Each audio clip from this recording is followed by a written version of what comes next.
Dawn. How's it going? Hello. Let me set you guys up real quick.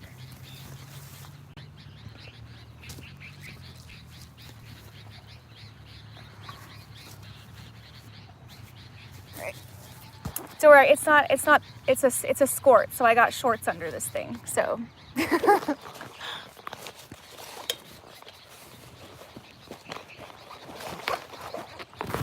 Set you guys up. Hey Bo, how's it going? Good evening. Hello Pat. Thank you Ernest, I appreciate that. Another wonderful day, hope all is well. Thank you Darkness of Games, I hope all is well with you too. Let me just set my thing up. You guys, I think there's like black mold growing on my backpack, you guys. That's not good. I need to soak it in vinegar and then dry it outside. Hopefully it dries good enough. Let me set you guys up over here. Okay, there we go. Oh, no. Let's try. Let me secure this a little bit better.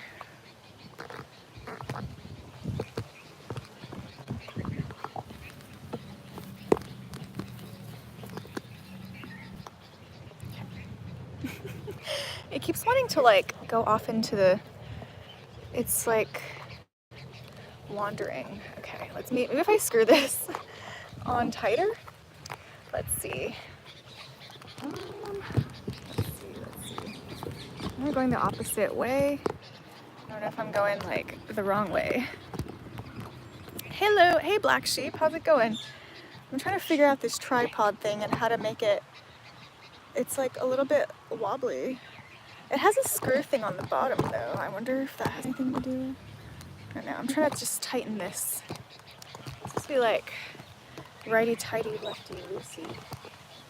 But it wants to like, it keeps wanting to droop. You're dizzy. Whee! Whee!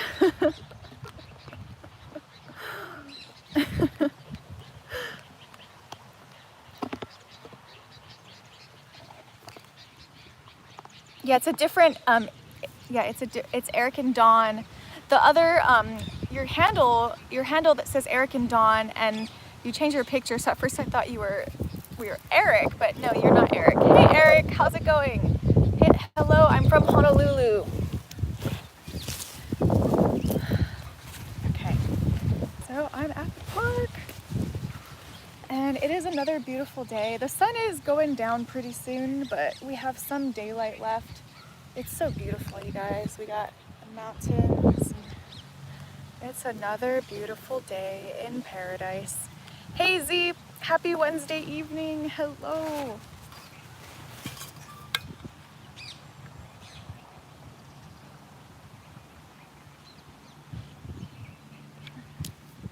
Hey Melvin.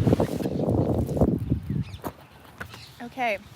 So there's people that, maybe those people aren't even here today, so you can't really control it with live streams, but there's people that wanted to know about the, so I was telling everybody about the nonviolent communication workshop, and I've only gone to a couple workshops. It seems like it's kind of a similar thing that gets, repeated. Or they're called like practice groups, like practice sessions.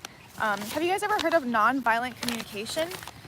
It's, I actually do have the book. It's at home, so I need to I should have brought the book with me so I could show you guys the book. But it's by Marshall Rosenberg.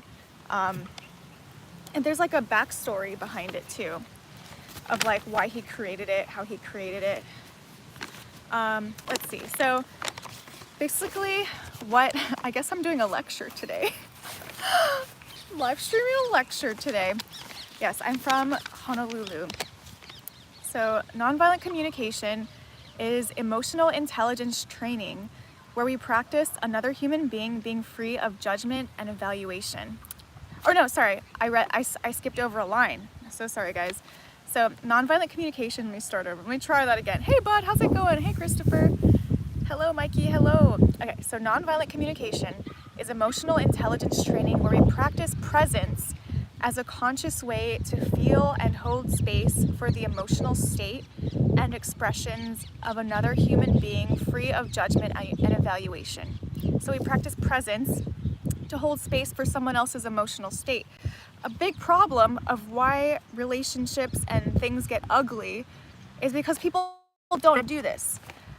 A big reason for abuse, emotional, mental, physical, a big reason for abuse is because people don't know how to do this. So it's really important.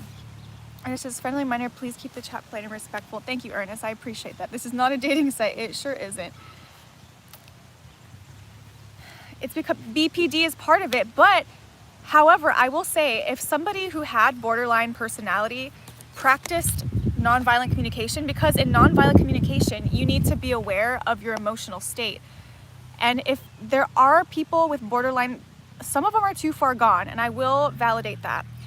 There are some people who diagnosed with borderline personality disorder who even, most people with borderline personality disorder would never even go in to get diagnosed because they would never believe that they could possibly be part of the problem, right?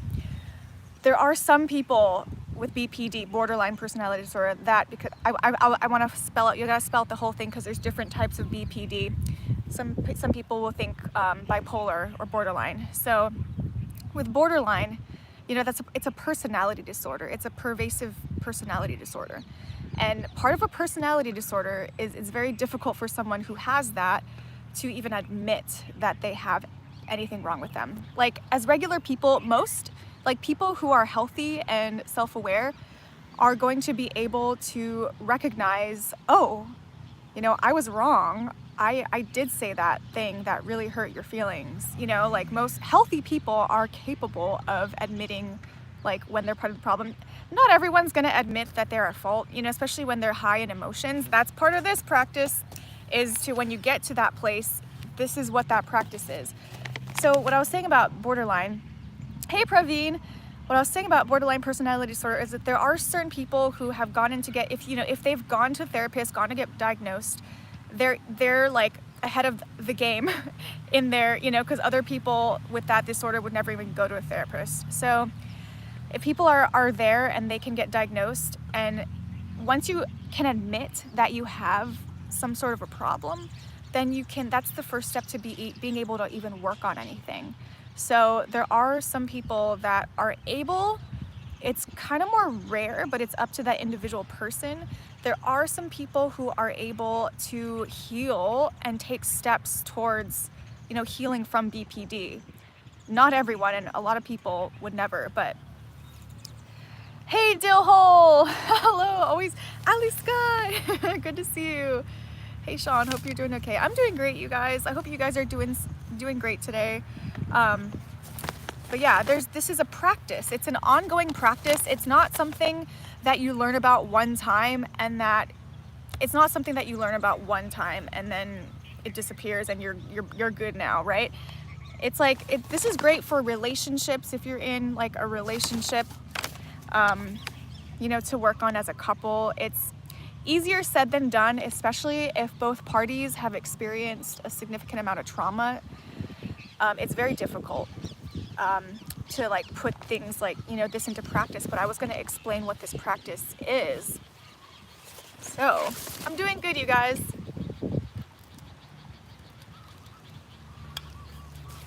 So part of it is self-care.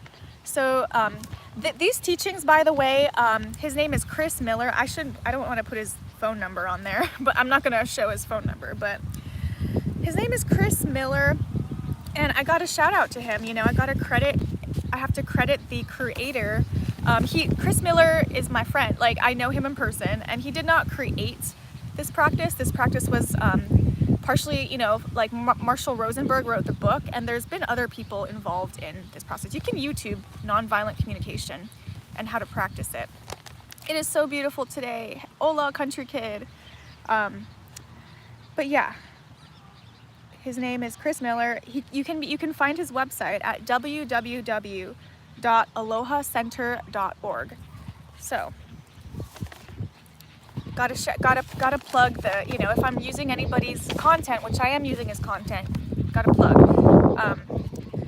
So part of nonviolent communication is self-care, which is defined by a commitment to presence and overwhelm release. Okay. So what does that even mean, right? What does it mean? What does it mean to be defined by commitment to presence? What does it mean to commit to presence and overwhelm release? So most of us, a lot of, our natural, like when we get triggered, everybody gets triggered by things. There's not a single person on earth who's never been triggered by anything in their entire life. But we're talking about nonviolent communication. We're talking about that practice because I was going to the workshops and some people were asking about it. Not everyone might be interested, but I wanted to share it with the people who might be interested. So here we are. So yeah, commitment to presence is, we all get triggered by things. Like sometimes we're triggered by something on social media. Sometimes we're triggered by something that somebody said to us. Like you notice that you're triggered when your emotional state, like, you might say, when you're triggered, you might say things that you might not have otherwise said. You might, just be overwhelmed. You might not say anything at all. Some people shut down when they're triggered. There's all kinds of responses to triggers. And, some people yell, some people go nuts, like some people get violent, So it's important to be aware when we do reach that state, having that awareness. And it's a practice. It's never, you're not going to get it down in a couple weeks, couple months, or like maybe even a couple years. This is like an ongoing, lifelong thing to practice. That's not true, BG. Not weak people get triggered. Guarantee you've been triggered. Everybody's been triggered by something somewhere. And the problem is a lot of people don't recognize when they're triggered. Like we're not trained to be like, oh, that triggered, it's a very vulnerable thing. And some people like BG might see it as weak for somebody to admit that something triggered them. But something, everybody, no matter how healthy your psyche is, no matter how well-rounded you are, no matter if like you have a secure attachment style, every single person on this planet gets triggered. So disrespect triggers me. Yeah, that's a big one. Disrespect, Louise, that triggers a lot of people.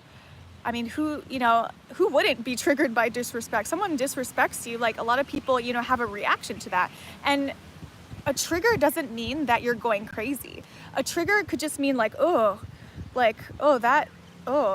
that feeling, that's still like a trigger, I think, in my opinion. Like if somebody disrespected you and you had zero, like, okay, like if it was completely neutral for you, that's when you're not triggered. But like most people, if they get disrespected, have some type of like, oh, that didn't feel good.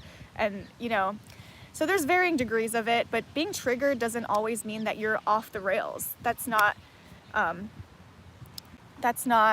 how it works. Being triggered can be like sometimes people get triggered, and they don't have any reaction, but it's just something like inside. It's like a buildup of something inside. I would suspect challenge for some people to know what their triggers are. Exactly, Eric, because it's like, this practice is, part of it, it's like building awareness to recognize like when we even are triggered. A lot of people, like even, like everyone, like we go through life and we're not like, a lot of times we're not conscious of like what's happening in the mind and the body, because everything that happens in the mind also affects the body too.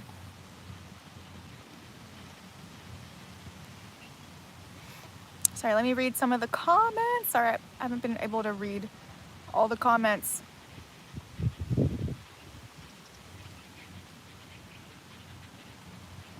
Yes, kicking someone's ass is a trigger. If you feel the need to kick someone's ass, that means you've been deeply triggered by something. Okay, if you ever get that feeling like you want to go beat someone up, you're triggered. You're deeply triggered. So that, yes, that is included in what a trigger is. Being triggered isn't a thing. Well, then that means you believe that being triggered is a thing, because you just did a double negative. So I triggered someone yesterday for honking, give them the finger for dumping their fast food. Oh gosh. It sounds like you were triggered at that moment. If you gave somebody the finger, you were triggered. Like that's, if you get to that point where you need to flip someone off, like that, you're triggered too. So it's not just about noticing other people's triggers. It's like, if we do something like that,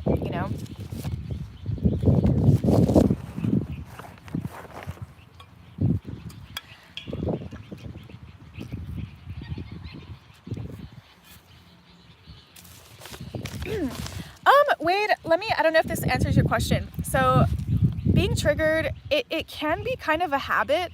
And yes, we can train ourselves out of it, and we can also train ourselves into it. So I don't know if that makes sense, but if we allow our emotions to get the best of us, and it's easy to do. Like, for example, if you get triggered, who gets triggered when somebody like cuts them off and then they have to they have to like slam on their brakes? Like, who gets triggered? You know, like for me, like my stomach is like, oh gosh, like I could have like gotten into an accident because they could have caused me an accident. And for some people, they're gonna honk and flip people off because of it, you know? That's triggered. That's your trigger, the trigger coming out of like, oh, I gotta like do something back. I gotta have that reaction, you know? I mean, for like, you can build, like you can be that way, and you can let it get the best of you, or you can decide to not let it get the best of you.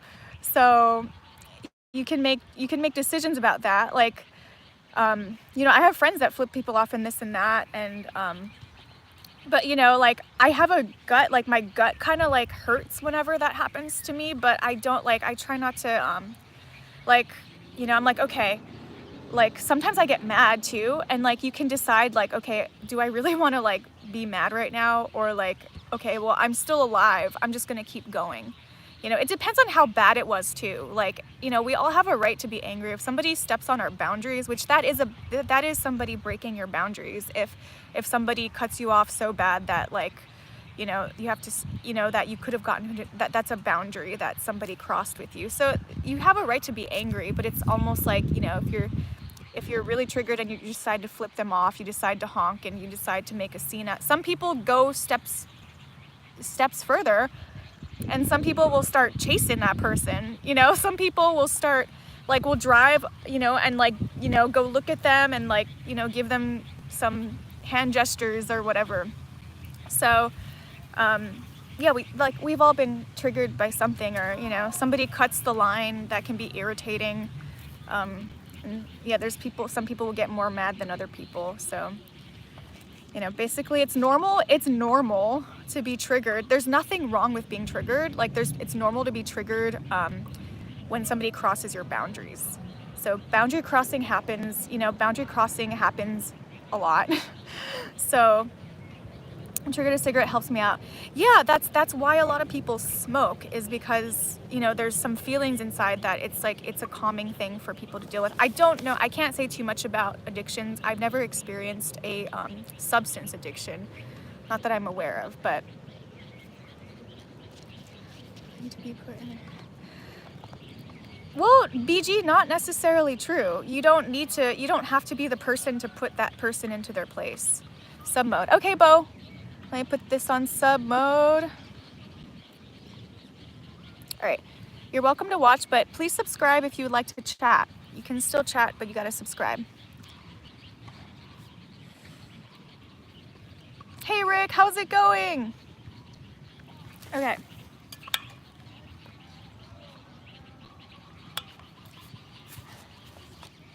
So self-care is when we learn to recognize, like, oh, I'm triggered, you know, so we don't take the next action. So, you know, you hear about those stabbings that people will get into fights, like physical fights, after somebody cuts somebody off on the freeway. Like, you hear about that, and it happens, and people have died from it. You know, people getting cut off, and then they start a road rage fight. You get out of the car and they stab, or, you know, beat each other up or whatever. So it happens, and it's very sad. So self-care is taking that step to recognize, oh, I'm angry. Like, anger, you know, anger can be a sign of like, oh, I was triggered. There's nothing wrong with being angry. There's nothing wrong with being triggered. There's nothing wrong with like reacting. There's nothing wrong with having your emotion, because that means there's something right with you. If you feel angry when somebody crosses your boundaries, that means that's a very healthy thing, to feel angry. But what this teaches us is that we don't take it to the next level, to where we have to spill over our anger onto somebody else. So it's not always about like tit for tat. I mean, it can feel that way, and it can feel like you want to be that way. Oh, thank you, Rick. I appreciate that. Thank you, Bo.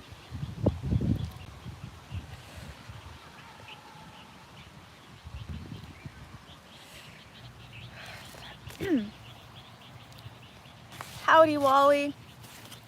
Wally Pizza. Okay. So when we get overwhelmed, there's times, a lot of this kind of stuff, like when I feel like, for me at least, in experiences, it happens in like relationships, when there's like so much, like, you know, that when you get overwhelmed, to be able to release that. And that's a really hard one for everybody, is to be able to recognize, like, you know, oh, I'm overwhelmed. That's what that is. You know, when you're triggered, oftentimes, like, you know, we get overwhelmed, and that's why we do, like, that's why we, you know, say things that we shouldn't have said, or do things that we shouldn't have done. So it comes from a place of being overwhelmed, and then to be able to figure out what you need to do to be able to release that. For everybody, it's different. So I've taken, you know, the workshops, and I've experienced like the class and everything with him to practice like releasing. So one of the things is to release in nature. Ooh, a lot of wind, you guys. So nature is really important. Oh, thank you, Jonathan. I appreciate that. Could be physical, like blood pressure, but yeah, but like high blood pressure doesn't mean you want to go out and like scream at somebody. You know, that doesn't. It's like, yeah, we have physical things too that make us feel certain emotions. Like, you know, there's you know, you mentioned blood pressure. There's PMS. There's you know, like there's different types of things, that even physical illness, diseases, or whatever it is, that can off balance our emotions. So it's good, but part of that is being aware of it. So this whole thing is about awareness. So we want to be aware so that we don't hurt other people unnecessarily.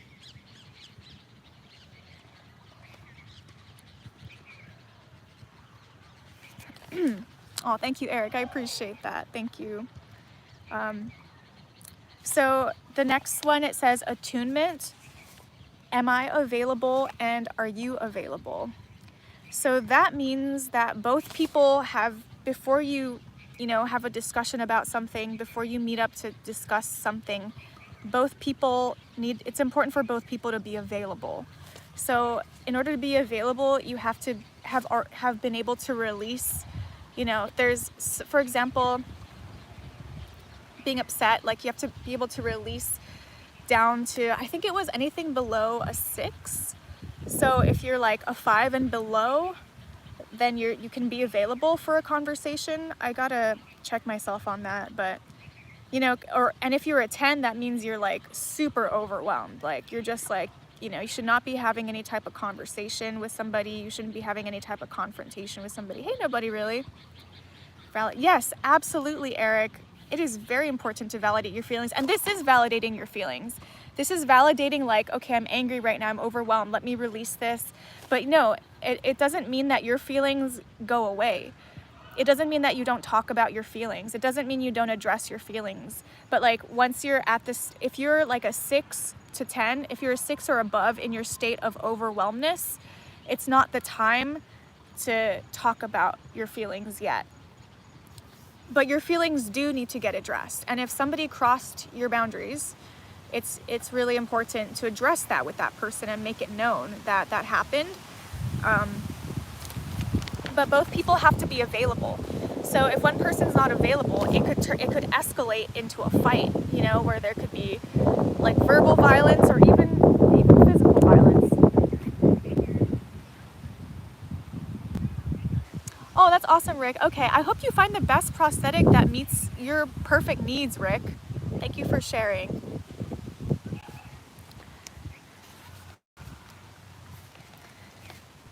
Okay, so yeah, both people have to be available, and so that was listed under attunement. And then another bold one is conscious, empathetic engagement. What do I value and what do you value? So sharing your values. So if you got overwhelmed of say, for example, somebody said something to you, maybe they compared you to somebody else, maybe you don't like that, and maybe that triggered you. And you know, so after you take time to release those emotions to where you're able to discuss it, you're not gonna release it. Releasing it doesn't mean that you don't feel it anymore. It just means that you're not so overwhelmed. Like, you know, every single person every single person, when they're in such a state, you know, when people are in such a state, you know, every single person is capable of murder. Never do that. That is no, no, no. But, you know, when people are in that state, it's not to say that everyone would actually do that, because most people wouldn't. But there are certain states that people could get themselves into. Hey Alex, how's it going? Good to see you.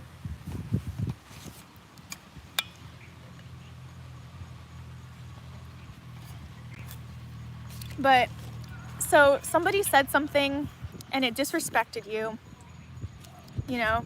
So I just gave an example. Maybe somebody compared you to somebody else in a way that was disrespectful to you. Then when you're released enough, and if the other person is released enough, when you're present, so you can't be present if you're overwhelmed, and if you're at a 6 to 10, that's like the high, you know, like there's 1 through 10, meaning 1 is like, you know, very low, 0 is nothing, and then 5, 6, 7, 8, 9, 10. If you're both below, like a 5 or below, then you're able to have conversations like, you know, hey, I really value, like, I really value being respected and being treated. Sorry, got some motorbikes over here. But yeah, that's the place that you're able to talk about what you value. You know, if you're in a relationship where somebody said something disrespectful, you can address that and say, you know, I really value not having that said to me, and like I don't feel respected when things like that are said to me. And then that opens up them to be able to talk to you about what they value, you know, and you can figure out if you're even a right fit or not. You know, if somebody like frequently does something that they're not willing to change, or using certain words you're not comfortable with, or saying, I don't know, there's so many different things. If someone's not able to change, you can see if that person's even able like to be with you in a relationship, or you're able to be with them. So it's an important discussion. They're everywhere, Bo. I don't like being compared to Jonathan Taylor Thomas. Oh, and Jonathan Taylor, football player. Oh, I try to tell people that and they don't believe me. Oh, Jonathan. Well, I've never even thought to I've never even thought to compare you to anybody. But, Bo, I'm triggered. So yeah, that's where we develop strategies for release, Bo. So maybe you can go outside. I know you love trees, okay? So a really good one actually, is going, releasing by a tree.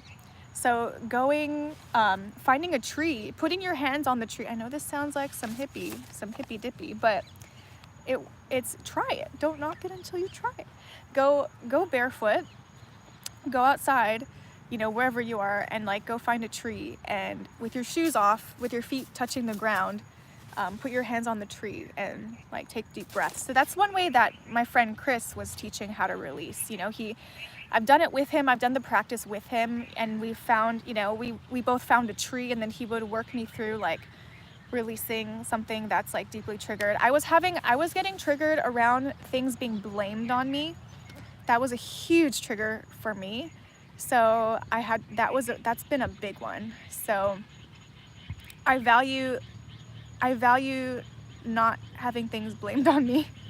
So that's one of my values. Bo says the only time I hugged a tree was when I slipped. It's never too late to start. It's never too late to start, Bo. I get triggered by expletive who don't know how to be respectful in a chat. That's valid. That's valid. And like, you know, your triggers are valid. It doesn't mean that there's anything wrong with anybody. And there's nothing wrong with being triggered. There's nothing wrong with being angry. There's nothing wrong with like any emotions in the book. But there is something wrong if you go, you know, slash someone's tires because of something or break the law. You know, there is something wrong with that. Oh, Rick, you like the bikes. Okay. Hey, Half Century, how's it going? Hello. Good to see you. Okay, so yeah, everybody has different ways of releasing.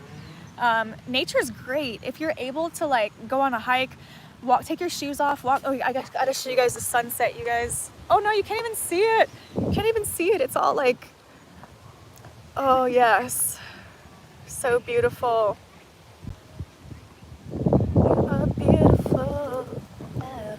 they say, the words won't bring you down. No, you are beautiful in every single way. No words won't bring you down. So won't you bring it down? Okay. Or there's something wrong with these who decided to disrespect my little sis? Oh, he says there is something wrong with them. Yeah, maybe, Ernest. Maybe there is something wrong with that. Yeah, if there is something wrong. Okay, I said there's nothing wrong with having emotions. Having emotions doesn't mean going on a keyboard. You know, like having your emotion is different than acting from your emotion. So yeah, there is something wrong with random people going on the internet and saying all kinds of weird stuff and inappropriate stuff and disrespectful stuff to people that they don't know. There is something wrong with that, 100%. There can be something wrong. There can never be anything wrong with your feelings, but there can be something wrong with your actions. Does that make sense? Ernie, I'm so triggered from when the guy said only weak people get triggered. I thought like, oh. Yeah, but I did address his comment, and I said, you're weak if you don't admit your feelings. That's weakness, you guys. Real weakness is not being able to admit that you're triggered. Real strength is vulnerability. There is something really strong about vulnerability. So, yeah, weakness is not admitting how you feel. Weakness is not wanting to even care about how you treat other people. That's real weakness. Okay, Ernest, no problem.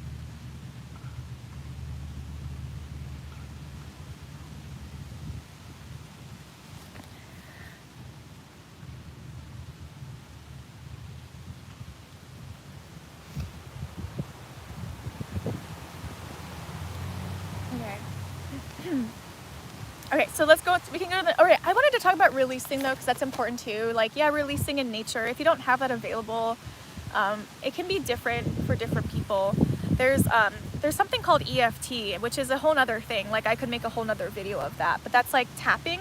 It's called like emotional freedom technique, which is like when you, it actually involves tapping different parts of your body while you're feeling distressed. So you could be feeling distressed, and like, you could have like a mantra being like, you know, like, I release these feelings. So you start tapping at the head, and then you tap above the eyebrow, and then you tap high on the cheekbones, and then you tap like above the, right here, and then you tap down here, and then you go to the right under the collarbone, so right here, and then you go to the rib cage, so right here on the rib cage, so tapping there. And then you go over here to the wrist, so I do both, and then over here to the knife of the hand, so over here. And then you just keep repeating the whole cycle. Like, do each one like 8, maybe like 7 or 8 times. 1, 2, 3, 4, 5, 6, 7. 1, 2, 3, 4, 5, 6, 7. 1, 2, 3, 4, 5, 6, 7. 1, 2, 3, 4, 5, 6, 7.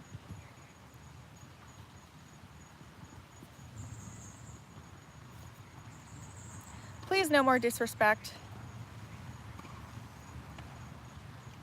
I'm trying to show people like valuable tools, okay? I'm trying to show people what I've learned. So yeah, that's emotional freedom technique. You can find YouTube videos on it. There might be people teaching it different ways, but that's like generally the way that you can do it. Also, just even doing this can help alleviate anxiety. You gotta tap right below the collarbone. That can help alleviate anxiety. So obviously the breath, using the breath, taking deep breaths, you know, releasing involves breathing. So being able to breathe. Of course, Sarah. Oh, thanks for being here. I appreciate that. Thank you for being one of the sane people that's not just saying inappropriate stuff on here. Yay. So yeah, you can also find this technique on YouTube if you forgot everywhere that I tapped. But yeah. What else is a good releasing? So what releasing is not reaching for, you know, like is not reaching for like a snack, you know, eating, we don't want to get into the habit of like emotional eating. Releasing is not just turning, I mean, sometimes maybe watching a movie can help, but it's not really true releasing, you know, it's kind of just numbing it out. So releasing needs to be something that's like you're present with, in my opinion. So when you have to release, oh, you guys, I need to show you guys the sky again. It's so pretty. It's so pretty. Look at that pretty pink. Oh my goodness. I love those colors. I made a painting with those colors. So beautiful. Okay. Oh, thank you, Alex. I appreciate you so much. What ways do you guys have of releasing? Everybody has different ways. I mean, for some people, maybe it's like, I mean, going on a drive, maybe, like some people do stuff like that. Let's see, going for a run, exercising. Exercising is a really good way to release, you guys. It's really good. Exercising, going to yoga, doing a yoga session at home, you know, meditation, stretching. What else? Art, doing artwork. Yes, that could be a way to release. Yeah, doing art, creating something, knitting, doing little tasks, like little, I don't know, maybe like doing the dishes for some people. When I give my dogs rubs, oh, they become emotionally secure. I feel some of that too. Oh, wait, that's so cute.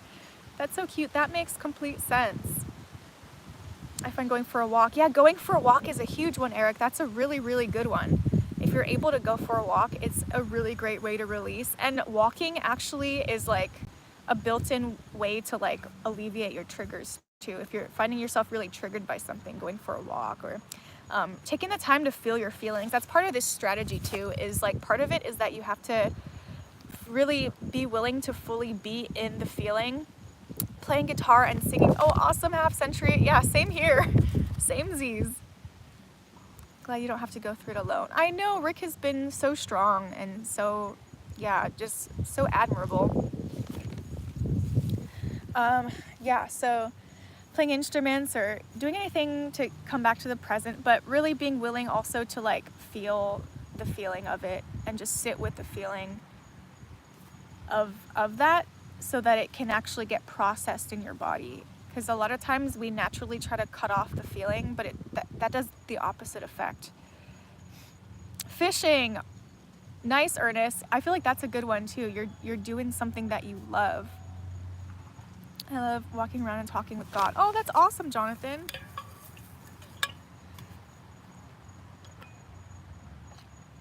Oh, Rick, I'm so glad you're still here. You're still going along. And yeah, let us know how your prosthetic goes. I would love to see, you know, once you get everything going, you know, you should, like, why not create some videos of yourself on the farm and you can tell your story. I would love to see stuff like that if you want to create some content.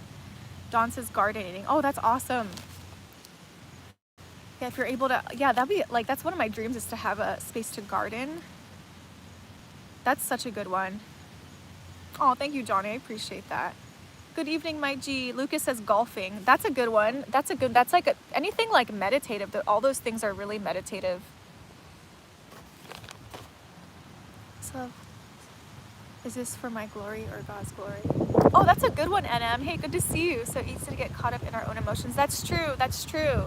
And there's nothing wrong with having emotions, but what NVC teaches is like how to deal with those emotions instead of like hurting people, you know, unintentionally. Nobody, like, most people are not psychopaths, so most people are not trying to hurt anybody on purpose, but we've all hurt somebody in some way, even if we didn't mean to do it. I've known musicians to cry through their instruments. Oh, and the motives of conversation. I've definitely cried while making music before, for sure. Worst time I go to my thinking spot. Oh, that's so awesome, Rick. That sounds so beautiful to go to your thinking spot on the river. Oh, thank you, Eric. Thank you, Z. Holy Jesus Spirit, praise God. Hello, Johnny. Please, I should make my way to your ranch. Good hard work. Oh, that'd be awesome, Rick. Would you let Alex come to your ranch? Ooh, it's windy. So, okay, we can move on. I was trying to talk about I think it's important to talk about releasing And like, how do we release to a point where we're able to engage now in like the conversation that triggered us or whatever happened, and be able to address the situation. Conscious empathetic engagement. What do I value and what do you value? Oh yeah, we just talked about that. So like being able to talk about what you value and what upsets each person. That's really important to be able to be on the same page. And if you're not, then it's important to realize like, oh, maybe this is not going to work. Co-develop strategies that are mutually supportive and shared needs. Okay, so yeah, I guess that's talking about having strategies where you can support each other in their needs. So if I'm someone who needs good communication, then I would have to be with someone who's able to provide that or work on providing that in order to create a relationship that meets my needs. So I can only speak from a place of myself, or if someone else has value, if someone else values, like, what are some values out there? If someone else values like cleanliness, right? If I go to their house, I have to be willing, if we talk about it, I have to be willing to meet their standards of cleanliness, or whenever we have a shared space together or whatever that is. So there's so many different needs out there, and so it's important to work to be able to meet each other's needs if we're going to cohabitate or coexist with somebody in that way. Wind is getting in on the convo. Oh, thank you, Bo.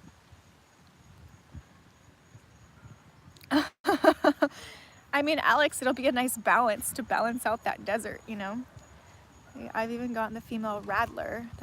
Oh my God, I remember that. You said you still had the snake. I mean, I'm sure it's dead, but chilling with Jesus. Yes, Jesus is important too. Spirituality, reading the Bible, those things are good too. That really help. That can help. That really helps too. Definitely, 100%. That's a shared value if you guys are both, whatever you're into, or like what degree to which of you want something in your life together,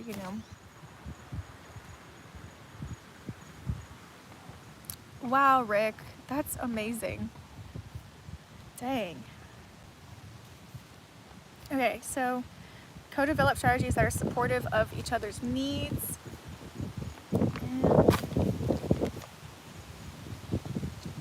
So we would do these exercises at the workshop.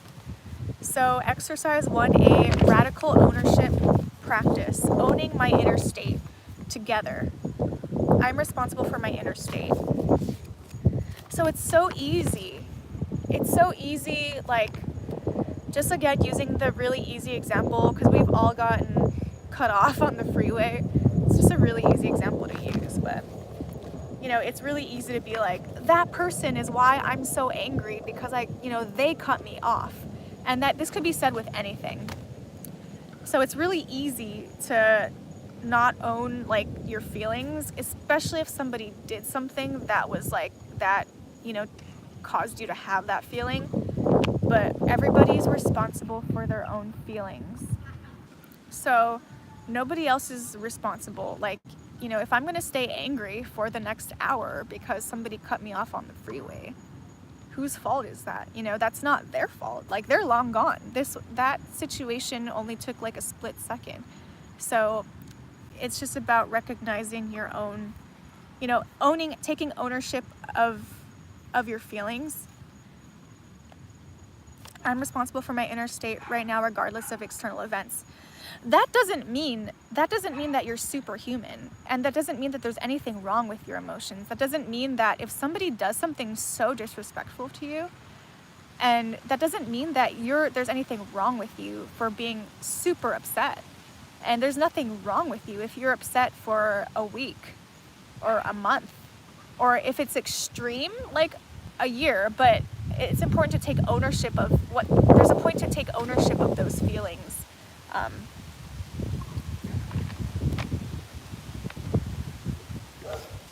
Nobody can make you feel a certain way. You allow it. That's so true, Bo. That's so true. You have to allow something to make you feel a certain way. And that's where we notice that we have to do inner work. Like, you know, there's things that have happened to me that has bothered me so much for so long. And that's, you know, like there's work to be done. There's definitely work to be done. Otherwise that person is like taking up residency in my mind and having free rent. You know, we don't want to give other people free rent in our minds and be like, so, and there's nothing wrong with being a human being, you know, we're all human beings, but we want to be responsible for the inner state, so our own inner state, so that we don't like vomit that back out into other people in the world. Because if we hold you know, if we don't take responsibility to like heal whatever it is that we are suffering from, it just comes out onto other people. It can. Yes, Rick does, and he does have so much love for his animals and for the world, really. That release takes work. It takes much work, Wade. It's not something that happens easily. It can take years and years and years to that's why it's a practice. It's not like a one-time thing. It's a practice, because sometimes people have hurt us so bad for so long that it can take decades. It can take decades to heal from whatever it is that they did, you know, but yeah, at the same time, it's like, okay, but like at this point, you know, I'm feeling this way. And yeah, it's a hard one though. You don't want to never make excuses for an abuser, or, you know, do not make excuses for other people, and people should be accountable, and always get away from abuse. Never ever stay in a situation where you're being abused. You know, you got to get out. Free rent causes a lot of drama. Yes, it does, Bo. Alex says, I like to describe it as them repeating the offense in your mind until you forgive or forget about it. That's true, Alex. Yeah, it can be very hurtful, you know, things, and we're human beings, so we're gonna get hurt, you know, we're gonna hurt other people accidentally, even if we didn't mean to. So yeah, it's not pretty, it's messy. Because that's how it feels. Right, Alex. Yeah, it's like, it is. And that's, some of that, you know, that could be potentially PTSD if something like an event occurs was so, you know, because there, you know, I want to say there's a fine line here, because there is abuse, you know, and that's not, you know, it's not our fault that if something like that happens, but it's our responsibility to decide what we're going to do with that, because there's some people for generations have been abused, generationally passed down abuse, and they continue to be abusers. You know, we don't want to do that. So we have to release the abuse, and that's healing from PTSD, or healing from, you know, whatever that gave us, so that we don't, like, being able to do the work from it, and to be able to recognize, you know, oh, that's what happened, and that's why I feel this way, and that's why I became this way to certain, you know, that's why there's certain things that, like, you know, like, you can explain why things happen, but it's good to be able to start doing the work to be able to release whatever that is. Philippians 2:12, work on your own salvation through fear and trembling. Do you want to explain more of that, Mike G? Can you explain more of that? That's why I go to the river. That's my peaceful spot. That's beautiful, Rick. Romans, to never mind through the word of God. Renew our mind through the word of God. Very true. It's if, like, spirituality is in your practice, definitely turning to God, and, you know, like doing all the things that you need to do, and spiritual growth is a really big part of healing too. It's a huge part of healing, being able to have that connection with God, because God will heal. You know, there's a higher power that will step in to heal you, and at the same time, we do have free will. We were given free will, so we have to meet God halfway, and be willing to do the work in order to let God in enough so that we can heal. Never spent much time near rivers, always like the beach. Yeah, water, natural bodies of water are very, very beautiful. Special gift. Yeah, overcoming is a sign of resiliency. It is really special. So some of the instructions in the workshop says, when you notice irritation, anxiety, or blame arising, pause. So if you notice yourself getting irritated, anxious, or you start wanting to blame somebody, to pause. And then step 2 is silently repeat the self-statement to interrupt reactive thinking. And this is not my work. This is all, I got credit to Chris Miller. You know, this is not my work. This is his workshop that I'm just wanting to share with people. So I'll let him know that I'm talking about this too.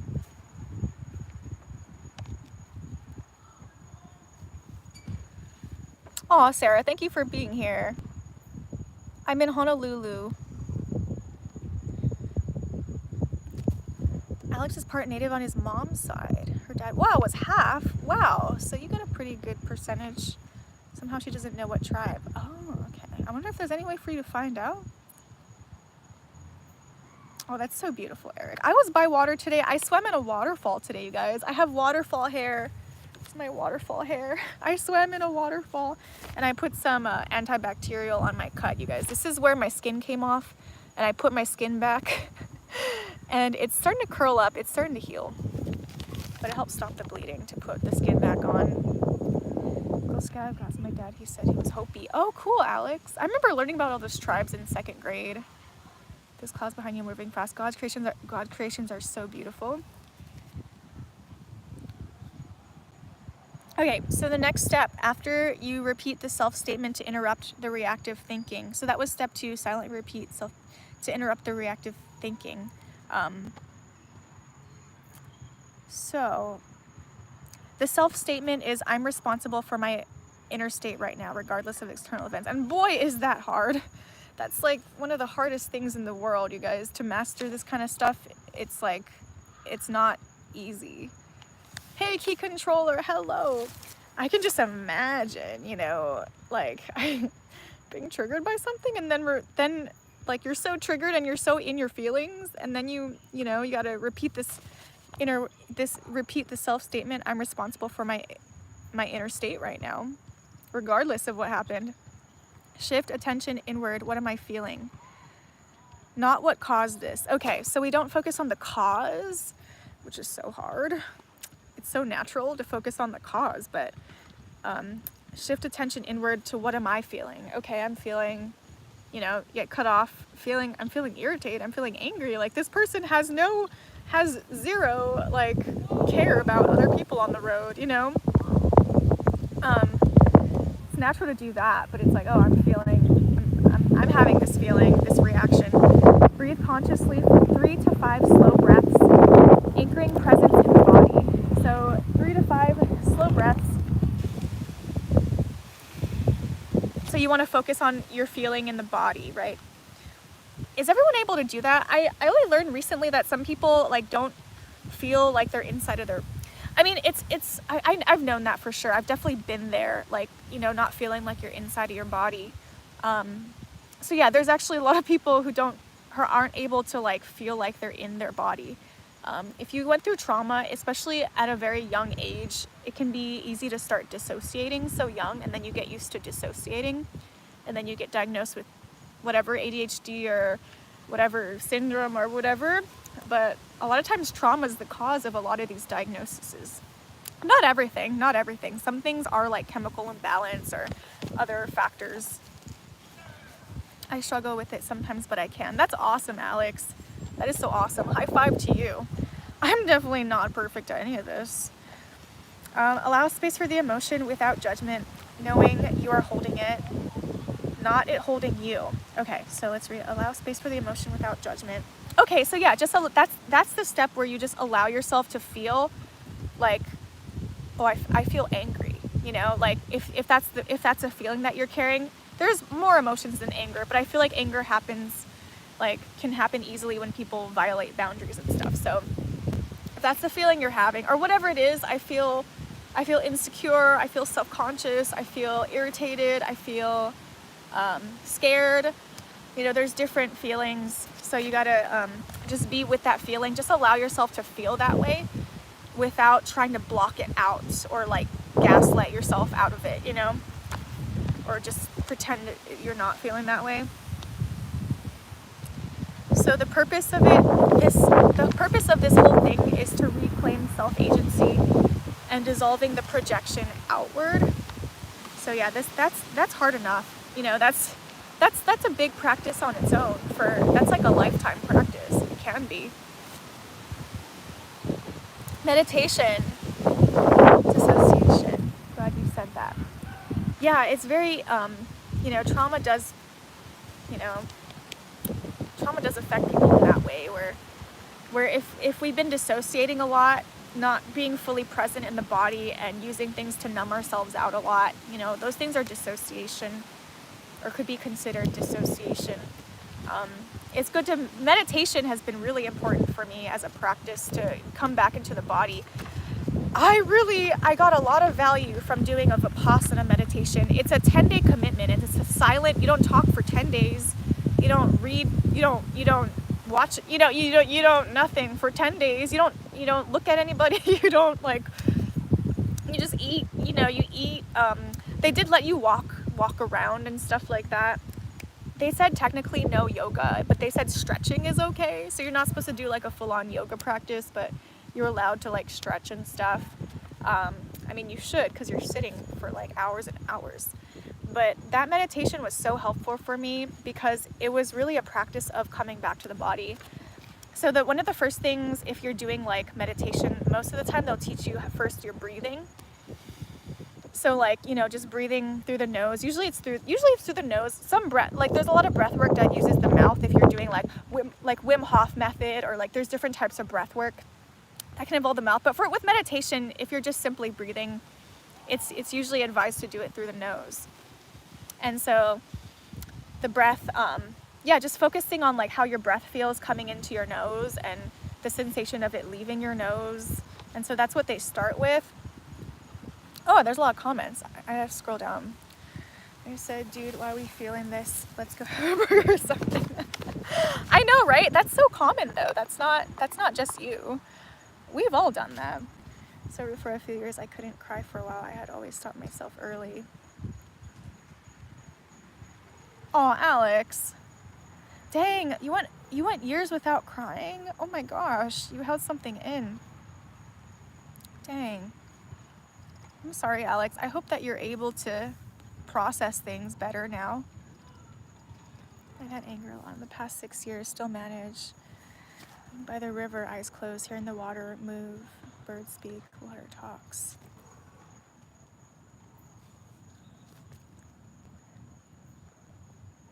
Ernest says, I dissociate a lot. Ernest, we're here to help you. Ernest, we want to help you. I had to become aware. That's so good that you became aware, Alex. That is so good. That's so awesome. But yeah, if anybody struggles with, please never struggle alone, you guys. If you're able to have, I can't say it enough, but if you're able to, if you do struggle with PTSD or anxiety, or if you struggle with things, do not be afraid. Do not have a stigma to get help. To go to a professional therapist. There's nothing wrong. There's zero shame or there should be no stigma about that, because it's needed in society. Like everybody should, there's a lot of people who say that everybody should be seeing a therapist because we've all struggled, we've all struggled in life with something. It's I don't know, even like the top mental health coaches, they've all, a lot of they've definitely gone to therapy. Like the top people who are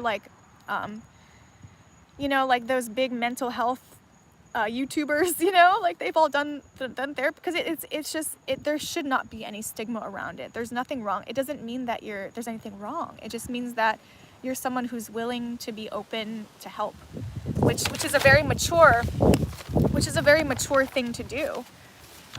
What's not good is to just stuff it down and not think that you're worthy of being helped, or not think that, or thinking that there's something wrong with you if you need to get help. There's nothing wrong with anybody who's reaching out for the people who are gonna reach out for help are the people who are gonna get better. I'm just saying, you can't, if you live, in a shell and don't reach out, there's lots of people who want to help. And there's lots of helpers, you know, like isn't this what Mr. Rogers said? Look for the helpers in the world. Because it's true, there's lots of helpers in the world. So yeah, there's people who do it as a profession. Not every therapist is created equal. Not every therapist is going to help you, because not every therapist is going to be the right therapist for you. So it's important, you got to go like do a little bit shopping, you know, you got to go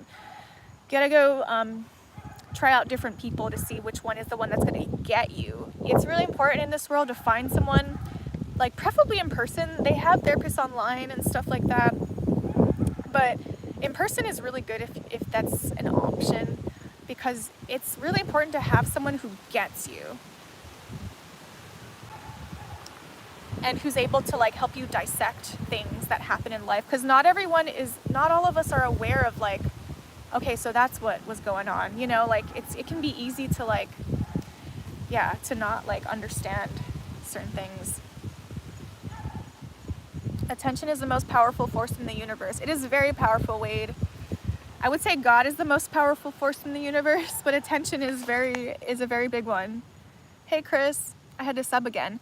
Okay, well maybe were you subbed to this other channel? I have my music channel, I have my other channel, and this is like my non-musical related channel. So this is all the non-music related stuff. And what's your issue? I always listen. I've got PTSD. Thank you. Alex says you are.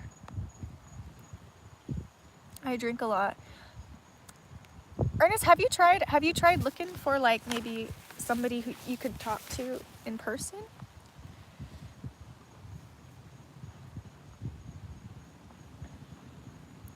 Oh, that's so nice, Sean. Especially Ernest, if you're ever in Florida, reach out. We go to the VA once a week. Aw. Yeah, this is a different page, Chris. Sorry, I'm catching up with the comments. I was yapping. Nothing wrong with asking for help. Absolutely nothing wrong. There's like zero. It's actually, there's something right. There's something right about asking for help. I want to go more in the light, you guys. Let's go to the light. Let's go to the light. Fear is not my future. You are. Sin is not my story. You are. Heartbreak's not my home. You are. Hello, peace. Hello, joy. Hello, love. Hello, hope. Hello, strength. It's a new horizon.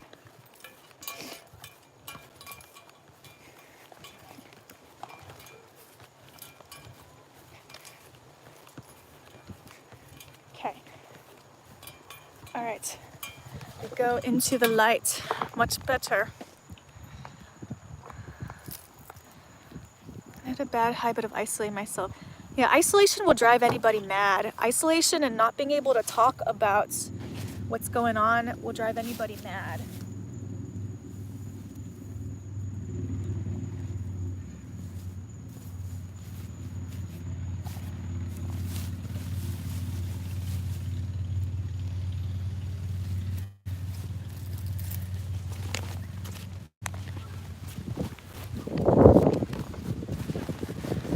I don't know, really, men, just feel alone. I want to reach out to somebody, but don't know who. I'm struggling emotional and mental wise. How's your insurance? Weed and boy 420. Weed and boys 420. Does your insurance allow you to go? Does your insurance allow you to go look for to go see a therapist? Because they're everywhere. They should be everywhere. There's also free online support groups, and one of them is called the Mankind Project. Mankindproject.org, I believe. So go Google that, and they're free groups, you guys. It's completely free. You don't need any money at all. You just need internet service and the ability to do a Zoom call. So completely free, and you can go email one of the group leaders. And so this is for men, mankindproject.org, I believe. You email one of the group leaders and they can send you the Venmo link, and you have to agree to be confidential. You know, you cannot repeat anybody's story that you're hearing from. And the women's one, for all the women out there, it's called Woman Within. So go Google Woman Within, and yeah, that one's for women, and you can, same thing, contact one of the group leaders and go find a group online. So you don't even have to leave your house. But yeah, I mean, in person is really good too, because, you know, there's nothing that beats personal connection. But there's also, you know, there's different options for different people. There's in-person groups too. For the Mankind Project, there are in-person groups in all over the world. They're all over the world. So you can find them, and they're all free. They're all free all over the world.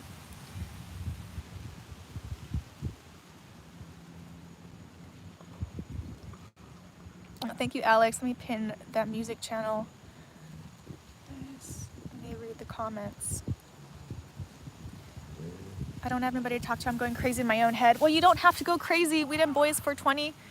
You don't have to go crazy. Let me bring this, like, so I don't have to, like, hunch over, because I'm kind of on, like, a hill. So it's like, I feel like I have to hunch over a little bit.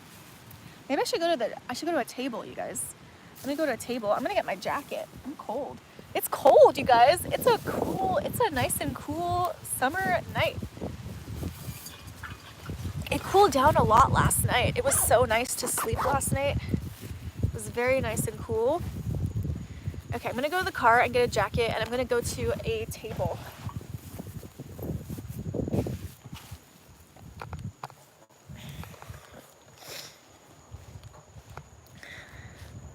Ooh, it's cold, you guys. I'm cold. Ooh, nice. Keep those daily prayers coming. Thank you, Thomas. I didn't do today, I don't think. Whoops. I was busy. I was doing stuff all day, you guys. I have a friend visiting from the Big Island, so we went hiking, and then I dropped her off, and then I went home and I had to eat something because I was hungry. And I came out here and I wanted a live stream today, so there's always something or someone to help you. That is so true. Key controller, just find the right way.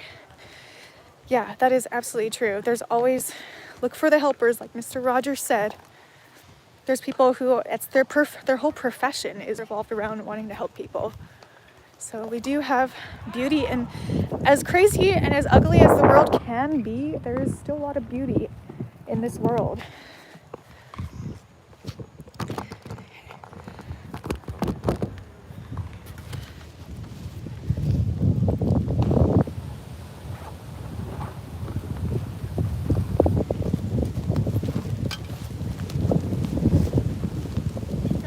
I'll look for my keys. Here they are.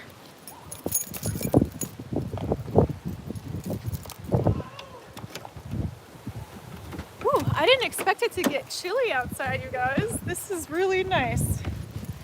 It is chilly. I'm gonna sleep good tonight.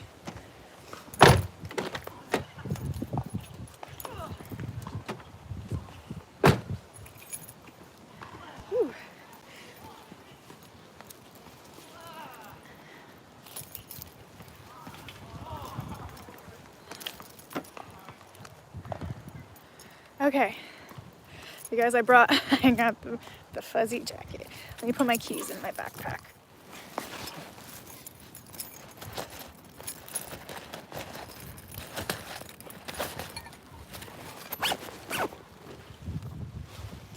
Okay, got my keys. Okay.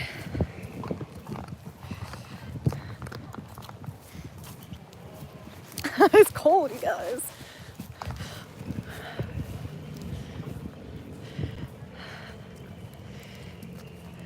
Something or someone. I'm keeping that in mind. One day, hopefully, I'll really ask you how to get there. Oh, awesome, Rick. Rick, you got to show us some videos of your ranch. Rick, I would love to see the videos. Kid diagnosed with my type 2 diabetes. It's gotten me down and hurt. I'm learning to cope. Oh, I'm so sorry, Jonathan, with it. I'm trying to be. I remember you were talking about that.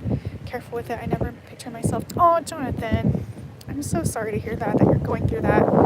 Do you have a good, like a nutritionist, or I feel like with that type 2 diabetes, you want to have like a good nutritionist or something, or at least just be aware of like, nutrition. I think that's part of it, right? Like part of healing from type 2. You can heal from type 2, Jonathan. You can heal from type 2 diabetes, Jonathan. It's possible. But you have to make sure you're adapting the right diet. So, I mean, as far as I know, you have to be eating like low on the glycemic index, right? So like no banana, like only like berries for like fruit. I think that's like just berries are like the lowest on the glycemic index. Hey Messy Sin, how's it going? Hello, good to see you. Love to find out if I can really make it as a ranch hand. Oh, Alex, have you ever tried, so I used to do this. There's a site called Woofing. It's like woofing.org. Alex, you should do it because you can travel if you have the means to do so.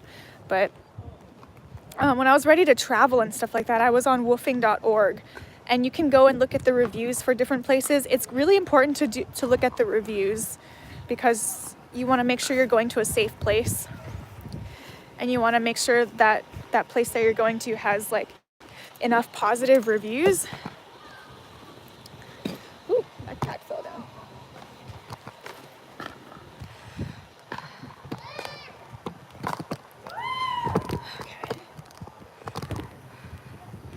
But yeah, it's called like woofing.org. You don't even have to have that much money to travel. You can go travel to like different places in your states. You can like just drive. But yeah, woofing.org, and it's where you can, in exchange for your, you volunteer, and then they give you a place to stay, and they give you food and stuff. You guys, I gotta go to the bathroom. Sorry, it's bathroom time. But yeah, they give you a place to stay, and they give you like food in exchange for, you're working on their farm or their ranch or whatever. Like there's farms and ranches that have the woofing feature.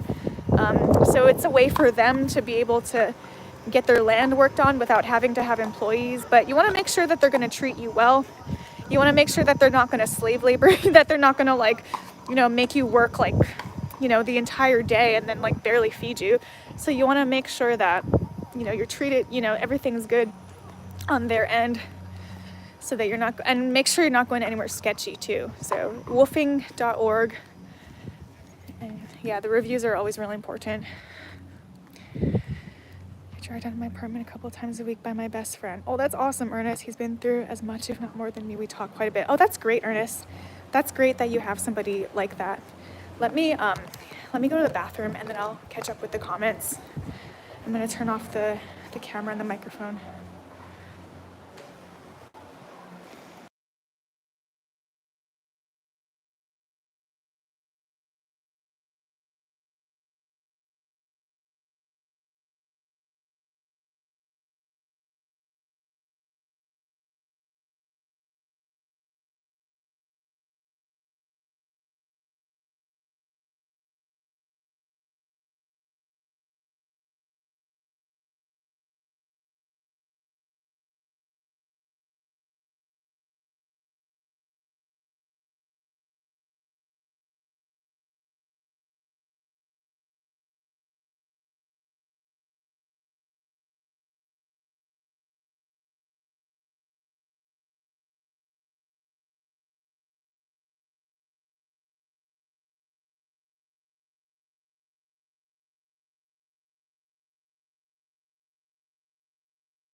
Okay, I'm back.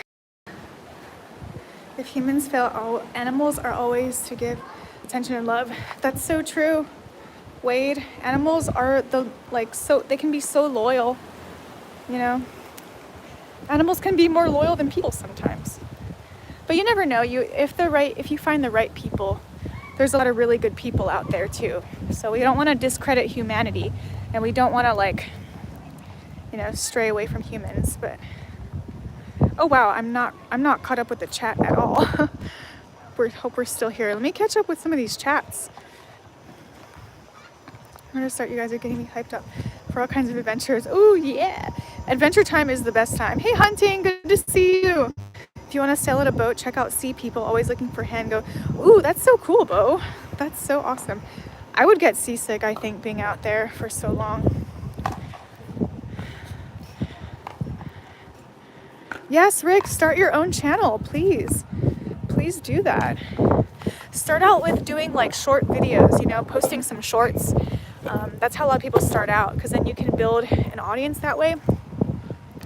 And then people can get a taste of like who you are, you know, like maybe like just show yourself. You don't have to like formally introduce yourself, but like show yourself, like feeding your critters, and show yourself, just do like take videos of your critters, and maybe like you can even tell stories, like tell the story of like what happened to you with your arm and all that stuff too.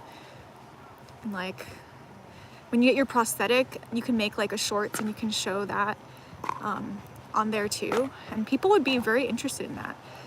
I think that would be a really interesting channel to watch.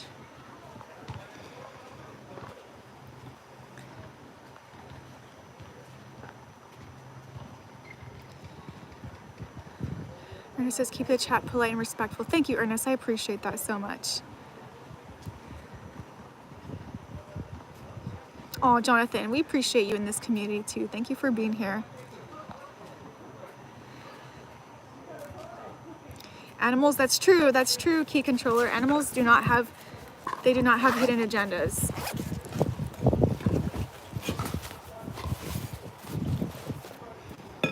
It's fun being away from land for days at a time. I bet, Bo, it's fun for some people. I don't think I would like that. I would get seasick, like on a boat, if I was on like, I mean, unless it's a cruise, like you don't get seasick on a cruise ship. I don't go on cruises. I've never been on a cruise. I also don't like being trapped. I don't like feeling like I'm trapped with other people. Like I need to be able to get away from people. So I don't know if that's like, that would not be suitable for me. Some people would love it, like Bo loves it. Musical. No, honey, I'm so sorry. No music tonight. Usually if I'm streaming on this channel this late, it's not going to be music tonight, but yeah, I just wanted to do this channel and like talk about some of the people have asked for me to share some of the nonviolent communication stuff worksheet, and I shared a bunch of stuff, so if you wanted to go back and I don't know if you're even interested in that, but yeah, we talked about some stuff with that, like being able to identify when we're triggered and how to release triggers and stuff like that. So we talked a little bit about that stuff. My friend Chris Miller hosts workshops doing that, so he created this, these worksheets. And there's a book, I do have the book by Marshall Rosenberg called Nonviolent Communication. And so violent communication doesn't always mean that you're like yelling and screaming. It's like, there's like ways of, it's like using good tact and using emotional tools to, be adjusted and balanced before we decide to engage in communication. My cats were better than 99% of peeps in the world.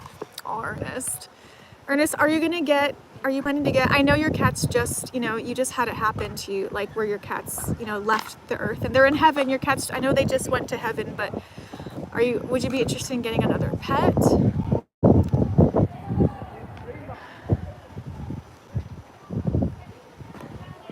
I will be doing music tomorrow though. I'll be out in Waikiki doing music tomorrow. Intimidated by the sheer scale of it. Yeah, the ocean is nuts. The ocean is, it's such a mystery. It is a mystery. It's got Cat's Midnight Chance. Oh, Midnight and Chance. I know, just Evie. Aww. Ooh. Some of my water bottles like getting blown. Like giant water bottles. Is it autumn? No, it's not actually. It's summer. It's like the middle of summer. It's like August. August is the middle of summer in this country. I don't think any country is in autumn right now. I think everywhere is either in winter or summer. We don't have any autumns or springs going on in the world. It will be autumn at the end of September, but we have a whole nother month for autumn to happen. Some months in Hawaii, some months is like September and October are like hotter than August. There's been months where it's like it get humid in like September and October. There's been some Octobers like in the beginning of the October where it's like like so hot. I'm like heating up at home. Cruises are unsafe and overrated. Yeah, I mean, I'm sure lots of people have fun on cruises, and like no hate to going on cruises if anyone goes, but yeah, I just never really had the desire to go on a cruise. It sounds a little bit expensive. I feel like I can do everything. Like I can go to the beach, that's free. I can go to the beach for free. You know, I can do all these fun things. I can go on hikes for free. I can eat delicious food, not for free, but I can go get delicious food for way cheaper than what it would cost on a cruise. And I feel like I can do everything, like everything I need is like here or like on land.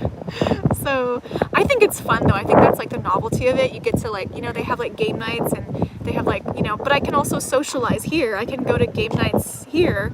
I can do everything here. But I think part of the novelty is like being on vacation and like you're just having fun. I guess I haven't been on vacation in so long. I don't understand it anymore. Like I used to travel so much and now I just like don't understand the concept of vacation. I'm like, yeah, I can still work and I can also have fun during the day or when I'm not working or whatever.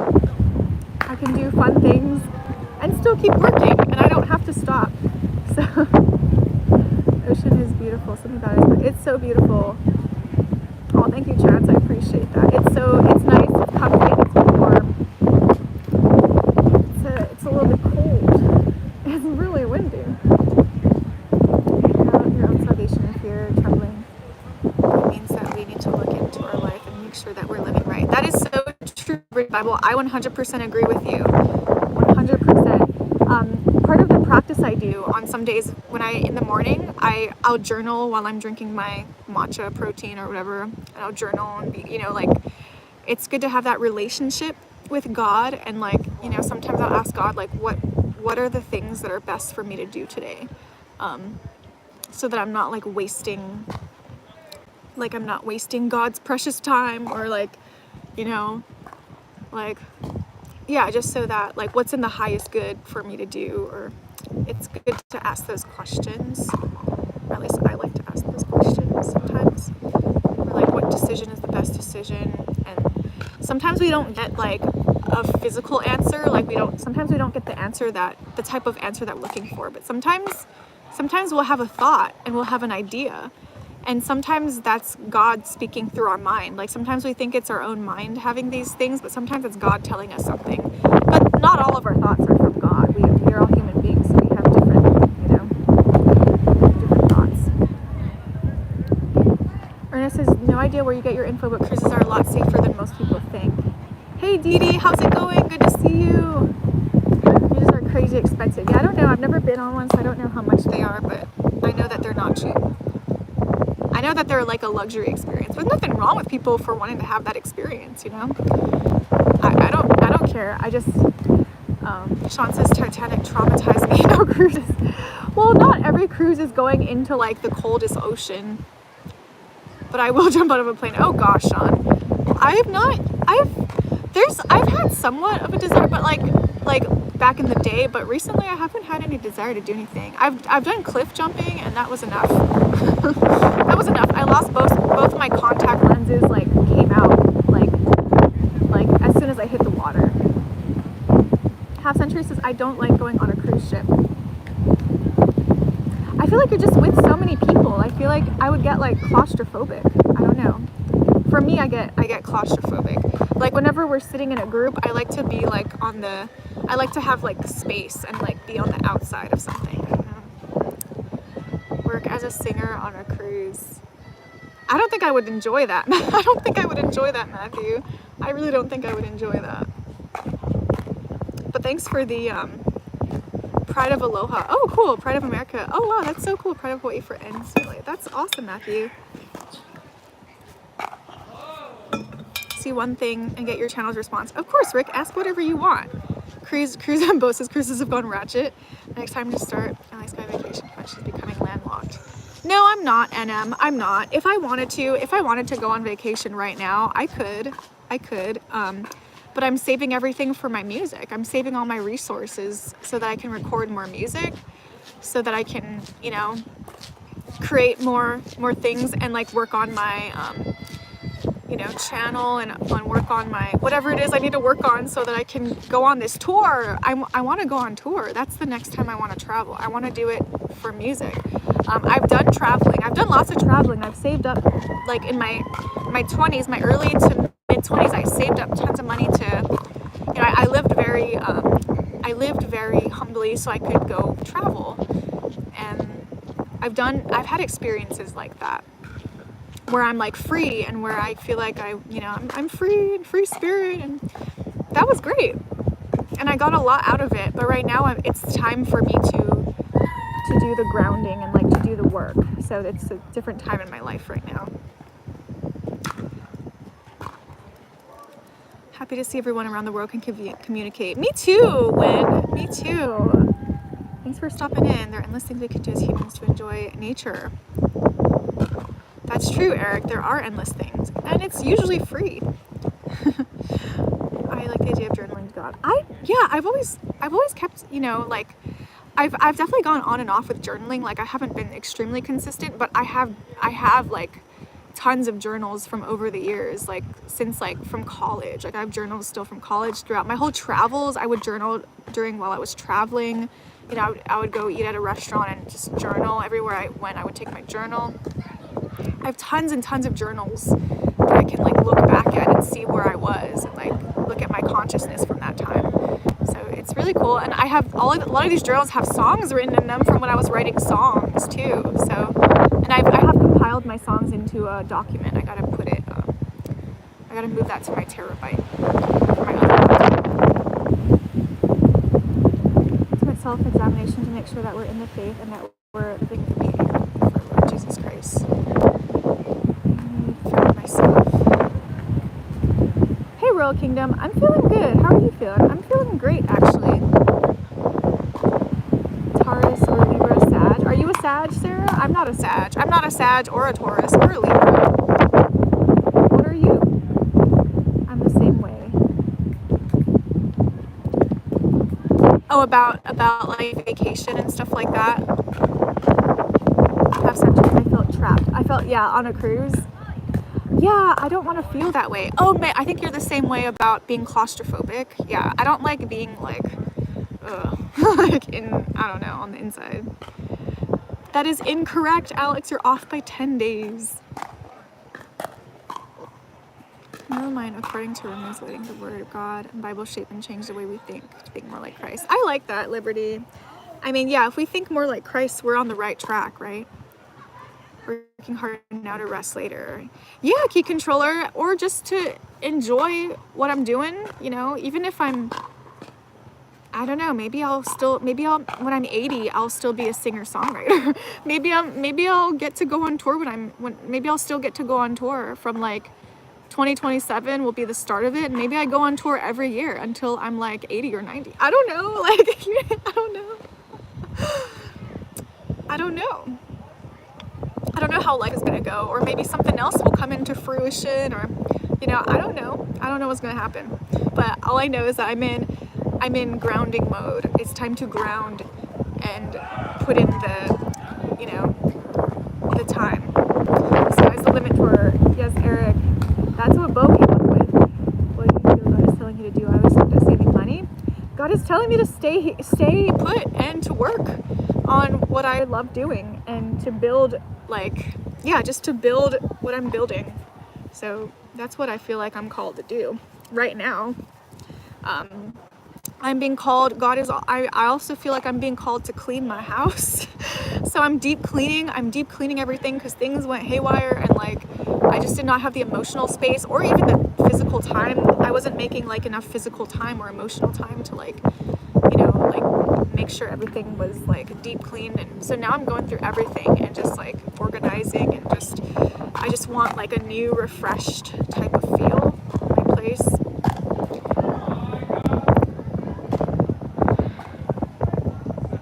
So saving money. Yeah, saving money is it's, you got to look at what you're spending it on, I don't know. There's definitely sacrifices. If you want to save money, there's definitely sacrifices to be made.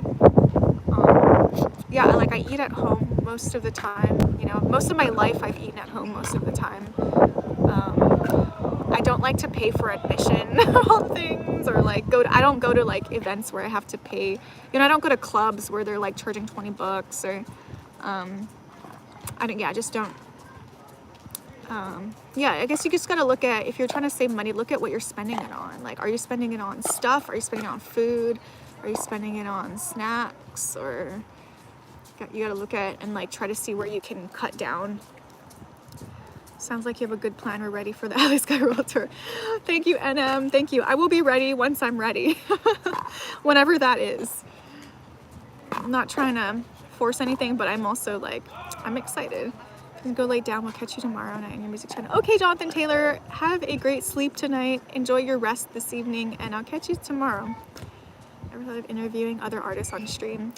You know, Wade, on for this channel, not on my music channel. For my music channel, I want to keep everything like music because of like the algorithm. I don't want to turn my music channel into a podcast. Otherwise, it's going to start getting confused with the algorithm. So I'm going to keep all the music on that channel.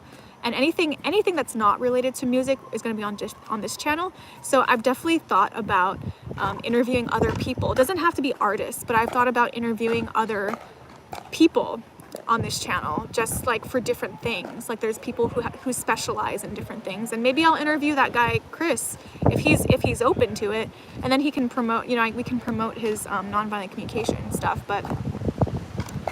Yeah, or like people who have like anything to say. I've thought about doing like interviews with people on this channel.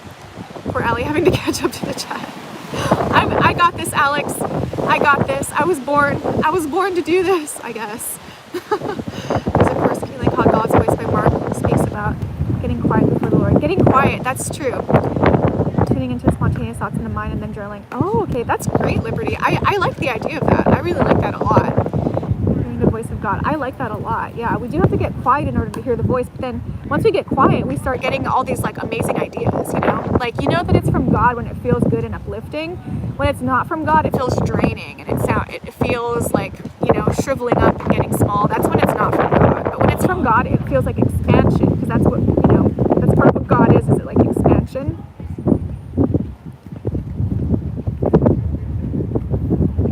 Have a good night, Eric. Pacific Northwest. New channel. Streams are a journal too. That's true. That's like a verbal. It's like a verbal journal. It's not the same. Yes, Alex, it's the 28th. Are you Catholic? I'm not Catholic, Lynn. I did not grow up religious at all. But I've been recently doing like going to church. I've been really enjoying going to church, you guys. Going to New Hope Church. There's a church I found that I actually really like.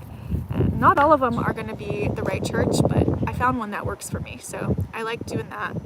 And yeah, I've been doing Bible study with these two women that I met randomly, and like we're gonna do a movie night on Friday, so that's exciting.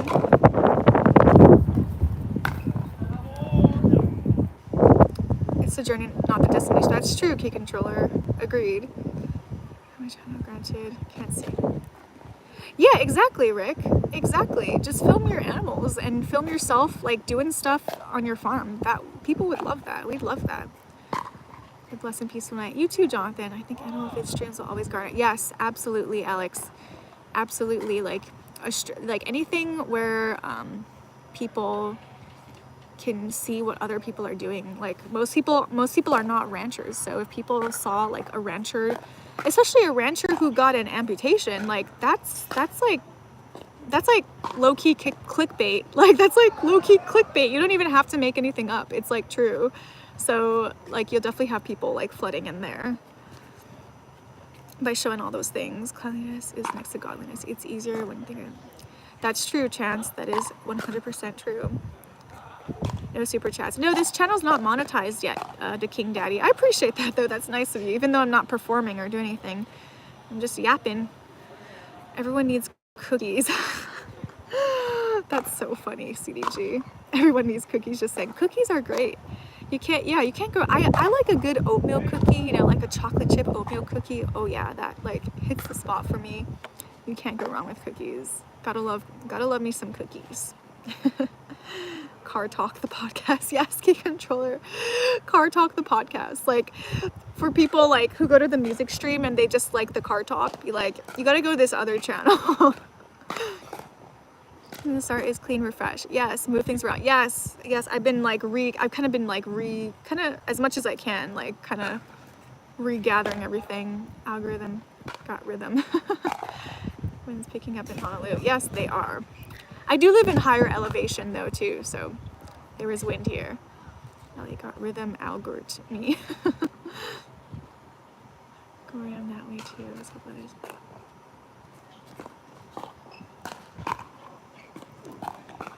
I do have Cash App to King Daddy. It's Alley Sky Music. That's my Cash App. Hey Fat Cat, how's it going? Good to see you. I don't know how far down I am in the chats though. Oh, thank you, Bo. That is my Cash App. Yes, that is. Thank you. When it comes from God, it's bubbling up rather than when it comes from the enemy.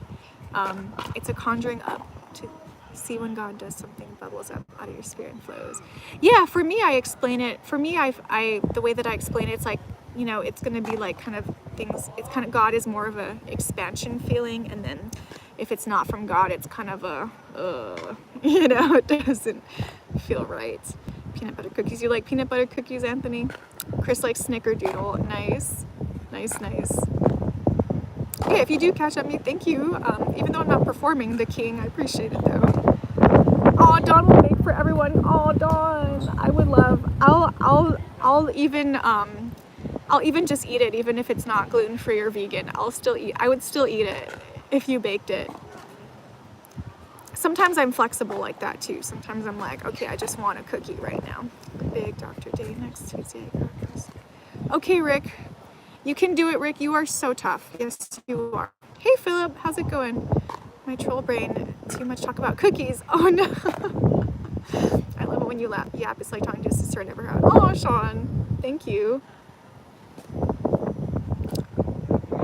Did you mean to say oatmeal cookie, Rick? Or oh no, that's ultimate. I've never heard of that kind of cookies. Oatmeal raisin pecan. Ooh, I like that. Oatmeal raisin pecan. That's some good stuff. I want to make some of these cookies now, you guys. You guys making me want to make cookies. Getting hungry. Cookie for breakfast. They have a vegetarian health food store here that sells cookies. I buy their oatmeal chocolate chip cookie. Or is it chocolate chip or is it, I think it's carob. I don't know. Carob is something else that mimics chocolate. I forgot which one they use. Oh, thank you, Eric.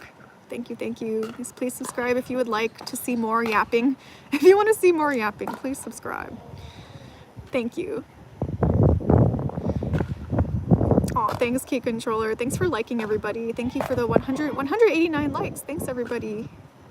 Great church. Yes, yes. New Hope Oahu is a Pentecostal church. I didn't know that. I don't even know what Pentecostal is. Is it really Liberty Bible? I don't know anything about like the different. I don't know. What is Pentecostal? I don't know. I do not know, you guys. I just really don't know. I'm learning about things. I'm just now learning about, you know, I just started doing Bible study and I'm just going with it. But I like it. Whatever it is, I like it. You know what they don't do that I really like is the New Hope Church. They do not put other people down. As far as I know, as far as I can see, like I have not seen them put other people down to bring themselves up. I've seen churches do that, that's why. There's other churches that will be like, oh no, we're the, you know, I don't know. They just seem really positive, uplifting, and real, and they seem real to me. I don't know, I really like it.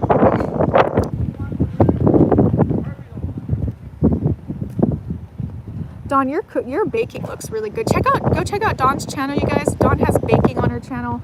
Oh my gosh, those mango cupcakes? Oh, that sounds, just yum. I would eat that. I would eat that in a heartbeat.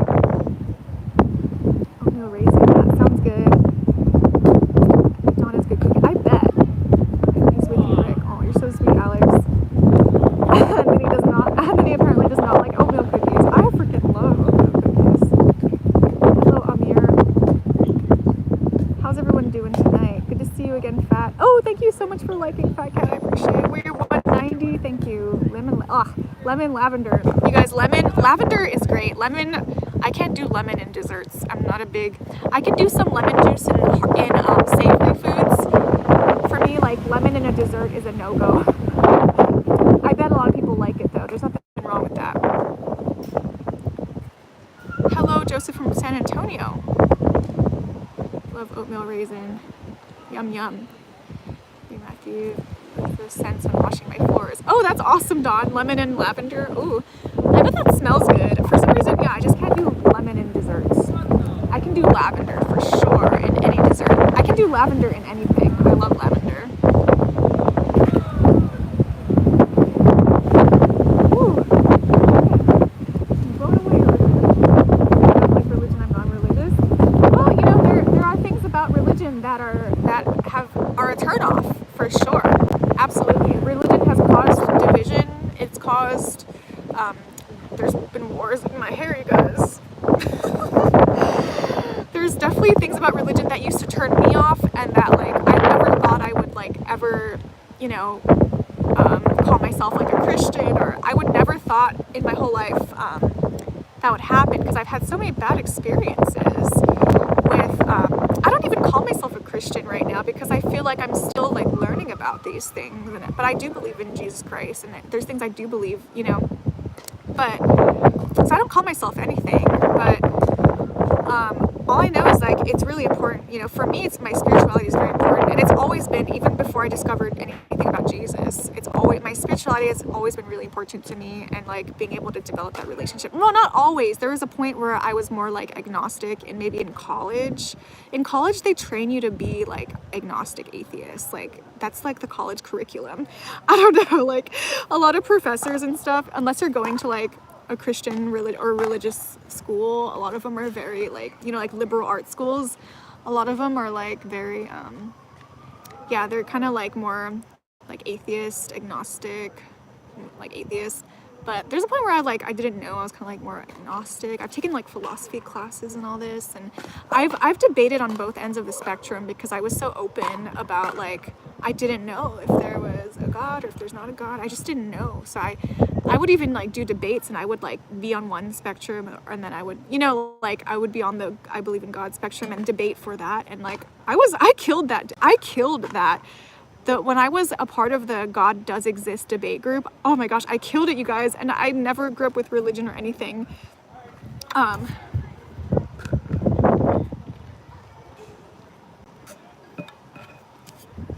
Oh yeah, mango chocolate.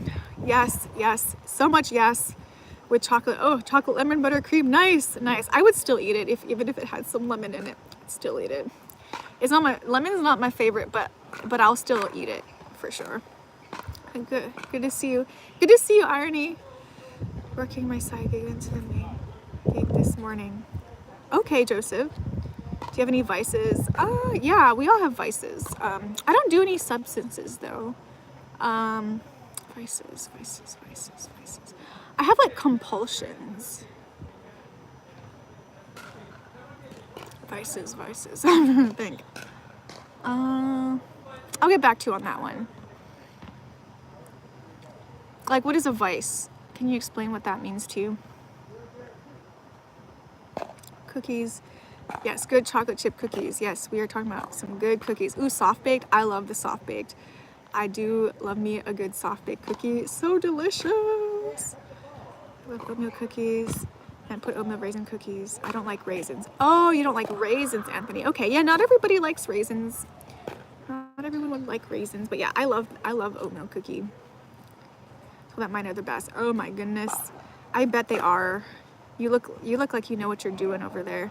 And you make it from scratch too. She doesn't use any of that boxed stuff. She makes it from scratch. With everything, all the, you know, just like flour and everything. She does not use the box. Hello, blah, blah. Blah, blah. Have a great rest of your night. You too, NM. Thank you. God bless you too. Thank you for being here. How to defeat lust. I've been committed to it for, oh, I'm so sorry, Win. I want to get out of it. Oh my gosh, Win, I really want to talk about that. Let me scroll down in the comments, and I would love to talk about that, because that's something I've had to work on too. I would absolutely love to talk about how to get rid of lust. Oh my gosh, that's like the topic that I know how to talk about. Joe Edward, good to see you. Do you like Leonard's Bakery? I don't feel it because I don't like fried dough. I don't eat deep fried dough. Like, I don't eat wheat products, or I don't really eat, like, sugar. if I'm at a potluck and somebody made something, I might try some of it, but I don't eat a lot of that kind of stuff, especially not deep fried. But so I don't like Leonard Bakeries, I'm sure, but there's lines outside of it, so lots of people love that place, and it's great. It's like an icon. It's like iconic on Oahu. Christ had a bad experience with religion as well. Yes, that's true, Joseph. He died to rectify it. That's true. There's been a lot of people bad experiences with religion. It's mostly the dogmatic religion. So I'm very anti-dogmatic religion, is when they say like, oh yeah, everyone has to believe this or else you're going to go to hell. Like, that is dogmatic. I don't think that's true. I don't think God would ever do that, you know? Because not everyone's going to have the same experiences with coming to the things that they believe. Like, we got to have grace. God has grace, you guys, with everybody in the world. Doesn't mean that you can continuously hurt people knowing that it's wrong and still go, you know, and still make it out to a better place. But yeah, it's just, it's not just a black and white thing. And that's dogma. Dogma is saying, like, you know, everybody has to believe this or else, and that's like a big no for me. And that's why people get turned off of religion, is because people threaten other people with going to hell, you know, shaming people, calling people sinners. Like, everyone's a sinner, you know, like everyone's been sinned before. I believe that Jesus died on the cross so we could be forgiven, that he rose again on the third day. You are a Christian.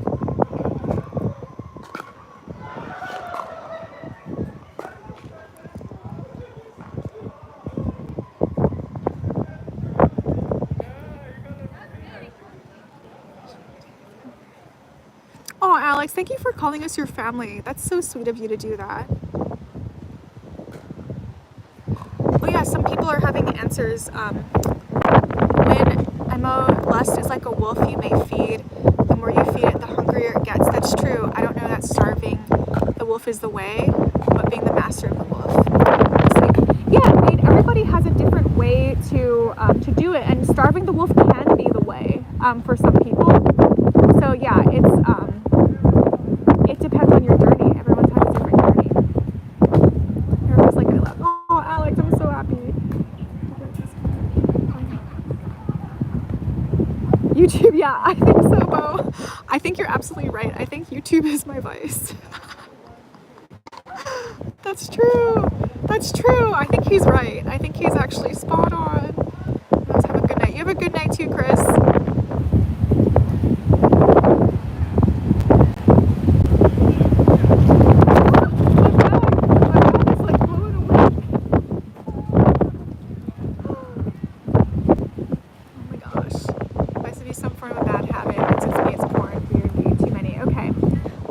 I don't have anything like that. I don't have any substance, or I don't have I don't have anything like that. I do watch YouTube to maybe my vice is a bad habit could be comparing myself to people sometimes and feeling inferior to other people. So maybe if that's considered a vice, that's what it would be. Fresh from scratch all the way. Yes, all the way. Name is Don, you can it's Big Papa Little Mama, but it's Eric and Don Platek. That's the handle is Eric and Don Platek. Eric with a C, ERIC, and Don Platek. Okay, go check it out. Ernest does live streams on his channel too. You guys gotta check out Ernest's channel if you want to see Ernest's live streams as well. And Bo's got some food on his channel. I don't know when he's gonna post more, but I'm looking forward to his next post if he decides and if he wants to do that. So go check out the channels, you guys, of the mods who do have channels. And if you're a mod and you have a channel, let me know if I didn't know about it. Remember, Christian was a derogatory term for Rome, used as a term of endearment today. Disciples called it the way. Sorry, sometimes I pause because I have to read it again. And then I probably have this dumb look on my face because I'm trying to understand what you guys are saying. Huh, interesting.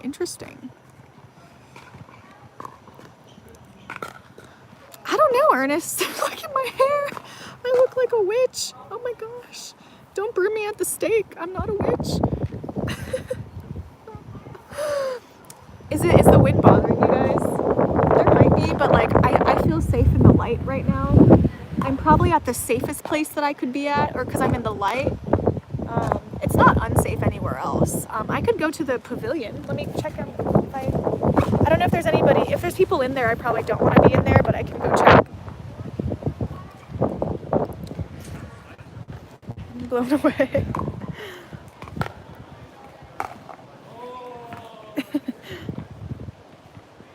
Yeah, the handles right now, but my other channel, I think maybe because the music channel is a bigger channel, so it's doing the other way of like seeing people's names. Whereas it's kind of a good thing because you can go see people what people's channels names are on my music channel, like the way that it's doing it with the @ sign.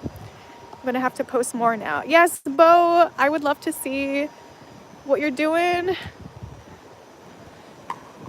Whatever you're doing over there. I think that, no, I'm not perfection, Sean, I'm not, but thank you for thinking that. I'm just a human being. I'm a singer-songwriter. Oh, thank you, Rick, you're so sweet. Okay, let me see if I can go sit in the pavilion. Yeah, my hair, it was doing a number on my hair, the wind.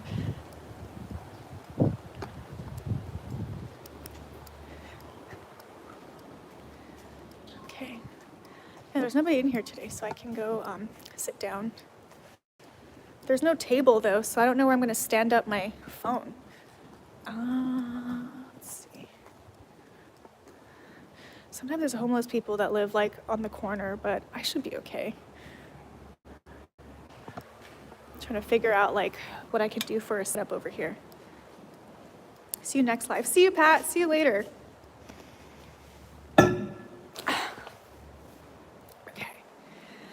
Well, there's not as much wind over here. I need to like have a table.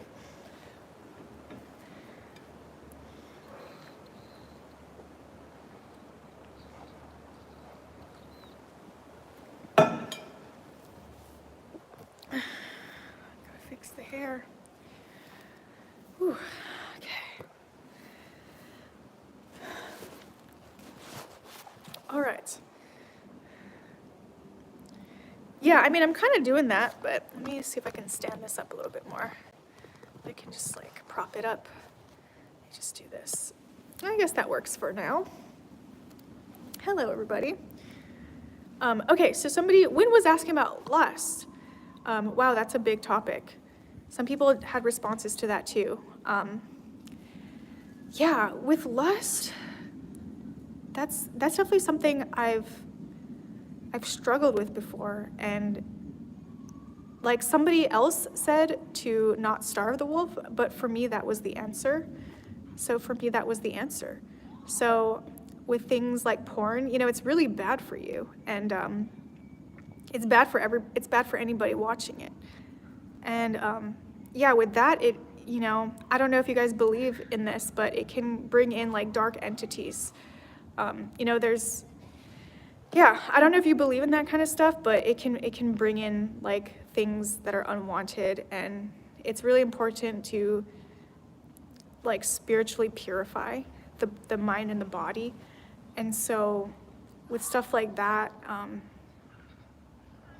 yeah, it like anything that is a vice or whatever, if you decide to not partake in things like that, or with whatever it is, sex, or, you know, if you've, wow, this is kind of a big topic, but yeah, things like, you know, overly using sex in ways that are, you know, just like using that to like numb your, or using that to like deal with things, or using that to, yeah, to like, you know, it's exactly just like similar to like drinking or smoking, and it's like kind of a similar thing that you can use to like numb the pain or whatever it is.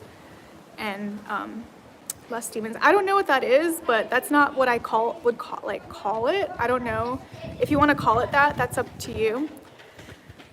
Yeah, so sometimes the answer is to starve the wolf and to just feel your feelings, and instead of turning to, you know, the next vice or the next person, or like if you have it's really common with women to have a love addiction or be addicted to like, you know, like, I mean, for both genders, right? For both genders, maybe not just with women, but like to like, you know, just go from person to person, like going from situationship to situationship or relationship to situationship to whatever, like it's a common thing.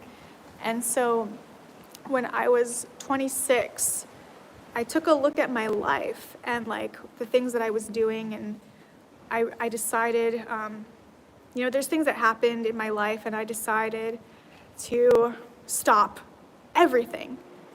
And so that's what I did. Looking through the lens of lust reduces people to shallow. Yes, it does, Wade. Yes, it does. Having a clear eye may reveal more about those people. 100%. 100%. Everyone's a human being, and yeah, we don't need to, it's not healthy to objectify people to things that can fulfill us and our needs. Whether it's lust or whether it's like people can use relationships as such a thing. You can use a relationship to fulfill your needs instead of looking at it like it's a mutual building thing that we grow together and build together. So I think everyone deals with lust. It's true. I agree, Andy. It's a big topic. Everybody deals with it. It's 100%, and it starts when you're a teenager, and nobody in society really talks about, like, it's never really educated on how bad like certain things are for you, and like, I think for me the way was to starve the wolf and replace it with Kundalini yoga, with breath work, things that like working out, things that like really get you into your body. So I starved the wolf, you guys. I didn't have any like relationships for years and years. Like I went like, let's see. So the total was 7 years I didn't have like any like major relationship, but I went 4 years without any intimate relationship until I went to Australia, and I had this thing with this person. It was nice, it was beautiful. And then I came back and I went another 3 years without any like intimate relationships or anything like that. So I went like, just like I starved the wolf. Oh my gosh, Vaughn, you went 10 years? That's amazing. That is so amazing. Yes, when praying with God will help to defeat lust, and having God in your life will help you defeat lust. And just, avoid looking at people with a certain way, like that way that, like, it's hard to like explain it in words. I've never had to explain it. I've never tried to explain it in words before. It sucks to realize you've dehumanized people just because of attraction. I've done that. Yeah, we've all done that, Alex. You're right. Yeah, it does suck. And yeah, it's and the way that the porn industry is, it's very dehumanizing, and it encourages like the dehumanization of human beings. And so it's, that should not be used at all. Like, I know that that's not the reality right now, and that the reality is there's a lot of people addicted to porn, and it's a sad reality. But yeah, it's just really bad for the mind, the spirit, the body. I do believe that it draws in like entities and stuff, that it welcomes things in that are not ideal.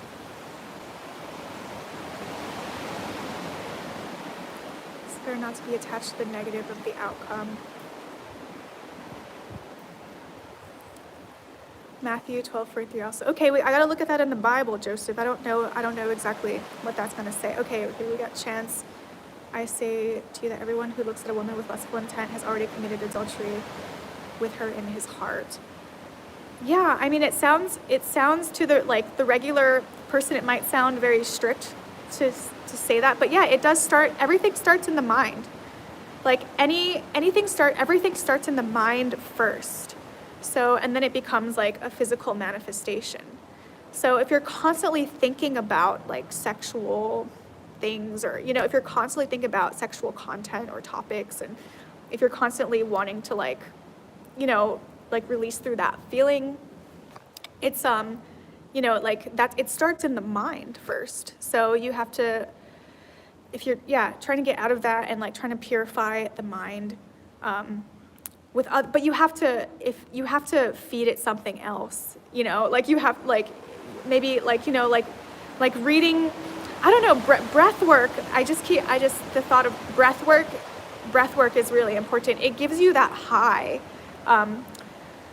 Things are looking a little chilly. Yes, Chris, things are having a little chilly. Tuna, you're talking about pouring. Yes, we are. Somebody asked the question. I was like, you know, I'm going to talk about that right now because it's something that everyone's struggled with, and it's something that society doesn't teach. Like, nobody is talking about, like, how badly porn affects you. People are talking about it now. I see tons of people, like tons of men going on YouTube, and out of all people, a woman talking about it, but like, it's for, you know, everybody, it's like, it's available for anybody. And, you know, especially like kids, like teenagers having access to this. And there's more and more men coming out on YouTube and talking about how porn affected their life in a negative way and how they had to like heal from that. There's more and more people talking about this. And so it is becoming more of an underground movement.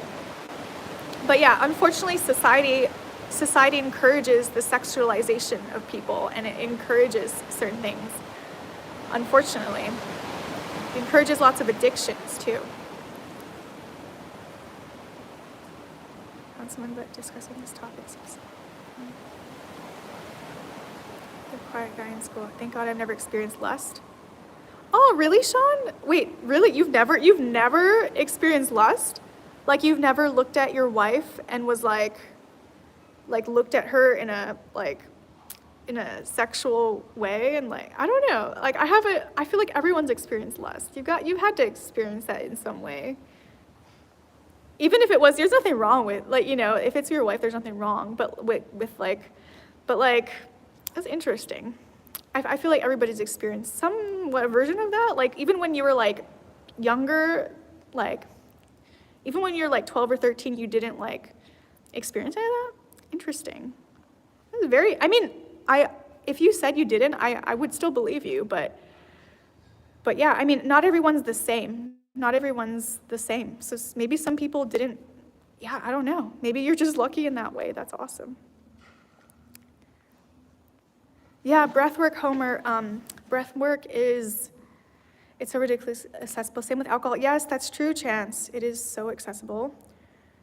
I'm like the Pharisee from the parable of Pharisee tax collector. God, I thank thee that I'm not like these other men. A lot are into abstinence.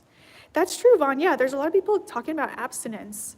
So yeah, that's just like, you know, starving the wolf and like replacing it with healthy things like exercise. Like, I guess because like having an obsession about, instead of being obsessed with like sexual stuff, being obsessed with like getting healthy. I guess maybe that's like, I don't know if it's like a vice, but it's just like obsessed with wellness and like, what can I do to improve my life rather than degenerate myself and my consciousness? You know, like, what can I do to get closer to God than bring me away from God? So it's like, I guess you can look at your decisions like that, right?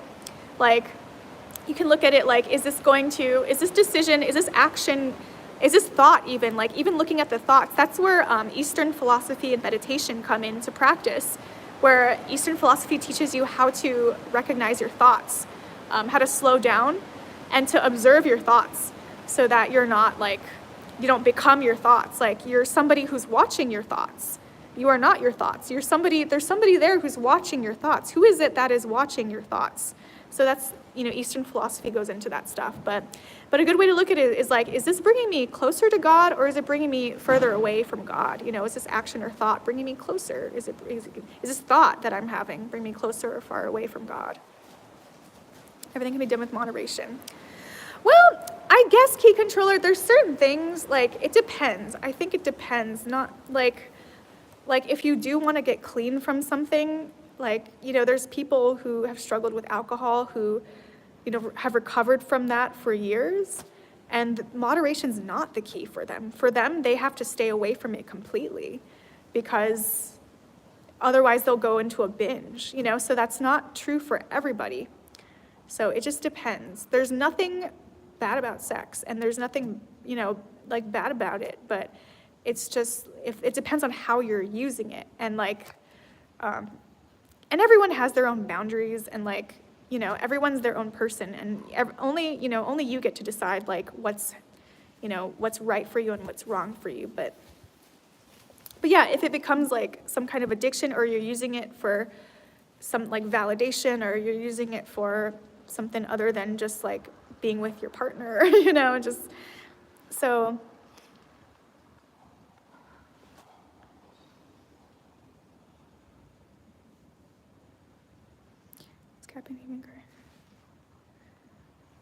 Did Christ face with lust too? I don't know. Sorry, I don't know too much about. I'm just starting to get into Bible, so I really didn't know. 2 years in, she's my first and only. Oh, Sean, that's so awesome. Hey, that's wonderful. You guys, I will say that everyone is different, and there are certain people who have not had to struggle with certain things. I do believe that there are people in the world, like, just because a lot of people have struggled with something, that doesn't mean that every single person has been that way. So I think I could believe that. Yeah, that's awesome. Never expected to ever hear you talk about this subject. That's 2 hard addictions at once. You overcome it. Oh, what did he say, Alvaro? Let me go back to Alvaro's comment. So right, I used to work at a bar. Drinking alcohol made me want cocaine. Oh, wow. Oh, gosh. Okay. Yeah, I mean, I feel like they can work together, right? They don't always work together, but the addiction, like different addictions, can work together.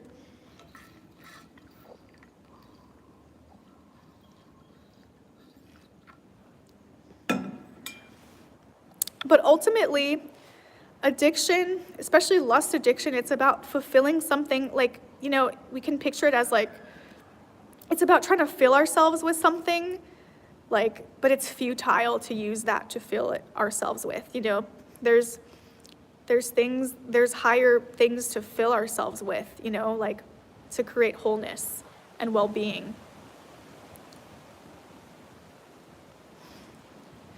Filling ourselves with love and like, genuinity, and just like filling ourselves with good friendships, filling ourselves with good connections, with good relationships. I don't drink, smoke, do drugs. Hell, I don't even eat mangoes. Well, that's great, Chris. The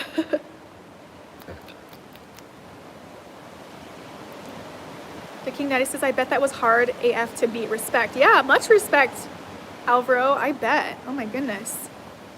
Oh my goodness. Yeah, a lot of people have overcome such amazing things. It's possible to overcome, no matter how deep you are down in something, it's always possible to turn it around. God, turn it around. God, turn it around. I thank thee that I'm. Let me take a look at my picture. I'm 45 and can do 15 pull-ups. Hey, that's amazing, Alvaro. Yeah, a lot of people are beating these addictions with replacing it. You got to replace it with something. So a lot of people are replacing things with like physical exercise. Lifting weights is amazing. I did give myself a tendonitis from doing it too much. So you got to start out slow. Don't start out doing it every day, and don't be foolish like me. But lifting weights, once you build up to it, you got to build a foundation, right? So you can't just go into it and expect to not get any kind of injury. So you got to make sure you're doing good form and all that, which I probably didn't. But lifting weights, it feels amazing. Like, it gives you those endorphins, that like your body craves. Lifting weights, like cardio is good too, but like, I don't know, there's something about lifting weights that gives like a certain type of endorphins. I don't know what it is, but yeah, I gotta get a gym membership eventually, like sometime soon this year. I'm sad, I have to admit, sometimes in a week I stay up almost all night. Oh, I'm so sorry, Wynn. I want to get out. It's like a magnet attracting me. Oh my gosh. Okay. Man, okay. I'm not an expert. I'm not an expert at this. Have you ever thought about going to AA, Wynn? They have free AA meetings, and you can get a sponsor. Yeah, I don't want that for you. I wish a better, life. I wish you a better life. There's AA with like sex addiction, like porn addiction kind of stuff. There is AA for that specifically, I think. And I don't know too much about it, but you can join, you can go find a group. There's in-person, and again, there's online groups for free that you can find. You have to find the right one for you too. So go try different ones. Go look up, AA meetings, whether some people like in person, some people like online, and go check it out, because there's other people struggling with the same thing, and you're not going to have to feel so alone in that. And you can get, like you can get a sponsor, somebody to, talk to every week and, to check up on you and everything. But I think their motto, I think they do like abstinence. So, which is fine if that's, what you're wanting to do, if you're wanting to get out of it. You said you want to get out, so that's what you said, that's what you want. So yeah, like I recommend AA. You can't do it alone. If you have an addiction, you cannot get out of it alone. There's other people who are going through, what you're going through, and there's other people who can support you on that, and you need that. We're not meant to be isolated. So please get help please get help in the most loving way possible. Please get help for it. Do not judge yourself. Do not judge yourself for it. Please get help for it. It's terrible. It reminds me of the quote, sin feels like freedom until you try to stop. Aw. What's your life objective? To be all that you can be, just like the army. Plans to have kids. I do not have plans to have kids, Joseph. Idling hands are the devil's workshop. Norepinephrine. Norepinephrine. That sounds familiar. Is that something like a chemical in your brain? I stopped drinking alcohol almost 2 years ago for health reasons, but I realized I wasn't enjoying it. One drink led to two. Yeah, that happens. That can happen. I'm so glad you found a way to stop too, Eric. I'm glad that happened for you. They help give me purpose, focus, God's will in my life. Oh, that's awesome, Joseph. That is so wonderful. I'm able to be focused on God without having children right now. So it's something I'm able to do. I do have 2 other women who I'm doing Bible study with. So, that's motivation. One of them has a kid, and one of them is like, living alone like me, but she has a boyfriend. But yeah, they're really great people. And so that's awesome that they just came into my life. And they came to my gig the other night. They were so supportive of me. They got me flowers and, got me gifts and wrote me a card, and it was so wonderful. So yeah, I definitely have motivation on my own and like with community to stay focused with what I need to do in God. I think for me, if I had children, it would be a distraction right now. I don't think I could handle that at this stage in my life. So if I did decide to have children, it wouldn't be until like I was a little bit older, till I was older, and I would just be one of those older people that have children. And if that happens, I don't know.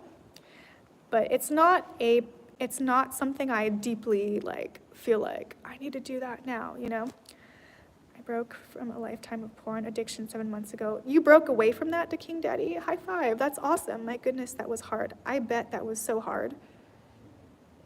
I'm finding it feels much better now. Oh, that's so great that your life feels better without alcohol, Eric. Hello, Shane. Love that song. Oh man, I'm really not caught up with the chats, am I? I'm pretty far down. Okay. Good company is half the battle. You are the top 5 people you spend the most time. That's true, Dawn. It's half the battle. It's not always easy to find the right people to be around. So I'm not gay, by the way. Oh yeah, I never assumed that, Chris. Most likely a lot of people on here have the Bible app 2 times daily. My phone rings for prayers. Oh, cool. Well, that's awesome. You have the Bible app. That's awesome, Alvaro. That's cool. I gotta check that out. I didn't know about that. I'm sure there's lots of tools for spirituality and Christianity. Hey, highly sensitive healer.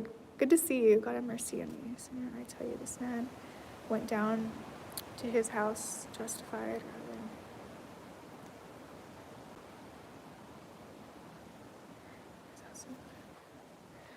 Replacing one dopamine addiction with the other. Yeah, but that's not, there's nothing wrong with that. Like lifting weights and exercising is actually that's a healthy replacement. As long as you're not ideally you don't want to be addicted to anything, but if you're going to choose, right, you're going to choose the one that's going to bring you health and wellness instead of drag you down in life. So cardio does it for me. Oh, that's awesome, highly sensitive. Can turn any bad thing around into a positive. First, loving, believing in yourself in order to work proper. That's true, Rick. That is true. A few hours away from my license. Chemical dependency counselor cert. Oh, congratulations, Resin. Congrats. That's a really big accomplishment. Thank you for your service in wanting to help people with that. For not judging me, appreciate it. Yeah, there's no sense in, we've all been down dark places, and nobody wants to be judged, and there's no need to judge anybody, but especially people who want to get help and who have gotten help.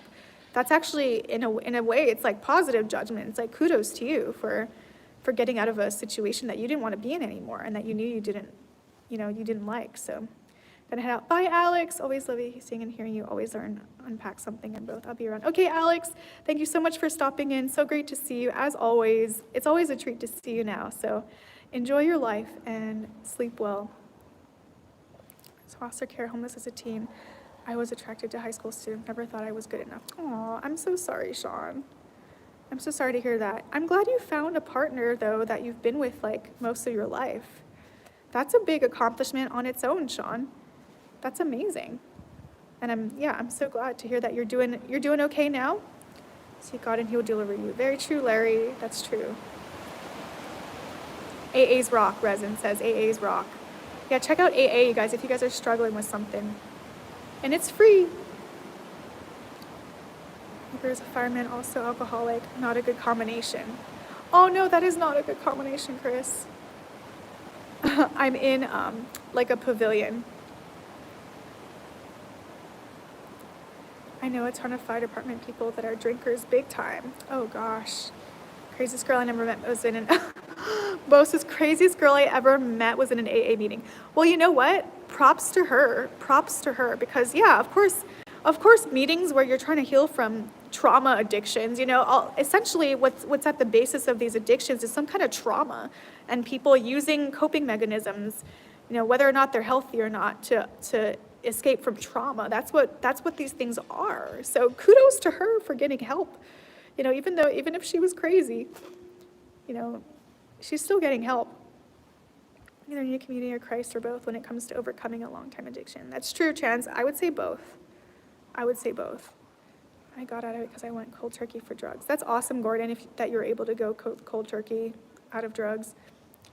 You have to believe it starts to mean community. I know, Rick, amazing. You beat cancer twice, and then you had that thing with your arm. Oh my goodness, and you keep going.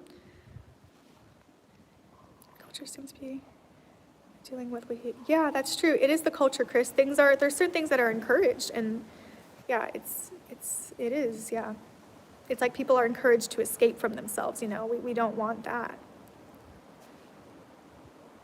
Oh, thank you, Zeep. Yes, please subscribe if you're enjoying this really intense, kind of intense, it's not super intense, I guess, but God bless, my dad died last year of cancer. Oh, I'm so sorry to hear that, Alvaro. I'm sorry to hear that. Is it cold? It is cold tonight. Yes, it is a cold summer night.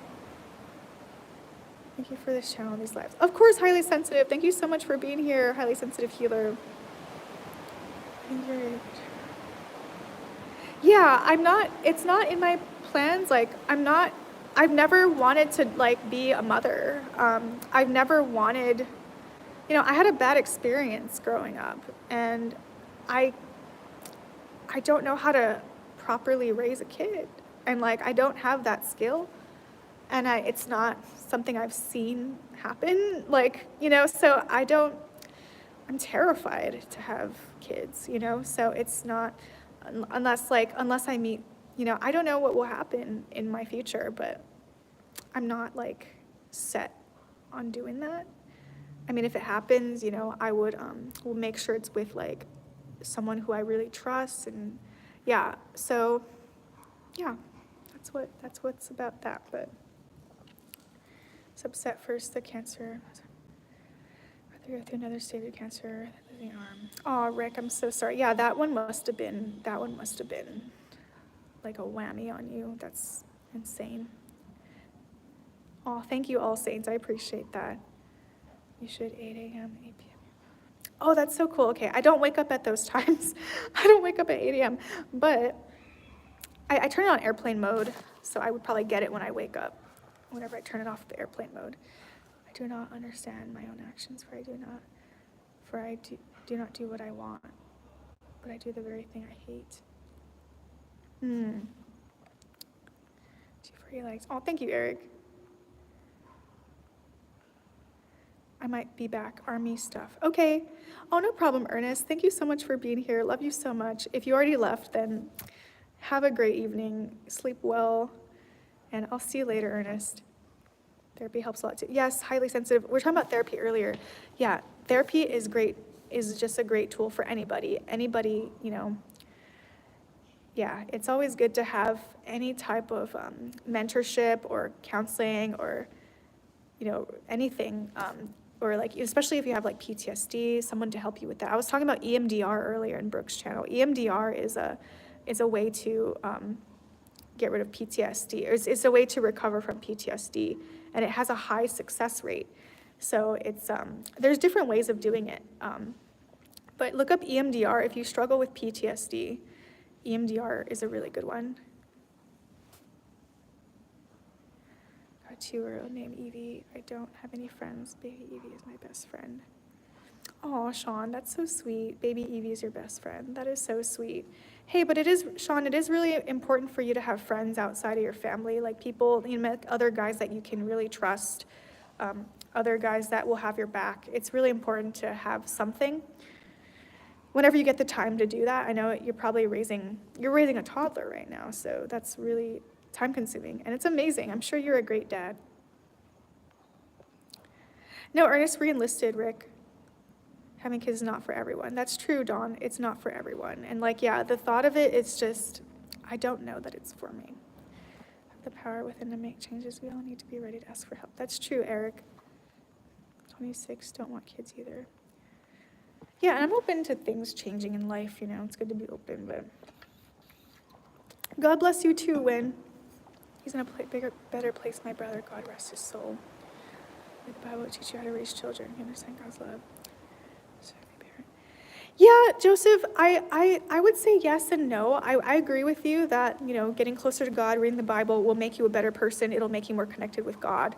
I agree with that. Raising a child, it's not, unless you had it modeled properly to you, which a lot of people didn't.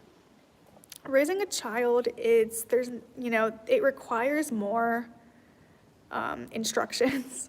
Specific instructions. It requires reading if you don't know how to, it requires, I would be taking, if I ever did decide I wanted to have children later, I would be taking classes. I would be reading books. It's not for people, or shouldn't be for people who cannot self-reflect. There's so much that goes into raising a child, and yeah, I struggle with PTSD from the ways that I grew up, from the things that were said and done, and I struggle with that, and I don't know that having a child might be even good for me, because I'm afraid it would potentially bring trauma up for me, and re-trigger me. So yeah, that's a tough one. But yeah, I agree that the Bible, will make you more connected to God, will help, if you're in that space of receiving that, just reading the Bible on its own without really it's not just about reading it, it's about feeling it. It's about, having the intention to connect with God. So there's more that's into it. You can't just read something and then expect it to change your life. But I agree that if you have the intention to become a better person, to align yourself with a life that will connect, bring more God into your life, to get to know, yourself and get to know God. And I agree, all those things are amazing, and you're gonna naturally be a better person from it. But raising a child, it requires reading. I think more people should be reading books and taking classes to be able to understand how to healthily, raise a human being. It's not like having a pet, even having pets, people go to read books about dogs and how to train dogs. It's even raising a pet is like that. So it's it's even more for a human being. Human beings are very complex, and yeah, bringing another human into this world, and it's just it's a big honor it's a big honor to be able to do that, and it's a responsibility, and it requires you to sacrifice, make a lot of sacrifices. And so I don't know that I'm willing to sacrifice my career. Like, I don't know if I'm going to be satisfied enough with my career to be in a place to have kids. So I don't know. I don't know. But you don't just, you can't just like birth a kid and expect it to raise itself, which a lot of people have had to do that on their own, but it's not ideal. I would want to make my kid feel, respected, to feel loved. And, when you show qualities to your kids mirror that back to you. So if you disrespect your kids, if you don't love your kids, you're going to get the same thing back. If you neglect your kids are going to neglect you. It's like, that's how it works, right? It's definitely an effort to be made, and it's not natural for everybody to be able to have the skill to do that. Hey, Roses, how's it going? Hello. Thank you. I appreciate that. Yeah, you guys, it's a hard one. It's a hard one. My first port of call would be to have a girlfriend. Yeah, that's a first, Chris. And that's true for anything. You have to find the right person. I would not want to have kids with the wrong person. And it happens, and there's, and then people, you find a way to live with that, and to be able to co-parent and stuff like that. So I know I have friends who have to co-parent and stuff like that. Lots of friends, actually.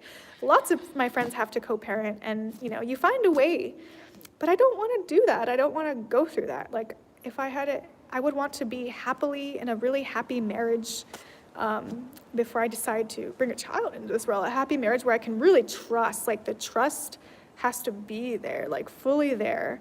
And if there's an ounce of distrust, like, I don't think I would be able to really comfortably have kids with somebody. So Eric says, to all those here, service and men and women, thank you for your service. Thank you for your service, everybody. Thanks, Eric, for saying that.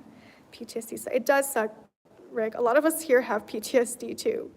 The dark holes in being can help others more than when I was a child. Very bad life. Good to see you again, Roses. I have to look into regarding PTSD. Yeah, PTSD, it's called EMDR. You got to find a therapist. It's really important, if you struggle with PTSD, if your insurance allows for that, if you're able to afford it. Otherwise, you got YouTube and look up EMDR. Eye movement rapid desensitization, or something like that.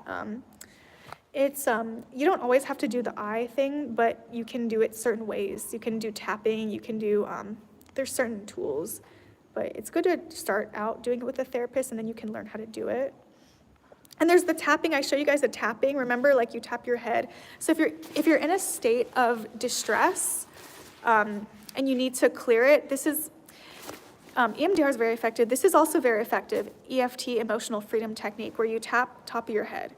Tap your, I just show you with both hands, but I use two hands, so I use one hand on each side, and I do it at the same time. So yeah, I showed you guys earlier, scroll back in this video, but you tap your eyebrow over here, and then you tap under here, and you're breathing, and then you tap here, and then you tap here, and you tap your collarbones. You can't see my collarbones right now, but you tap your collarbones. Let me show you guys. I just want to demonstrate it because some people haven't been here since the whole live. But emotional freedom technique, when you're in a state of like triggered, from PTSD, whether you're having anxiety or whatever it is, you tap the top of your head and breathe about 7 or 8 times, and then you tap right above your eyebrows, and then you tap your cheekbones, like high on your cheekbones. And then you tap like where your mustache would be if you have a mustache, in the middle. And right underneath your lip, your bottom lip. And then you tap your collarbones, where your collarbones are. I'm on low battery mode, you guys, but you tap your collarbones like right below your collarbone. So you tap right here. This is a good one. You can just use this one if you're dealing with anxiety. You can just do this and breathe, if you don't want to go through the whole sequence. And then you tap your rib cage, so tapping your rib cage like right here. Tap your ribs. And then you tap your wrists like right here. Right here. And right here. The knife of your hand. Right here. And then you repeat the same thing over and over again, and it should calm you down. If you're having some kind of anxiety attack, you're dealing with really intense emotions, it should help. So yeah, you just repeat the cycle again and again. About 7 to 8 times you tap on each one. So that's a tool that can be used instead of EMDR if you don't have that access or you don't have that tool. So alive. Oh, you're still alive in a lot of pain. I'm so sorry, Cushy. Small fracture is very painful. I bet. I'm so sorry to hear that, Cushy. It takes a village to raise a child. Yes, it does, Wade. This man is female and she's the sweetest. Most trustworthy person I know. She's the best. That's awesome, highly sensitive. I'm glad you have a really good friend like that. Been friends since 9th grade. That's amazing.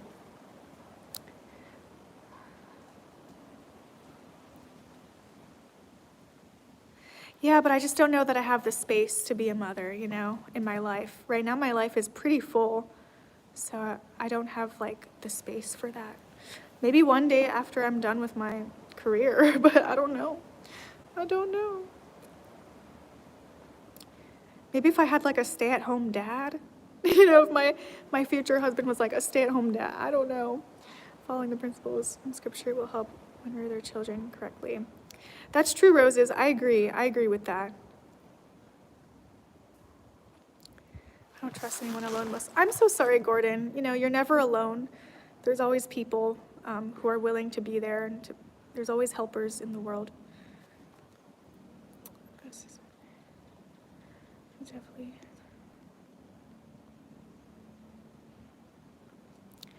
Yeah, babies do not come with a manual, but there's manuals out there. There's books and there's things to learn about it. I'm a single dad for over 2 decades. Now it's a tough cookie. I didn't know anything, but it can work out good. Okay, key controller. Yeah, I hope the best. Wow, you were a single dad for over 2 decades. Oh my goodness. Instinctive, you know a lot.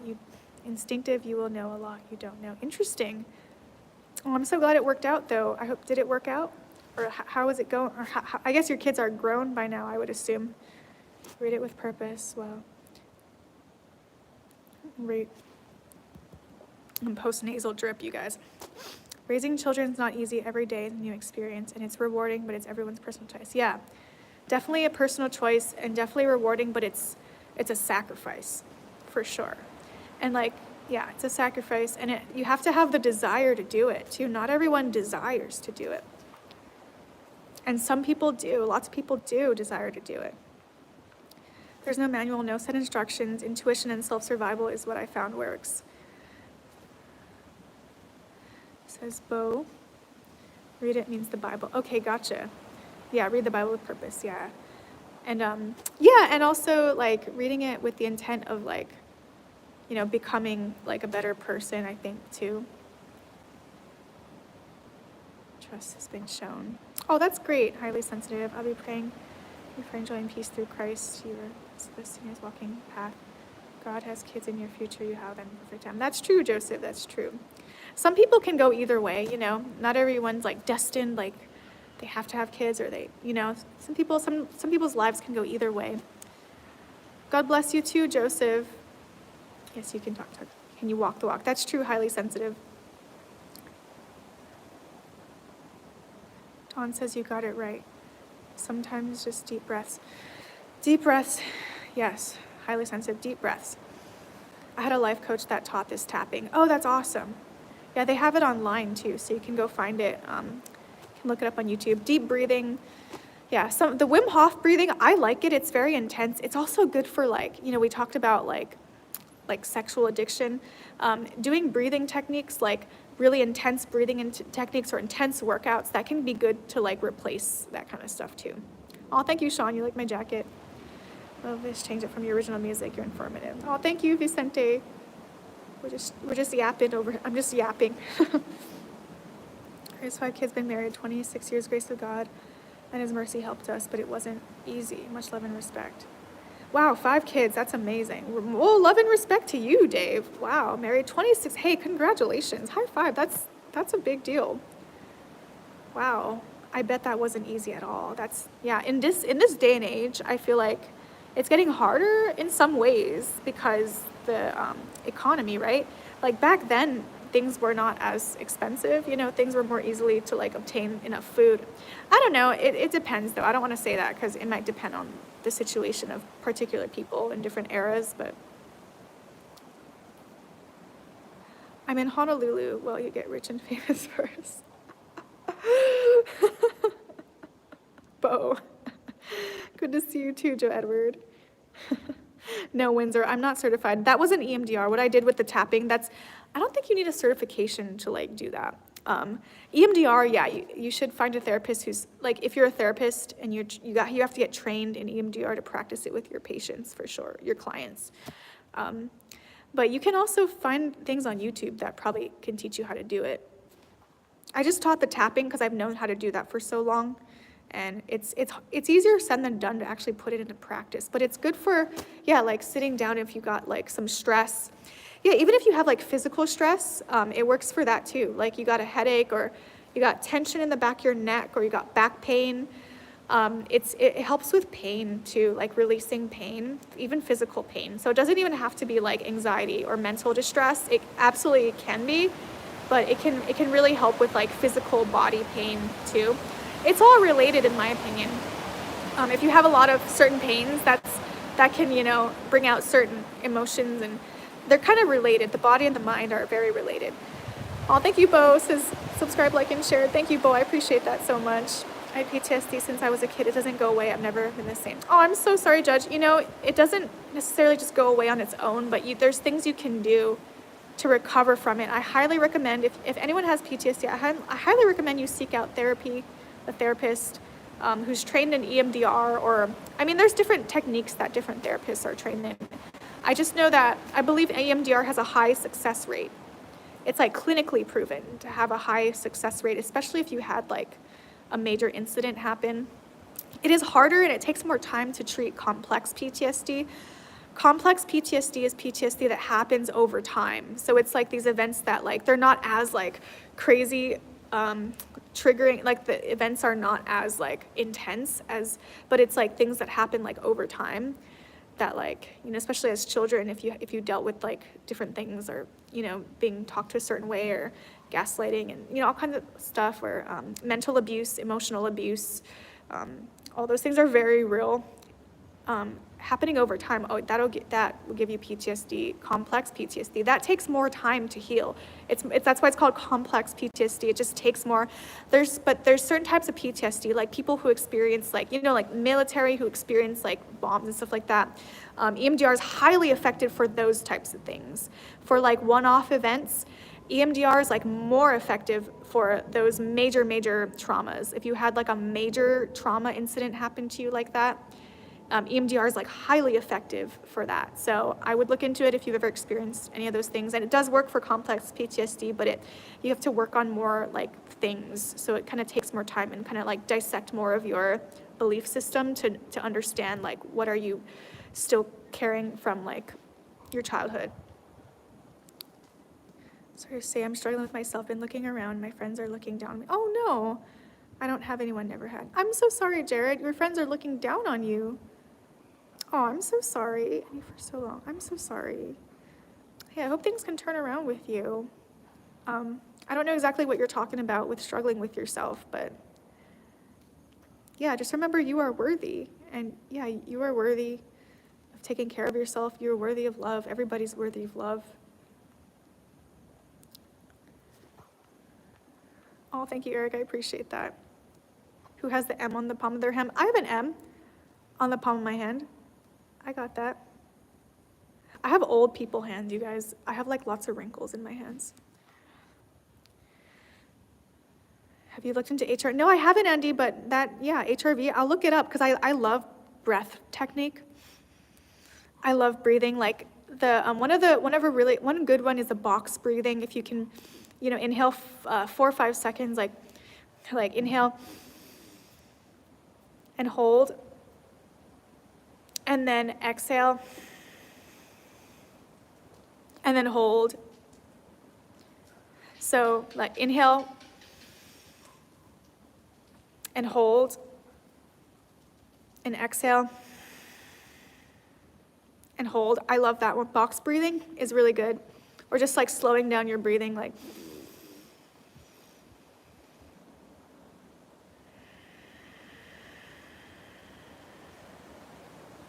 That can be really helpful.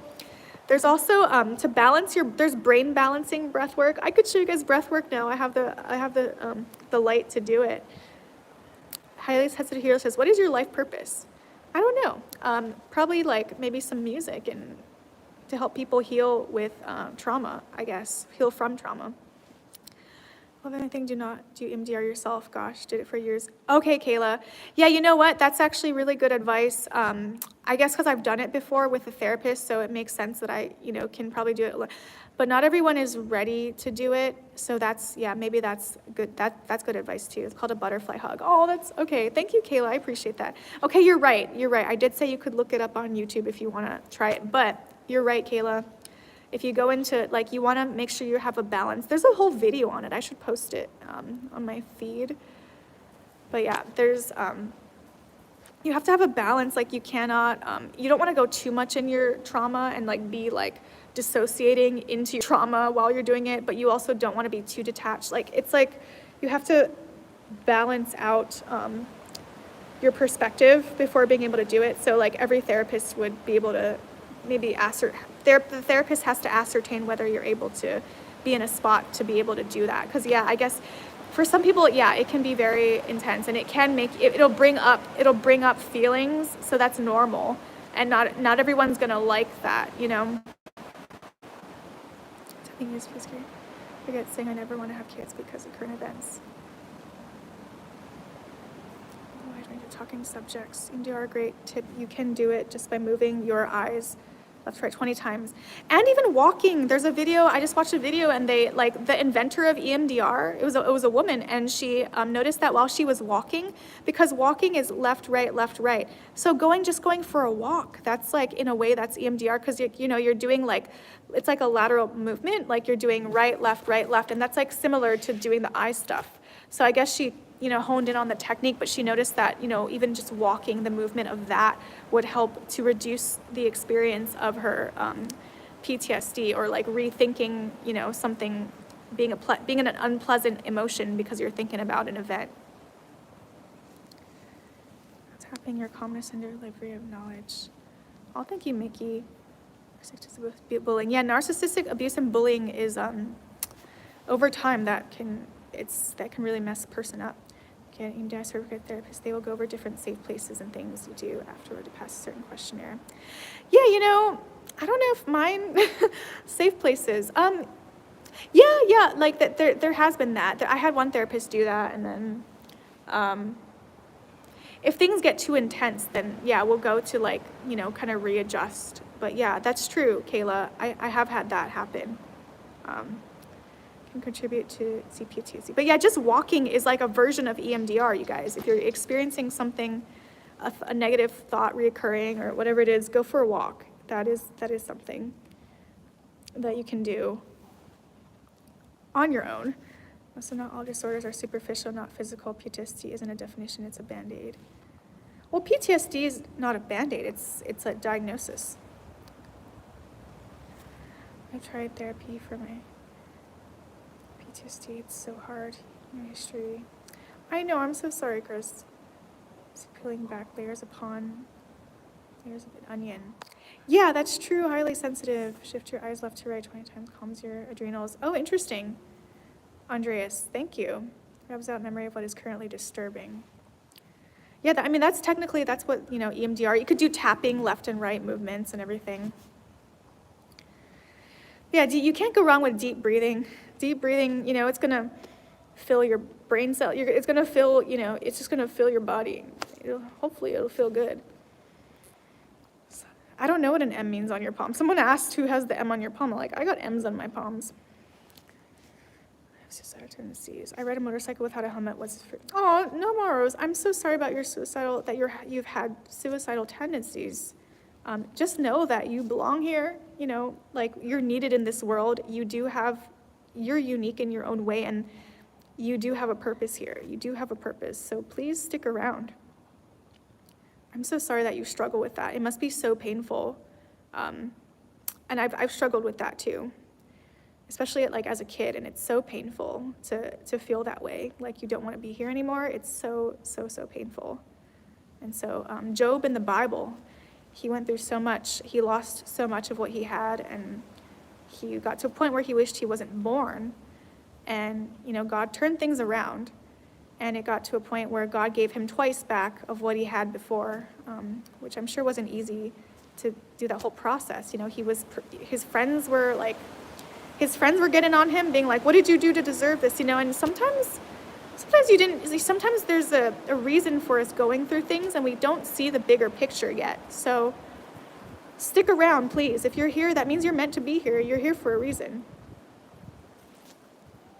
I've lost hope in God and waiting for someone. Jared, sometimes it's not about waiting. Sometimes it's about going out and putting yourself out there to meet people. Do you do enough of that? Go to some yoga classes. Go somewhere where women go, I don't know. Just go out and put yourself out there. It doesn't hurt to try. If you think you might like someone, go for it. Shoot your shot. And you can shoot as many shots as you want. And even if you get rejected, well, then that's okay. Just go, I've had people shoot their shot with me and I reject them, and then, you live. And we've all been rejected before too. Fulfilling both of those with your 2 YouTube channels. Oh yeah, thank you, Highly Sensitive. You become a mother in the future, I know you do. Oh, thank you, Roses, I appreciate it. Proverbs 31:10-31. NYC, good on you. I hope you're doing well. Keep letting people know that they can do well. Thank you, Kayla, I appreciate that. Thank you for chiming in too. Yeah, you're right. I mean, I'm sure there's videos out there teaching people EMDR, and I think that, saying that that's available came out of a place, out of not everyone, out of knowing that maybe not everyone can afford like a therapist. Not everyone is in that situation to be able to have the luxury of having a professional with them. So I guess desperately, I just want people to know that there's resources out there. And there's free support groups out there, the Mankind Project, the Woman Within Project. Look up, if you're a man, look up the Mankind Project. If you're a woman, look up the Woman Within. Those are free groups that you can join, circles that you can join online and in person. They're all over the world. So I just want people to, without the resources, it makes it really hard for people to, know what to do in order to cope. A lot of people are turning to substances to cope. So I just want people to know that there's a way to heal, and things that have been proven, clinically proven. I won't have kids one day any longer, and they would drive me crazy.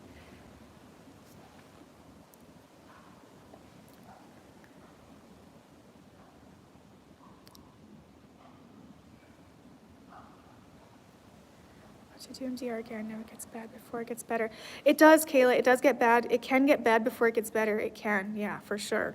The healing process, if you ever gotten up, especially the stage, if you are in a stage where you're just realizing that you, what you went through. I'm at 10%, you guys, my phone could die, but if you're in a stage where you're just realizing, things that you went through and you have to dissect, holy crap, what did I go through? Because you've been dissociating this your whole life and, not realizing what happened. It's when you're realizing, having memories come back and all these things, it's that's a really hard part of the healing process. But, you can't heal if you can't, healing, in order to heal, you have to deal with it. So it's important. It's hard. It's not easy, but you got to walk through the fire sometimes. Also, burial beats is EMDR. Oh, binaural beats. Binaural beats. Yeah, you guys look up binaural beats. Weird freak. Yeah, I love it. Oh, you guys, yeah, that's Kayla. Thanks for reminding me of that. I have singing bowls at home, which is basically binaural beats, but you guys look up binaural beats. If you struggle with PTSD, look up binaural beats. You need headphones. You have to use it with headphones because it goes in one ear and then the other, but it's really calming. That's a good one, Kayla. High five on that one. Thank you for mentioning that. I might have mentioned it at some point before, but it's always good to repeat these things so that people can, have the awareness that there's these things that exist. Binaural beats, that's a really good one. Just relax, go into a meditation, listen to these binaural beats. Really good stuff. Wish you all the best. Sorry to blab, just fat passion. Yeah, Kayla, no, don't ever be sorry to blab. You're not blabbing at all. I'm the one yapping over here. Everyone gets the help they need. Some peace. Good night, Allie and all. Good night, Kayla. Thank you so much for being here. Oh, so much respect to you. God bless you. Thank you for chiming in over here. I appreciate that so much. I think I'm pretty far. I might be far behind in the chat.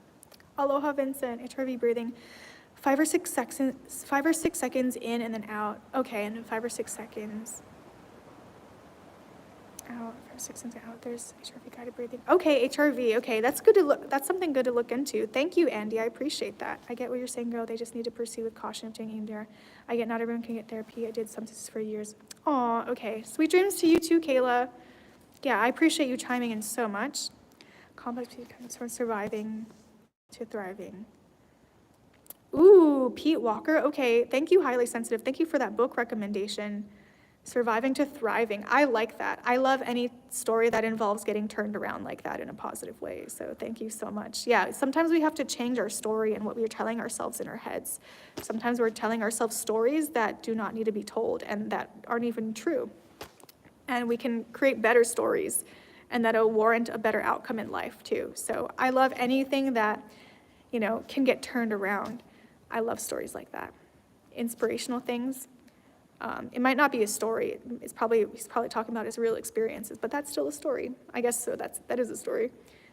Fart. The best pickup line is a fart joke. Oh my goodness, that's so funny.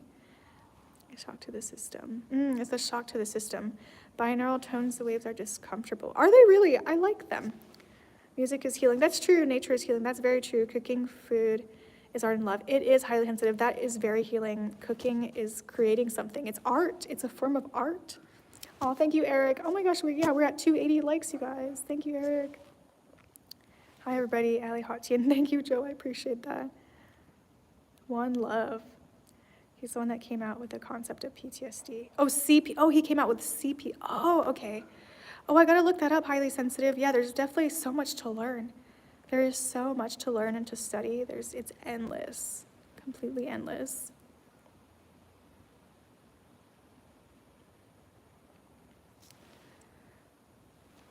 The thing is, I think my battery might be dying soon, so I gotta start walking to my car. I put my water bottle in my backpack. Oh, my bag.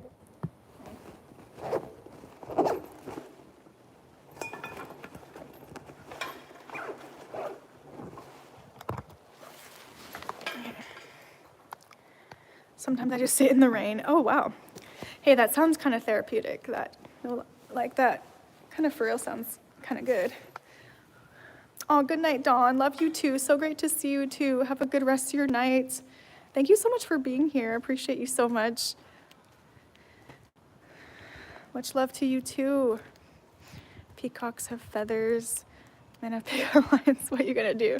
You know, I don't know if it's all about the pickup lines though, right? Like, not everyone responds well to that. I don't know. Sometimes it's just being genuine.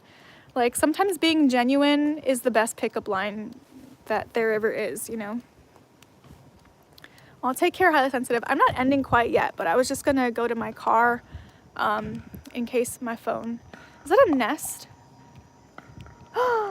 Wait, is that a nest? Oh my gosh, you guys, a nest fell out of a tree. It's a nest. That looks like a nest to me. Aw. Oh, you guys, that's so sad. Somebody lost their home tonight. That's so sad. It's just coming back and take discharge. 3rd September. The world.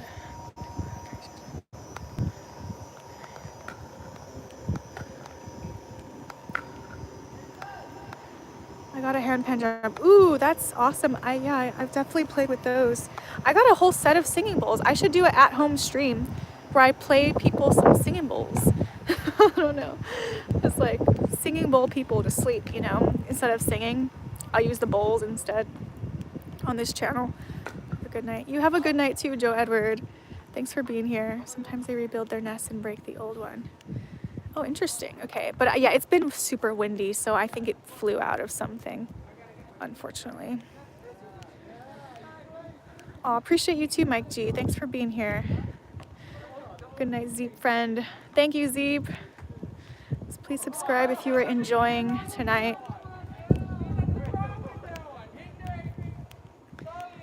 Ooh, Ooh, my legs are sore. I had a friend, I went hiking with a friend. My legs are sore. From yesterday too. I did beach workout yesterday. The day before that I did a bar class, which is like mostly lower body. Live the relaxation. Yeah, I have, I bought them from India. I have like 6 of them, and they were only like, I think I spent like $170 on all 6 of them, which is actually a good deal if you guys don't know how much singing bowls usually cost. They're the Tibetan ones though, so they're like, I think they were handmade. They're the brass Tibetan singing bowls, but they're not the crystal ones. The crystal ones are really nice too. They're more fragile. Mine are pretty invincible, which is good for me because I need things that are invincible. Meditation music at night. Oh, nice. You listen to meditation music at night. That's awesome.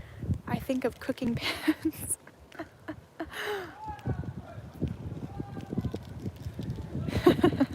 Oh, thank you, Zeeb. Yeah, singing bowls are awesome. Hey, Ernest, how's it going? Hello. How you doing? Well, I was thinking about you, Ernest. I want to send you maybe some, like, have you ever listened to binaural beats? Binaural beats on like YouTube. They have, you know, binaural beats you can find. They're really relaxing. They're good for like PTSD stuff. Yeah, we're talking about some, what else were we talking about? Yeah, just like different ways to like work with like PTSD and stuff.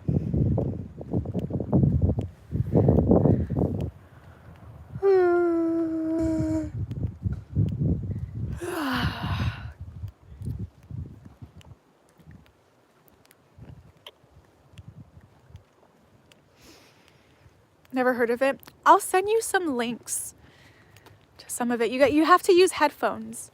You do have to use headphones because the beats are like the way that they are. But yeah, throw some headphones on, lay down, listen to some of this and see how you feel. It can bring stuff up. I've heard people talk about it bringing stuff up to the surface, which is a good thing because it means it's like clearing out. But it may not. Like, it may just relax, you know, it can just make you feel relaxed, or I don't know, different things can happen with different people or different times and stages of people's life.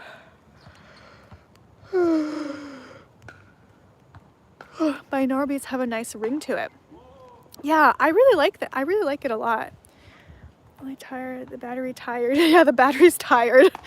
We're at like, probably like, I don't know, 5% right now. You have a good night too, Wade. Thank you. He's a shamanic soundscape. He does a great job. Oh, he does binaural beats.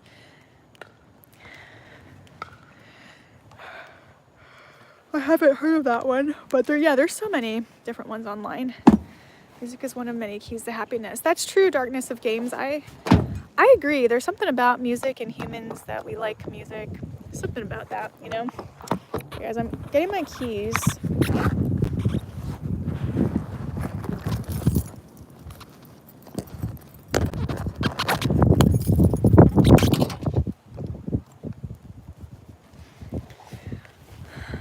Zeep says, Wade, see you soon. He really goes extra. Wow. 6 hours. Wow. That's cool. Thank you, Mike G. I appreciate that. Thank you for your for that input. That's awesome. So you listen to binaural beats as well, or he probably plays his singing bowls, right? Not turning into a pumpkin. No, it is way before 11:30, so no pumpkin. No pumpkin time for me.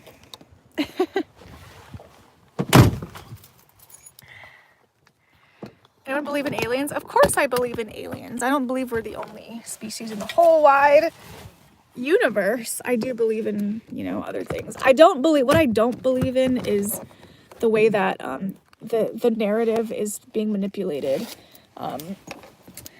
We were not created by aliens, you guys. We were created by God. So there's ways, they're trying to do something weird. You guys. Trying to manipulate the story about it, like, and where we came from, and trying to get people to believe that aliens created us to be a slave race. So that's what they're trying to do. And that's not true. I don't know if you guys have ever seen anything coming out like that. But yeah, they're doing something weird with like getting people to trying to get people to believe certain things.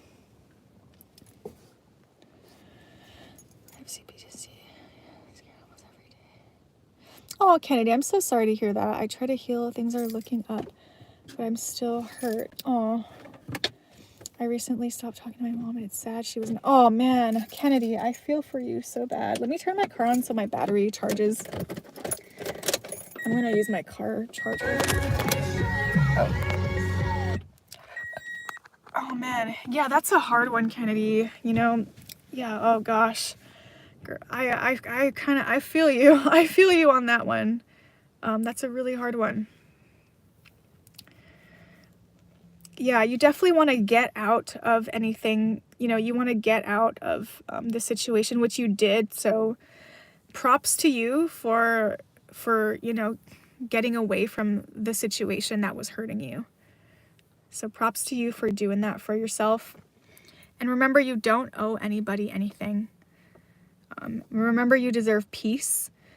You deserve love. And if someone doesn't provide peace to you and love to you, and if they're creating, you know, negativity in your life, you deserve to, you know, remove that. And you deserve people in your life who bring you that peace and, you know, who you can trust and who bring you love, who help you feel loved. I mean, no one can bring you love. You got to create it yourself. You got to feel it yourself, but who are loving and, you know, who can give you a good experience. Ernest says, have a great night, Allie. You're more of an amazing person than you know. Have a wonderful evening, delicious dinner. Love you. Love you too, Ernest. Love you so much. I hope you have a great night as well.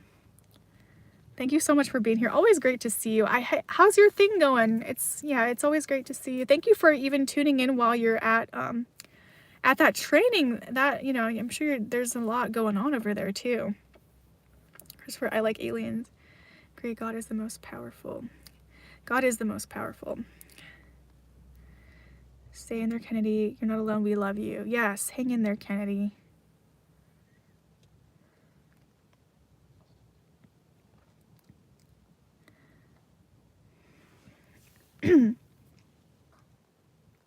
Dawn says later, battle, love ya. Check IG. Check IG. Check your IG, Ernest. Dawn says to check your Instagram. Thank you for being you and creating this amazing. Oh, thank you, Eric. You're kind and helpful. Enjoy being here. Hey, it's great to have you. It's a pleasure to have you. Pleasure to have you guys.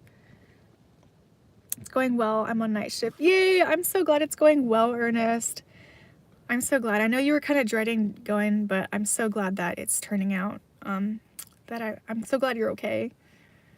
Oh, thank you, Christopher. Thank you so much for saying that. That makes me happy.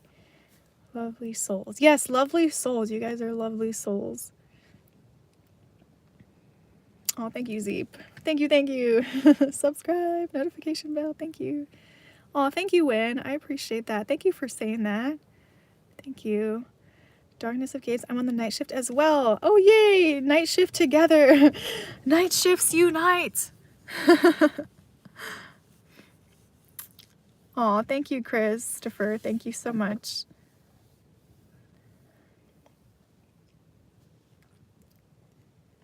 Oh, thank you, Key Controller. I appreciate that. I just like to yap. I guess I'm a yapper, you guys. Thanks for listening to me. Thank you for hearing me yap.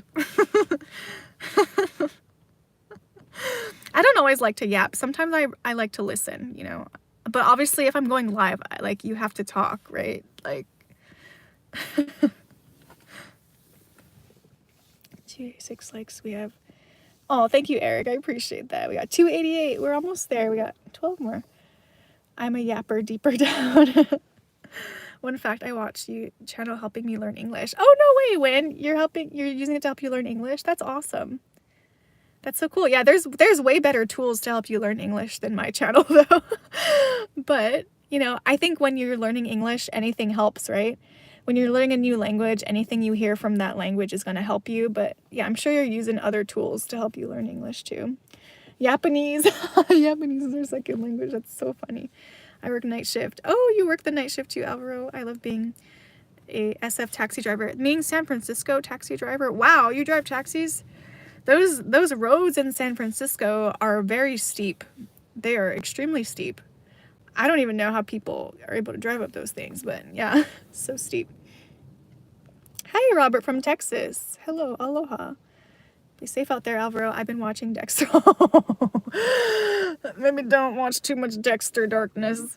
I can't watch, like, yeah, I heard Dexter is like kind of a dark kind of thing. I can't do too much of that, you guys. I minimize that kind of stuff in my consciousness.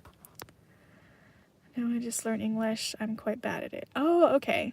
Yeah, look, I mean, there's so many things that can help you learn English. There's like probably channels, YouTube channel. Go find a YouTube channel. Like, there's people definitely out there teaching English, like who are legitimately teaching English on YouTube for free. So I would check that out. YouTube is a free educational resource. It's amazing. I said it to yourself. Oh, thank you, Gordon. I appreciate that. It's a passion, and it all started with trying to be okay. My brother introduced me to it when I was in 6th grade.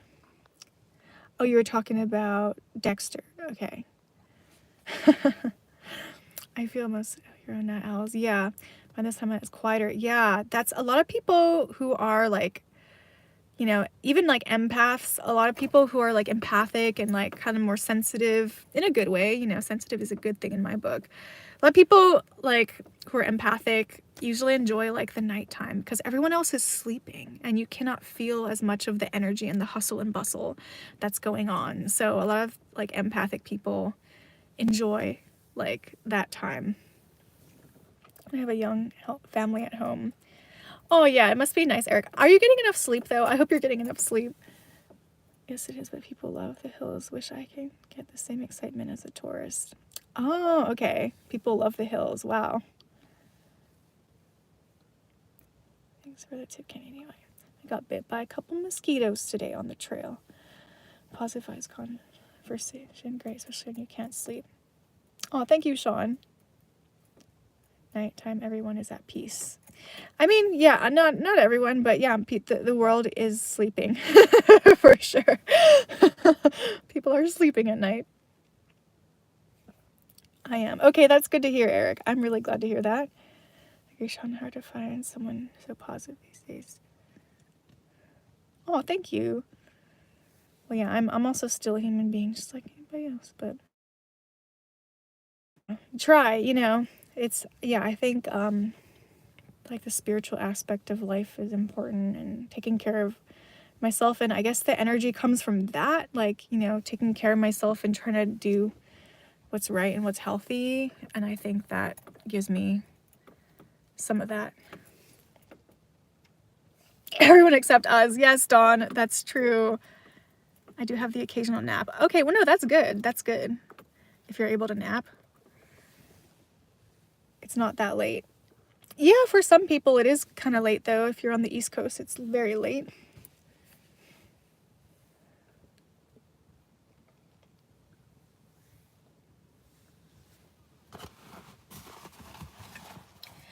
It's so hard to say goodbye to yesterday. Okay, no high notes right now. It's like weird to sing without a guitar, you guys.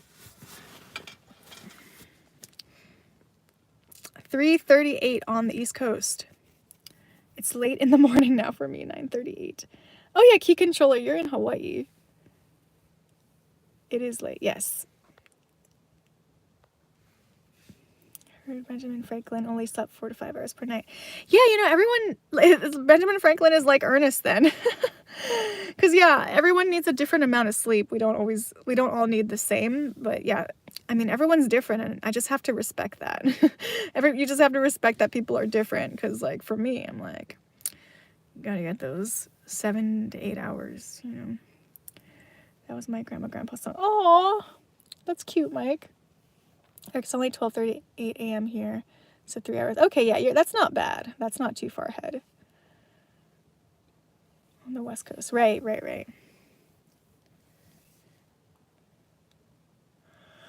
I average 2. Oh my gosh, Dawn. Oh my goodness. Yeah, that's so little. I don't know how you're able to like manage that. I feel like most people need to go into like REM and like deep sleep, and it can take time to do that. So I don't know.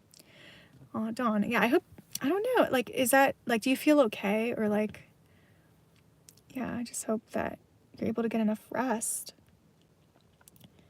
I agree. Okay, Sean is good off of 4 hours of sleep.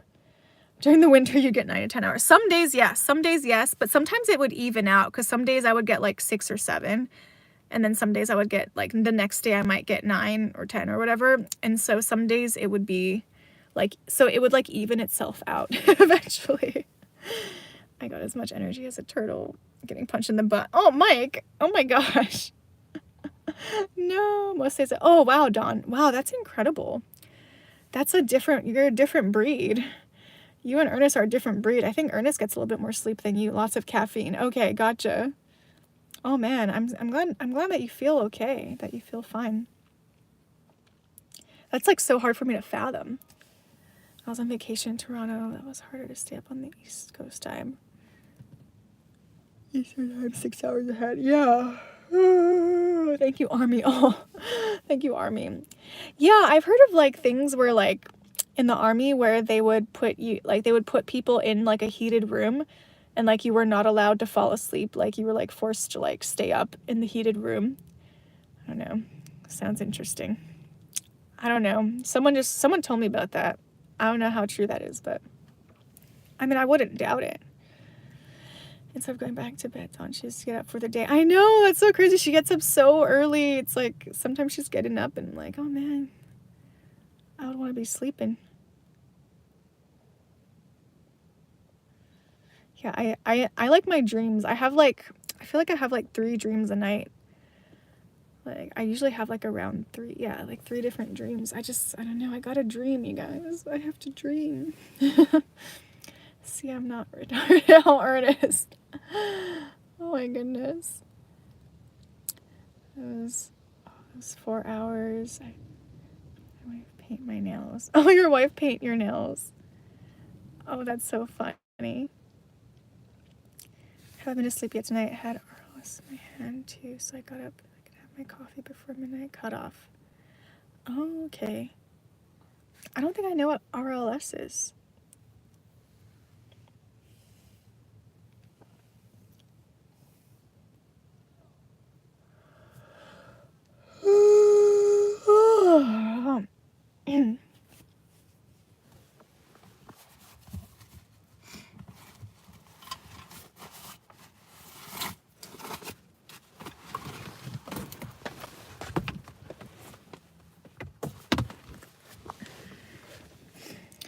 Oh, okay, restless leg syndrome. Oh, I'm sorry, Dawn. Oh, your hand too. Oh gosh. I hope you're able to get some sleep, Dawn, today. Yeah, I pray for you too. I feel like an electric bolt going. Oh my gosh. Oh my goodness, Dawn, that sounds terrible. I'm so sorry.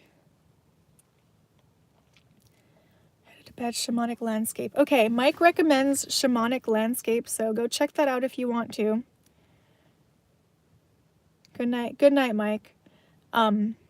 Yeah, binaural beats. Go check it out, you guys. If you guys have a hard time sleeping, take some slow. For me, breathing before I sleep, it has to be like the more slower breaths. Like I do this more, nothing too crazy, nothing too hard of breathing. But before bedtime, I like to breathe through my nose, and I like to do it really slow. I'll sleep during my infusion. I'm good. Okay, Dawn. Oh. Shamadic. Okay, so not shamanic. Shamatic landscape. Shamatic landscape. Okay. Gotta check that out. Yeah, that does sound frustrating, guys. Taking iron pill does a trick, but not last night. Oh, interesting. Taking iron pills. Yeah, I don't take iron pills. I've never been recommended to take iron pills. I do get recommended to take like zinc and some other things. 293 likes now. Thanks everyone for the likes. I appreciate it.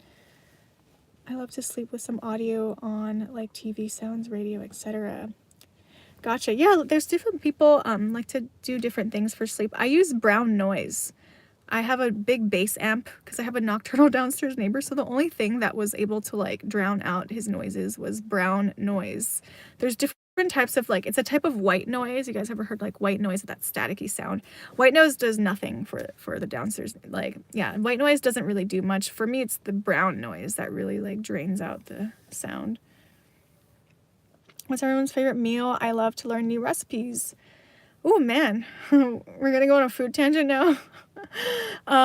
Favorite meal, oh my gosh, there's so many though. I mean, I do like a good like pad thai. I do love the Asian cuisine, but I also love I love my nachos. Gotta love the nachos. I love making summer rolls or like stuffed, like, you know, the ones that you can also like fry in the pan, like with the rice paper too. I use like 2 layers of rice paper, and I dumplings, but I use the rice paper because I don't do the wheat products. But dumplings. I need to fall asleep with silence. Oh wow, just air purifier. Okay, silence. Well, this is me and my friend today, you guys. This is me and my friend. And let me get the I was gonna show you guys my food. Let's see. Because my friend took such nice pictures of me today. I gotta post some of the pictures, but she did a really good job. There's just me on the hike. On the hike. I was gonna look for the my foods. Okay, so here we have some nachos. It looks like salad. It looks like salad, but I swear there's beans and there's other things in there. There's beets and there's all kinds of things in there. Cilantro, guacamole. It looks like a salad though, but there's like beans and onions and all these different things. It's peanut butter jelly time. And here's my plantains with my beans. Pretty basic, you know. I've been enjoying the plantains. I've been enjoying that. And then that's like a recent little, just make little pasta dish, you know, with some beets and some pumfu. And Sean likes peanut butter jelly. Eric likes grilled lamb skewers. Risotto would be my favorite. Ooh, very, very nice. I slaughtered some watermelon, a slaughter shop over there. And then, let's see, what else kind of food I got here. Dun, dun, dun, dun. What is this? It's like some, oh, that's black-eyed peas with avocado and sauerkraut and some sauteed greens and some hamakua mushrooms. Let's see, what else do I got? What else do I got? Let's see, I'm looking for something good. I guess I don't always take pictures of my food, but there's like the noodles. I'm going to be making something like that tonight. I'm going to be making some japchae tonight. So some Korean noodle dish. Making that. That's tonight. And then, you know, sometimes you got some old rice in the fridge. You got to throw together some fried rice. So that. Let's see what else.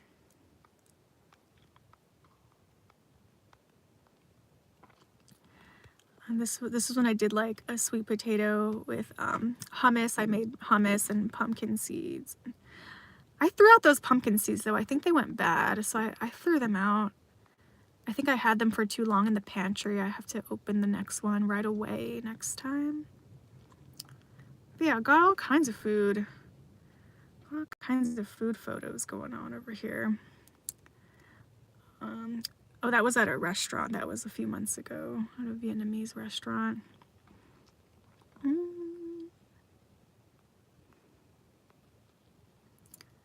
see. More nachos from like way back when. Oh my gosh. I got like old nacho pictures. Lots of nachos. What is this? It's like some stuff going on over there. Yeah, kind of, you know, nothing too crazy. It's just like pasta.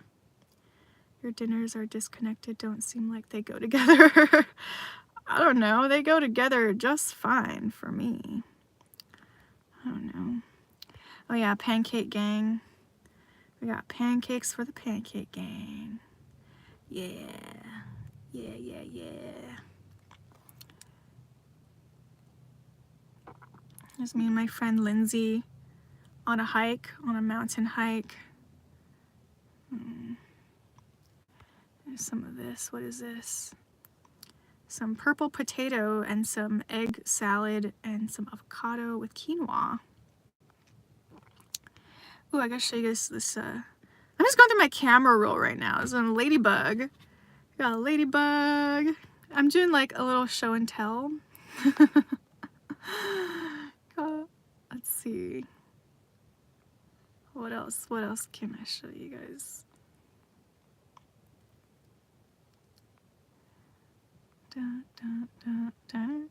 What is this?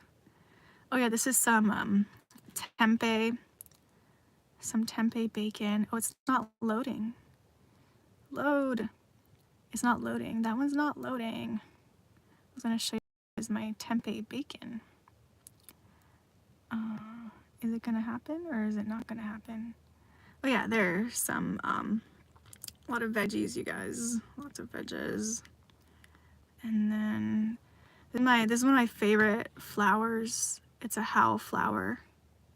So these are my favorite flowers. A lot of the pasta that I eat is like a lentil pasta. So it's not like a wheat pasta. So it's actually lower. The carb content is a lot lower. Hey guys, this is the food from the Hare Krishna temple that I've talked about. It's so good. So sometimes on Sunday I'll go to their Sunday events and they do like a Sunday feast. And they have a buffet that you can go to lunch and like pay per pound for it. It's still loading though. It's taking a while to load. My phone's, I think my phone's getting hot, you guys. Failed to fetch media. Yeah, I think my phone might be getting hot. So maybe it's not liking doing this. I might not like this. But yeah, that's the food. Oh my gosh, you guys. The Hare Krishna food is like so good. It's amazing. Amazing, amazing, amazing. All right, I'm done with this. How do I get out of this? How do I get out of green screen? Let me get out. Let me out. But it's so good. I gotta go. About to do shift change. Okay, Ernest. All right. Enjoy the rest of your evening. Get lots and lots of sleep. How was the food at your potluck? It was better, Eric. It was so good. It was, yeah, it was very good. It was really good. I left very, very satisfied and very, very full. It was delicious. Like, there were people that brought like really good things. It was awesome. It was a wonderful experience. I can't thank it enough. It was great. Thanks for asking.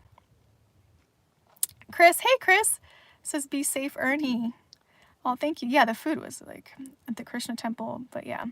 But usually the pasta that I'm using, right now I'm using one from Costco, so it's made of like quinoa.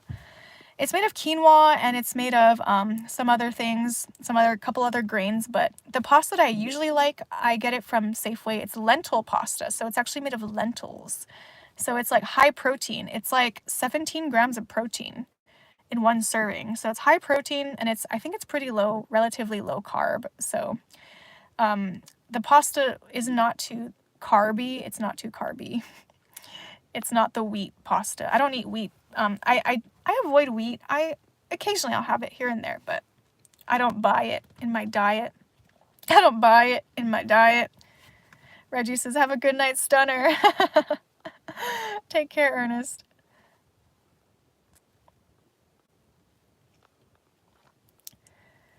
$50 carbs. Oh, 50 carbs. Oh, wow. So you're like you do a low carb diet. Oh, that's right. Yeah, no, for you, because you're also, you're on that journey. Okay. Oh, that's so awesome. High five, darkness. High five. That's amazing that you're taking such good care of yourself now. That's amazing. So great you're open to different religions. Yeah, I'm not like, I don't call myself like, I'm not like, I don't have different religions, but I enjoy experiencing, like, I want to hear what different people have to say about things. Like, doesn't mean I have to believe everything everyone says. But what I'm noticing is that with different, spiritualities, different religions, there's a lot of similarities. And, Christianity is a very recent one, so it's a really good one to like adapt the lessons and, like learn about the stories in the Bible. And it's a really good one to, like Christ is very relevant, and to be able to, become a more Christ-like nature, Jesus Christ-like nature. But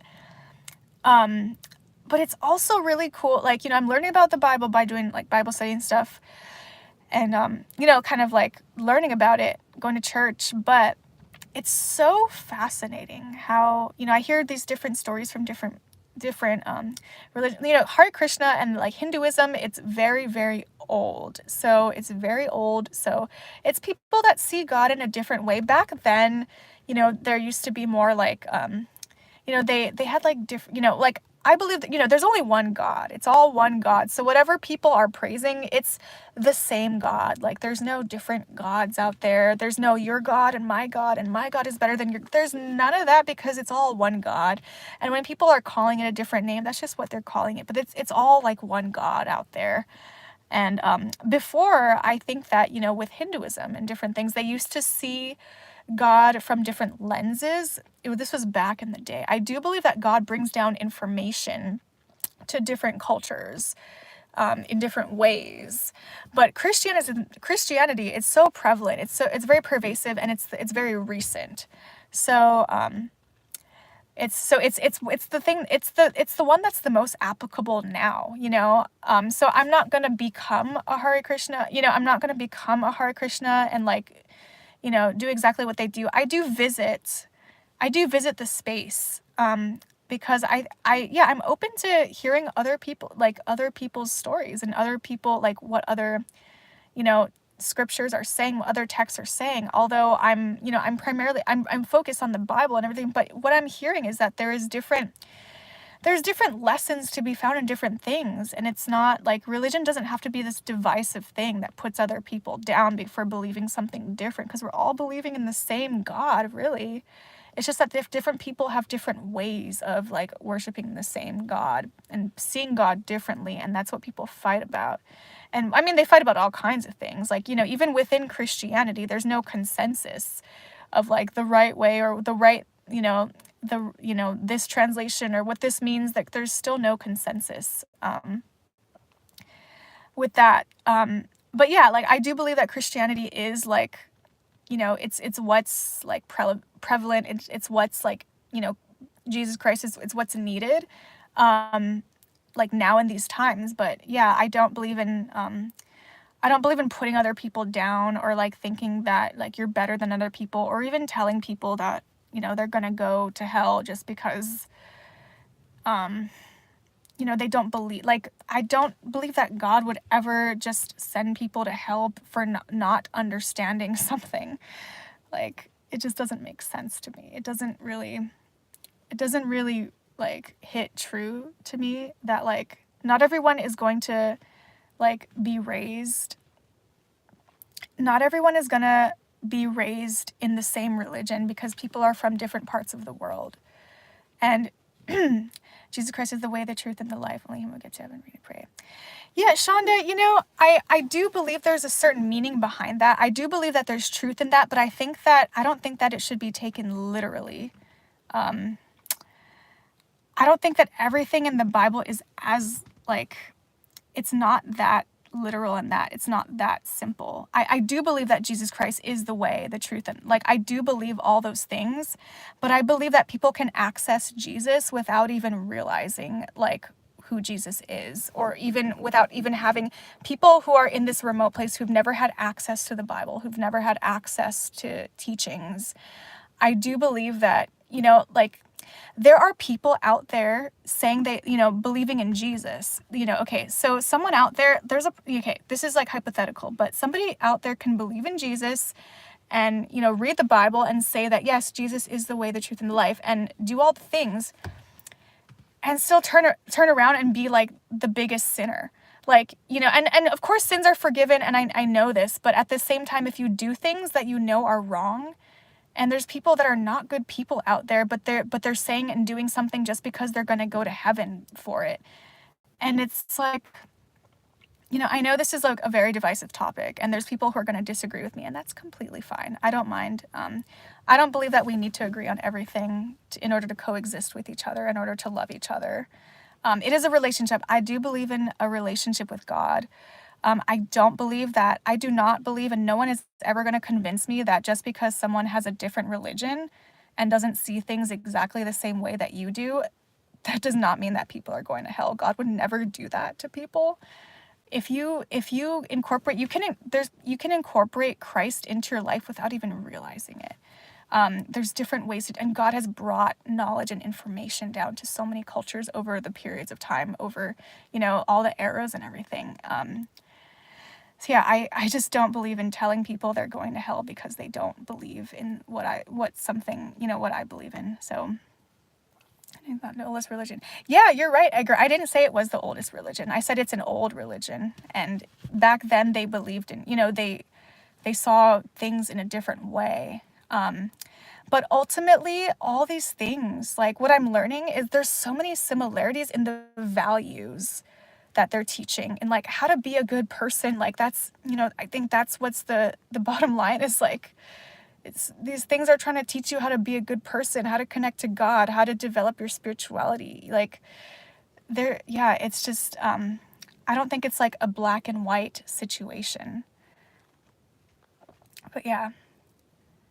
I'm correcting you with someone. Oh, from the comments. Okay. Yeah, I mean, I don't mind if people, are correcting me or whatever it is, because I actually like it when that happens, because if I said something wrong, but, yeah, Krishna the same as Moses. Yeah, I don't know about all these things, Krishna being the same. Like, I can't speak on any of those things, because I don't know. Like, I don't know the scriptures in and out. But like what I'm hearing from different, like there's so much knowledge in Eastern, like traditions. There's so much knowledge in Western traditions. We got to blend. I feel like it's like a blending of the two, Eastern, I've learned so much from like the Eastern methods of like, meditation and clearing out, just letting things settle. And like, that's incorporated in how to become a good person too. It's not all about like,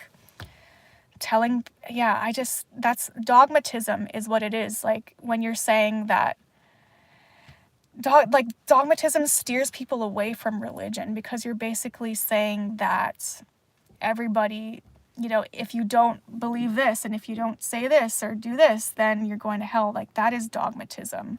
And I don't stand by that, and I don't believe that. And my beliefs are not set in stone, and I don't think anybody's, I don't think it's good to set your beliefs in stone, because I'm learning so much every day, and I have been my entire life. And yeah, beliefs should evolve and change as you grow, like emotionally, spiritually, but I know people are taught that I do believe the Bible says Jesus is the way, the truth, and the life.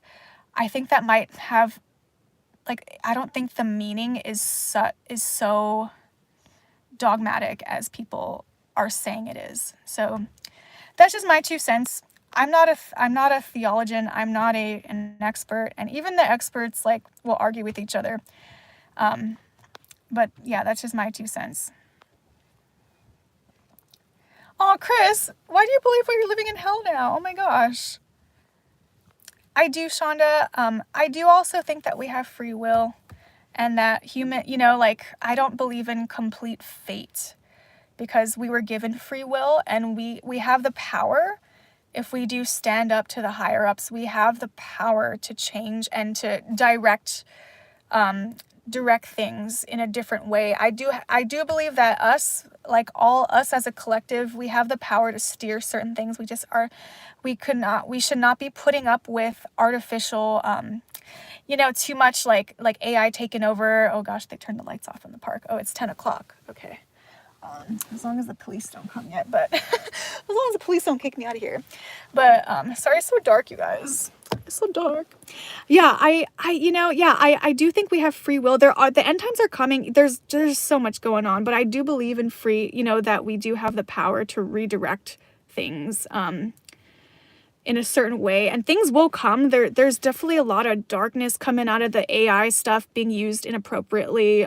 There's going to be stuff, you know, please, you guys, do not get anything installed into your body for the love, you know, just like, please don't do that. Do not install weird stuff inside of you. Do not get any weird like technologies installed. I mean, I do think that there's a healthy way to use AI stuff. And I do believe that there are technologies out there that can help people with disabilities, that can help people like medically with things. But yeah, there's definitely like there's definitely some things going on. There's definitely darkness, and it's happened. It's shown. It's like we saw what happened in 2020. You know, we saw like what was going on, or not everyone saw it, but some people saw things that were happening that it's like, okay, that's not okay. It's not acceptable what they're doing. Hindu religion started in 1250 BC. Just saying. My brother's pacemaker, does that count? No, darkness, that's different. Pacemaker, no, there's nothing wrong with a pacemaker. There's nothing wrong with getting you know, like if you have to get a metal knee, that's different. That's completely different than like the weird stuff that they're trying to come out with to like install into your brain, you know, like it's different. It is different. That doesn't count. There's, you know, if you have to have something to get your heart to work or whatever it is, like if you have to get a metal plate somewhere or whatever, that's very different than what I'm talking about. We don't need to be turned into robots. That's true, Eric. That's true, Eric. Yeah, what you said was right. Unless it's for a robotic hand or foot. Yes, that's true. Because if you lose something, you know, there's nothing wrong with getting a prosthetic of something. But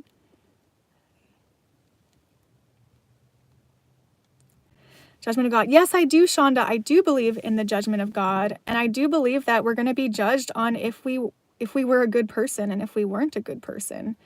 And yeah, I do believe that people who are, you know, who've continuously fed into the darkness and became so dark, like I do believe that there's repercussions for that. Absolutely. And yeah, I do believe that, you know, there's rewards for choosing light over the dark. Absolutely. 100%. Absolutely, Shonda. I am a sinner just as I'm pretty sure everyone else is too. I hope God doesn't look down on that. No, darkness. God does not look down on if you... No. Not at all. No, God does not look down. If you need a pacemaker, you got to get a pacemaker. If you need something in your body... I was talking more about like the weird stuff that they're doing like in people's brains and stuff. They're developing some weird things to like try to track people and like identify people.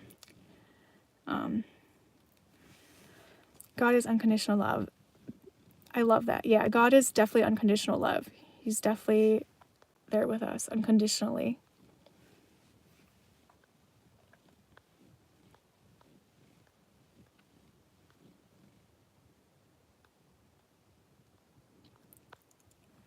Yeah, you know, like, to reply to your comment, Darkness, of like, we're living in heaven and hell at the same time.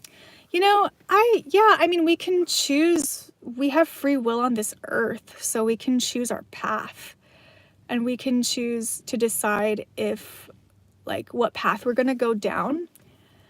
And we can choose to see beauty. We can choose to see darkness. I mean, we should be able to know about the darkness and to have that awareness so that it can't catch us. It can't capture us. We should have the awareness about it. But we can also choose to look at, you know, make sure that we're taking care of ourselves, to look at the beauty in this world too.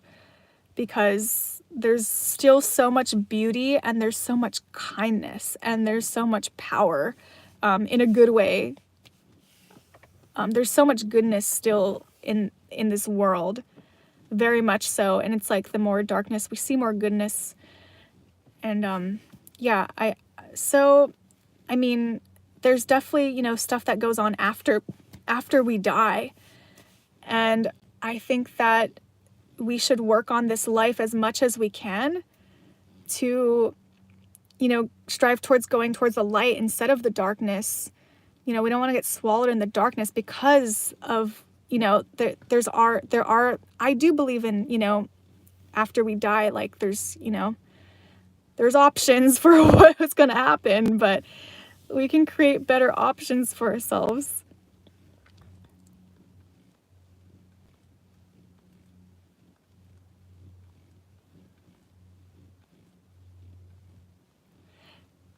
Or a reader in your head. Yeah, if you need something medically, I wasn't talking about that. Sorry, guys. Yeah, I wasn't talking about like if you need, you know, medical stuff. That's different.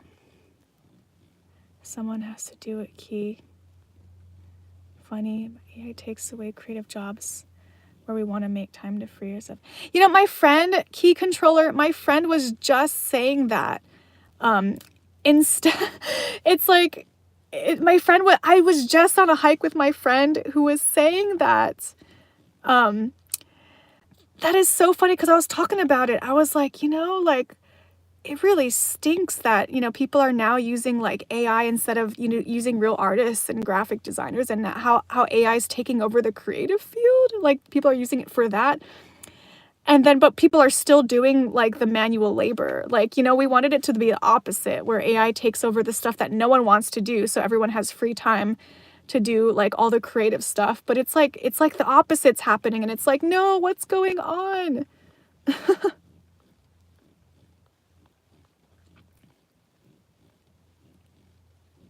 Jesus is the light. I agree, Shonda. Jesus is the light. AI is trying to feel. You know what, Chance? There are things like, there are ways that people are using AI, and you know, I believe that AI could also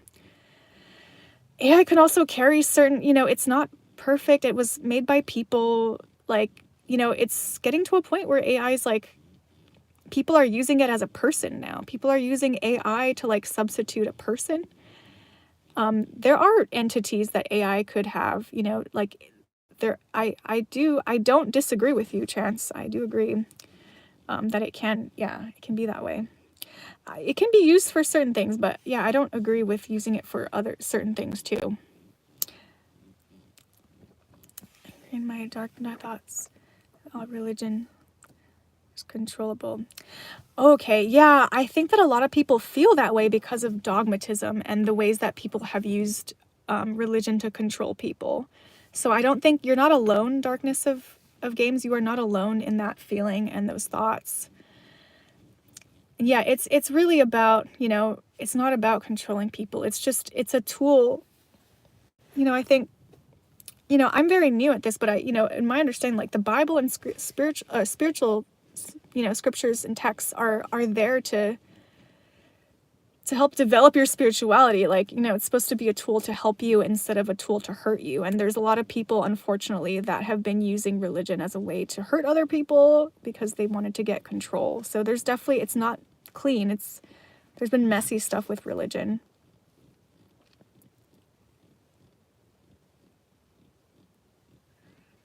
Yeah, it's so strange, Chris. AI robots could be used in areas where humans can't safely go. That's true, Eric. I agree with you. I agree that AI can be used in really good ways, and it should be used to do the things that we don't want to do instead of taking like the creative, you know, being used like to create. Yeah, it's like, it's so funny. My friend was just saying that on the hike today, how it's like the opposite of what like we were hoping that it would be. Just like a shovel should be used for things other than digging doesn't mean that it's its purpose. Yeah, that's true, Darkness. Yeah, I think that it's just the way that people have used things and the way that people have interpreted and said things that turns a lot of people off of it. Do you see aliens? Thank God I do not see aliens, Christopher. Thank God. I've like prayed to God and be like, please never let me see an alien. That would scare the crap out of me. I'm like, please do not let me see a ghost. I do not want to see. I don't want to see that.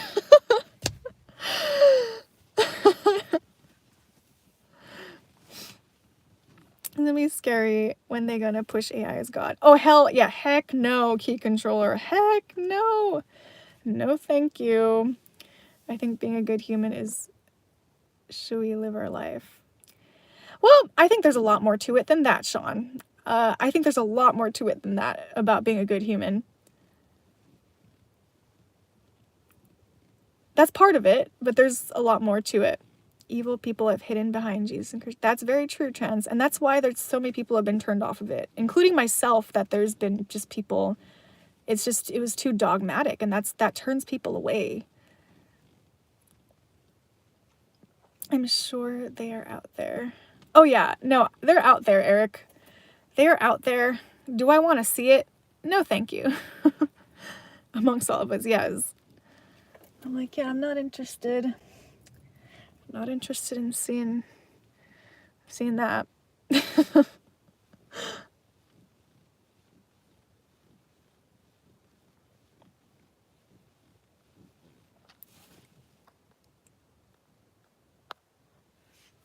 Yeah, we don't want to use things as a way to control other people. Yeah,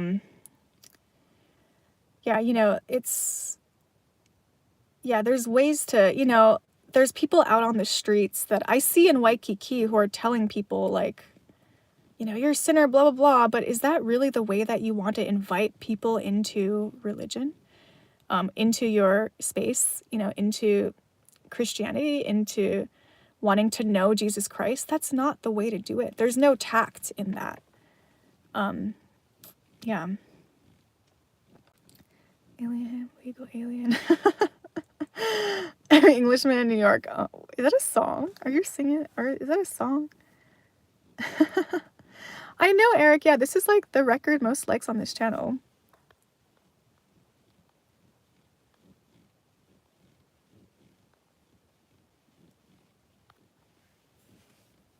Oh, it is a song. Okay, that is so funny. Gosh. That sounds too preachy and scare tactics. Yeah, I don't agree with using scare tactics on people. That's what turns people away from things. It should be more like of an invitation. Like if you would like to learn more about something, you can talk to me, have some coffee, things like, it should be like a warm, open invitation, and not like a, if you just like go on the streets and just start calling random people sinners, like, really, you really think that's going to get people to open up to you? That's going to shut people down immediately. That closes doors. Grandmother's growth protecting me. Oh, that's great to hear, Gordon. Heavenly Father, God, please help these people see your light and take your salvation. I pray that they find you before the end of days. In Jesus Christ's holy and powerful name. Amen. Thank you, Shonda. Amen. Amen to that. Ellie, that God always loves you. Yes, Christopher, God is always there. We just have to reach out.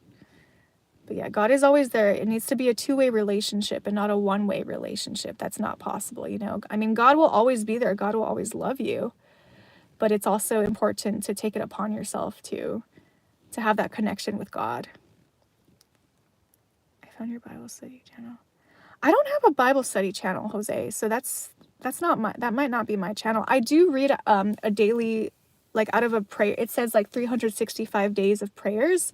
So I do read out of a book called, with the pray, like with, it says 365 days of prayer, and it has like a little Bible verse, and then it kind of explains it. It goes more into depth, but I do that, but it's not a Bible study. It's just like it's like a daily reminder, It kind of helps me get like recentered and like reconnect as well. But yeah, there's other things that I do to recenter and connect myself, but that's been like part of it. I never seen till now. But yeah, Jose, this is not, there are channels out there like that are for Bible studies, like exclusively, but this is not a Bible study channel. I have read out of, I have read out of like certain other prayer books and stuff, but I'm not qualified to teach a Bible study. I'm in a Bible study group, like with someone who has been studying the Bible for much longer, but I'm not qualified to teach a Bible study. Oh, thank you, Bo, says Jose, like, subscribe and share. Thank you.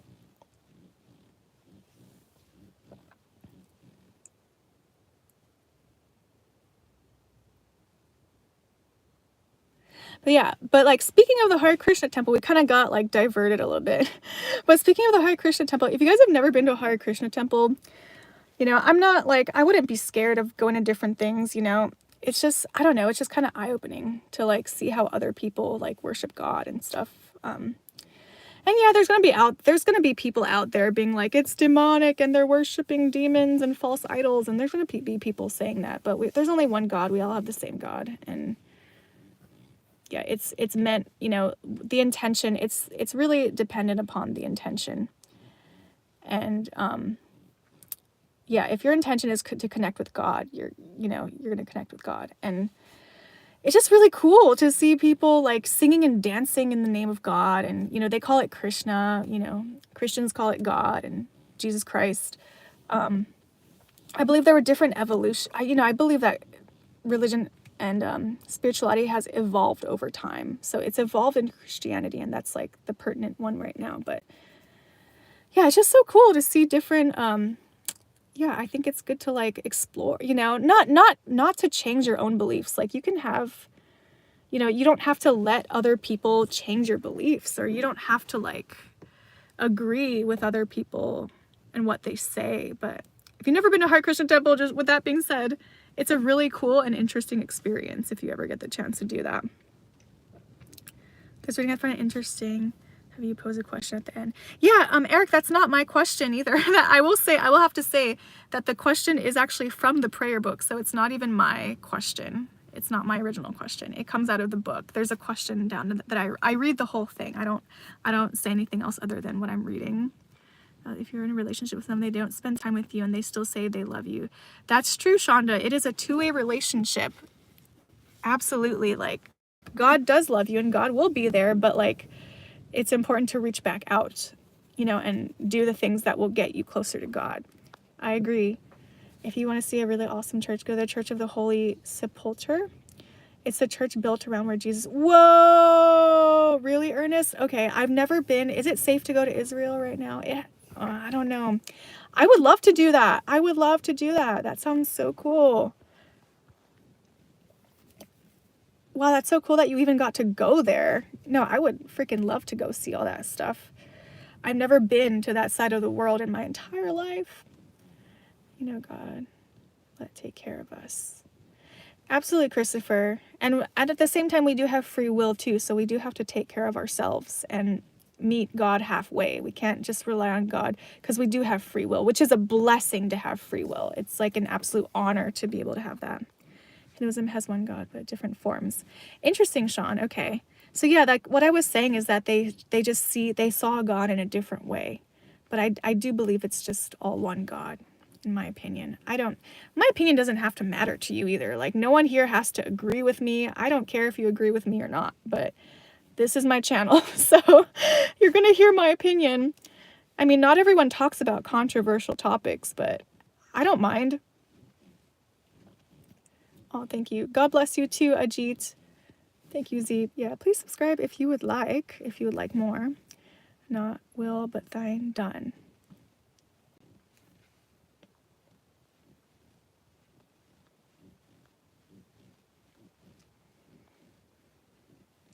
All right, guys. Well, it's getting dark. It is 10:23. 1, 2, 3. And we hit 300 likes too. So maybe that's our finale for tonight. Oh, thank you, Chris. Thanks for being here. Thank you. Oh, sorry, guys. I had to burp. You generally want a real connection with God. You need to overcome and get rid of things like greed. Yes, that is so true. Greed, envy, jealousy. That's a hard. We all have. We all have something of those in us, right? It's we're human beings. Greed, envy, jealousy, anger, and hate from your heart. True peace and happiness. I agree with you. Is it Al or AI? Al? I'm gonna call you Al. Thank you, Al. Yeah, we talked about some of that before over here, but yeah, and the ways to do it. It's definitely easier said than done. But yeah, if we do connect with God and pray to God for help with that, God will show up for us. If we do reach out to God, God will show up. And that's true. And it's happened multiple times in my life. And it's happened multiple times in other people's lives. If you do reach out, God will get back to you. And God's not going to like physically come and like tell you something, tell you what to do.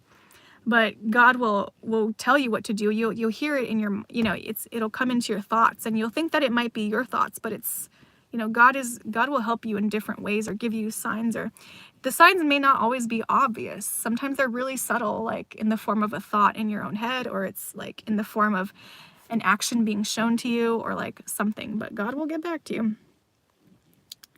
Let God shine on you, Allie. Thank you, Chris. Let God shine on everybody. Yes, bro. 300 likes. Woo woo. Sucks, missed most of the stream. Glad I'm able to catch the last of it. Oh, it's okay, Ikosa. Hey, no worries, no worries. Yes, I'm hiding. I'm hiding in the darkness. In the darkness. Okay. Anyways, Shonda, forgiveness. Yes, there is forgiveness. There is forgiveness. It's AI, not Al. Okay. It's like, I'm gonna call you Al. Sometimes you can be worshipped as things. You got to meet God. Yes, we do, Chance. I agree, even though we all struggle in sin. Yes, we all struggle in sin. He has come to many people. God is good. God is great. Eric says, have a wonderful rest of your night. Thank you, Eric. I'll enjoy your dinner. Get some rest tomorrow. Take some time for yourself tomorrow. Thank you so much, Eric. I appreciate that. I will do. I will do. Yes, sir. Minor, do not use pet names. Yes, thank you, Ernest. I appreciate that. Thank you. Hiding in the dark. I'm just chilling in my car, you guys. Okay. Well, now that we got all riled up and like all this, I agree. I love you, brother and sister.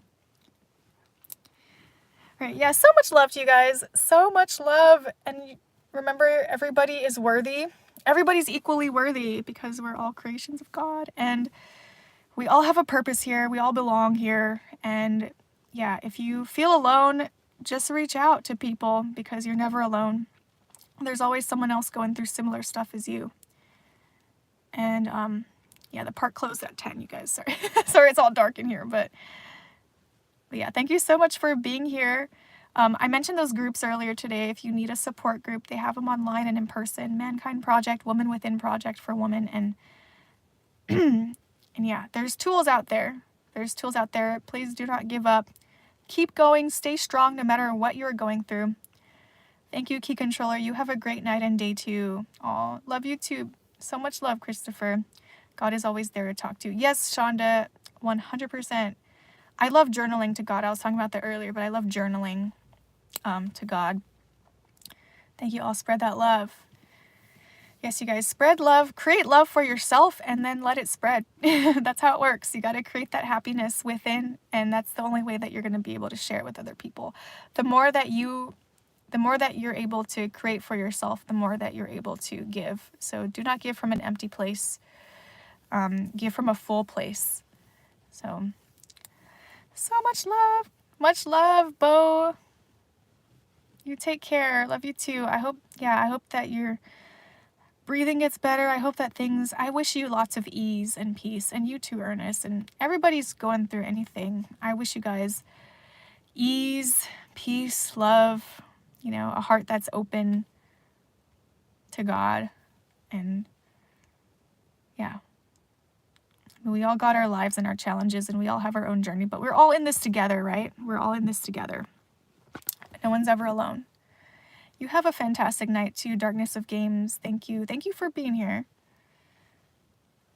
Best of luck to you too, Key Controller, and happiness. Yes, happiness, very important. You know that meme, blessed dreams let Christ in. Thank you, Shonda. God bless you. Thank you so much. You know that meme that it's like they're asking the person, like someone has a jar of happiness and the other person comes up to them and is like, where did you get that from? And the person's like, I created it myself. Yeah, that's how it is. That's how it works, you guys. We create happiness ourselves. That's where it comes from. It does not come from anything outside of us. We create it ourselves because God is in here. God is inside. You just have to reach out. God is always with you. And me. Everybody. I wish that you achieve your dreams and receive everything. Thank you so much, Ernest. Hey, I wish that same thing for you. I want you to receive anything your heart desires and achieve your dreams and just have the most fulfilling life. Love you so much, Ernest. You do so much. Thank you for everything. Got a heart of gold over there. Good night, everyone. Thanks for being here, everyone. Thank you for being here, Eric. I appreciate you so much. So much. Yeah, enjoy your family. Get some rest, please. Enjoy your son, and yeah, sounds like you're doing great. I wish I can give you a jar of happiness and luck. That's so sweet, Key Controller. You can give somebody happiness if you have enough of it. You spread that. You will spread it to other people. God bless everyone here. This chat, only place I feel peace. Aw, Kosa, that's so sweet of you to say. Is your emoji a pancake or your profile a pancake? I can't see. Looks like pancakes, but maybe it's something else. Thank you, pancaking most of it. Aw, bring us together. Number one God. Number one God. God is number one. Thank you. Thank you so much. Ikosa. I don't know if it's El Kosa or Ikosa. Ikosa, maybe? I think it's Ikosa. I like that a lot. It's pancakes. Oh, awesome. It's so tiny. That's why I was like trying to look at it. It's so tiny. We got to create our own happiness within ourselves, and that God is within us, yes, and we get to reach out to him. Yes, Chance, it's very true. Love it, love it, love it. And yeah, love it, love it, love it. From the abundance of the heart comes so much from the mouth. That's true. That's so true, Shonda. Later, Eric, Ernest, the rest of the sweet pancakes. Later, Key Controller. Later, Zeep. Love you, Zeep, too. Ikosa is... okay. Ikosa is Jesse's boy. Okay, gotcha. Gotcha. Yeah, there's like different names because my different channels get a different name for everybody. Oh, thank you, Zeep. Yes, please subscribe if you enjoy this channel. And yeah, I'm here learning and growing, you guys. And I think it's important to be open, Like, there's points where, a lot of us has been closed off to God or didn't know anything about God. And there's nothing wrong with not knowing something. There's nothing wrong with, things happen and we go through different shifts in life and change. But yeah, it's good to be open to positive change. It's good to be open to goodness coming into your life. It's good to be at least open. I know there's lots of people out there who don't believe in God and, and that's, like you are where you are and you're accepted for who you are. And wherever you are, like everyone has a place here in this world, but it's really, I think, we can think that we know everything. There's like something in the Bible that said, those who are like children will be, will receive the information from God or something like that. And then those who are the wise and the learned the information will be hidden. And what that actually means is that people who are open, like, having a more like, because children are open and they're not so, most children are not so closed off unless they went through some terrible traumas. They're closed off. But anyway, to keep the mind like fresh and to keep the mind to have the ability to change with experience and to like grow with experience and to be open to things. Because I'm talking about to the people who don't believe in God, because there's so many people who don't, especially in this day and age. I think we have some of the most highest percentages, I think, of people who don't believe in God. I might be corrected on that, but I think that's what I saw I think I saw something like that. And, just know that, I would never want to force anyone to believe something because that closes doors. But I was also someone who didn't necessarily believe in God, just not knowing or not understanding, like, and that's okay. But like, there's so many things and beliefs in my life that have changed so drastically. And like, because of more experiences in my life. And I wish you the same, openness. And I hope that, I do wish for everyone to be able to come to God, but I also accept and understand people who are not in that space. Yes, Shonda, I have 2 Bibles. He also knows Jesse's boy. Real name is Josh Smith. Yes, you can pronounce Ikosa right. Okay. It was a code name for the Nintendo Switch before they came up with the official name. Okay, awesome. Awesome, Jesse's boy. Great to see you on here. The world is already scary enough, even with God. In my opinion, can't imagine living without belief. Yeah, there's lots of people who don't believe in God. And, God loves all those people too. God loves you no matter where you are in your belief system. God is always with you. I appreciate you recognize that I'm also Jesse's boy. Yeah, Ernest is the one that told me that you're Jesse's boy.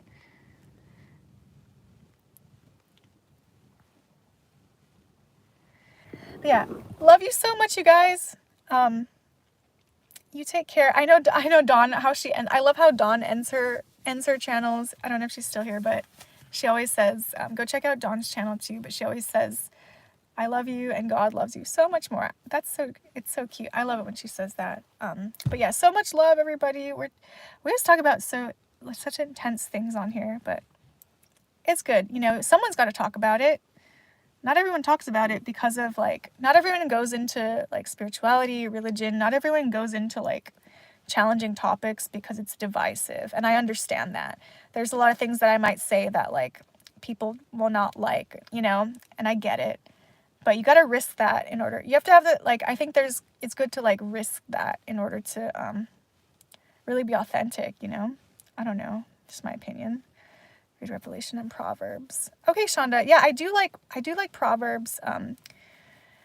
Yeah. I haven't gotten to I've read some of the I have read some Revelation actually when I was younger. But yeah, I do believe things are happening. I do know that there's things that are happening that were predicted in the Bible, and things have been happening that have been predicted in the Bible.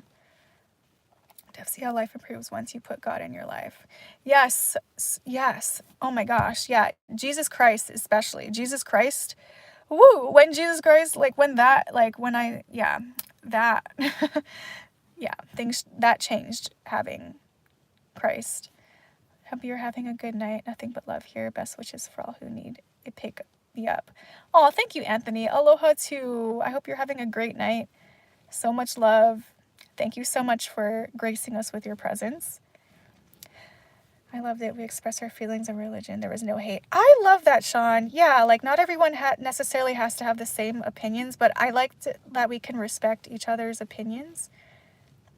And there's still love. There's still love there. Read the New Testament is a great way to find the truth. Thank you so much, Shonda. Yeah, I've been working on it. I go to a Bible study every week, so we've been trekking through, and yeah, she's great.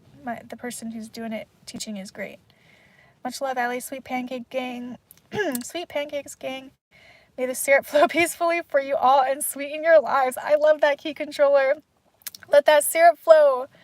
Let that syrup bring you all the sweetness in the world. I love it so much. Okay, guys, take care. Be well, be safe. Thank you, Zeep. I appreciate you so much. Be well, take care. So much love, everybody. I always tell people the most scary movie I watch is Passion of the Christ. You know what? I want to see that. I haven't seen that because it really happened for someone who loves that. Aw, it is beyond thought, Ikosa. Yeah, oh my gosh. Yeah, I think I need to watch something like that. I need to watch that movie, but there's other movies too. I'm going to a movie night on Friday, so we might watch a Christian movie on Friday because we're doing a Bible. That's my Bible study group, so I think we might watch a Christian movie. Thank you, Sean. Thank you. I will get home safe. Bye-bye. Bye-bye, Gordon. Goodbye, Eric. Thank you, Darkness. You be safe, too. Take care. All right, everyone. So much love. Love, respect, peace. Get some sleep, okay, you guys? I'll see you next time. Thank you so much for tuning in. And, yeah, please take care. Be well. 10 Commandments is my favorite. Okay, Shonda. I love it. I love it. I do. I think I've studied the 10 Commandments before when I was younger. Good night, Chris. Goodbye, Ernest. All right. So much love, everyone. Be well, be safe. Bye, Zeep. So much love.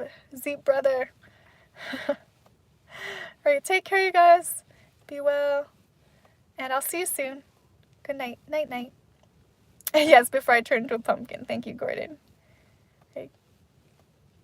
Good night, everyone. God bless. God bless you, Ikosa. right, night everyone. Bye-bye.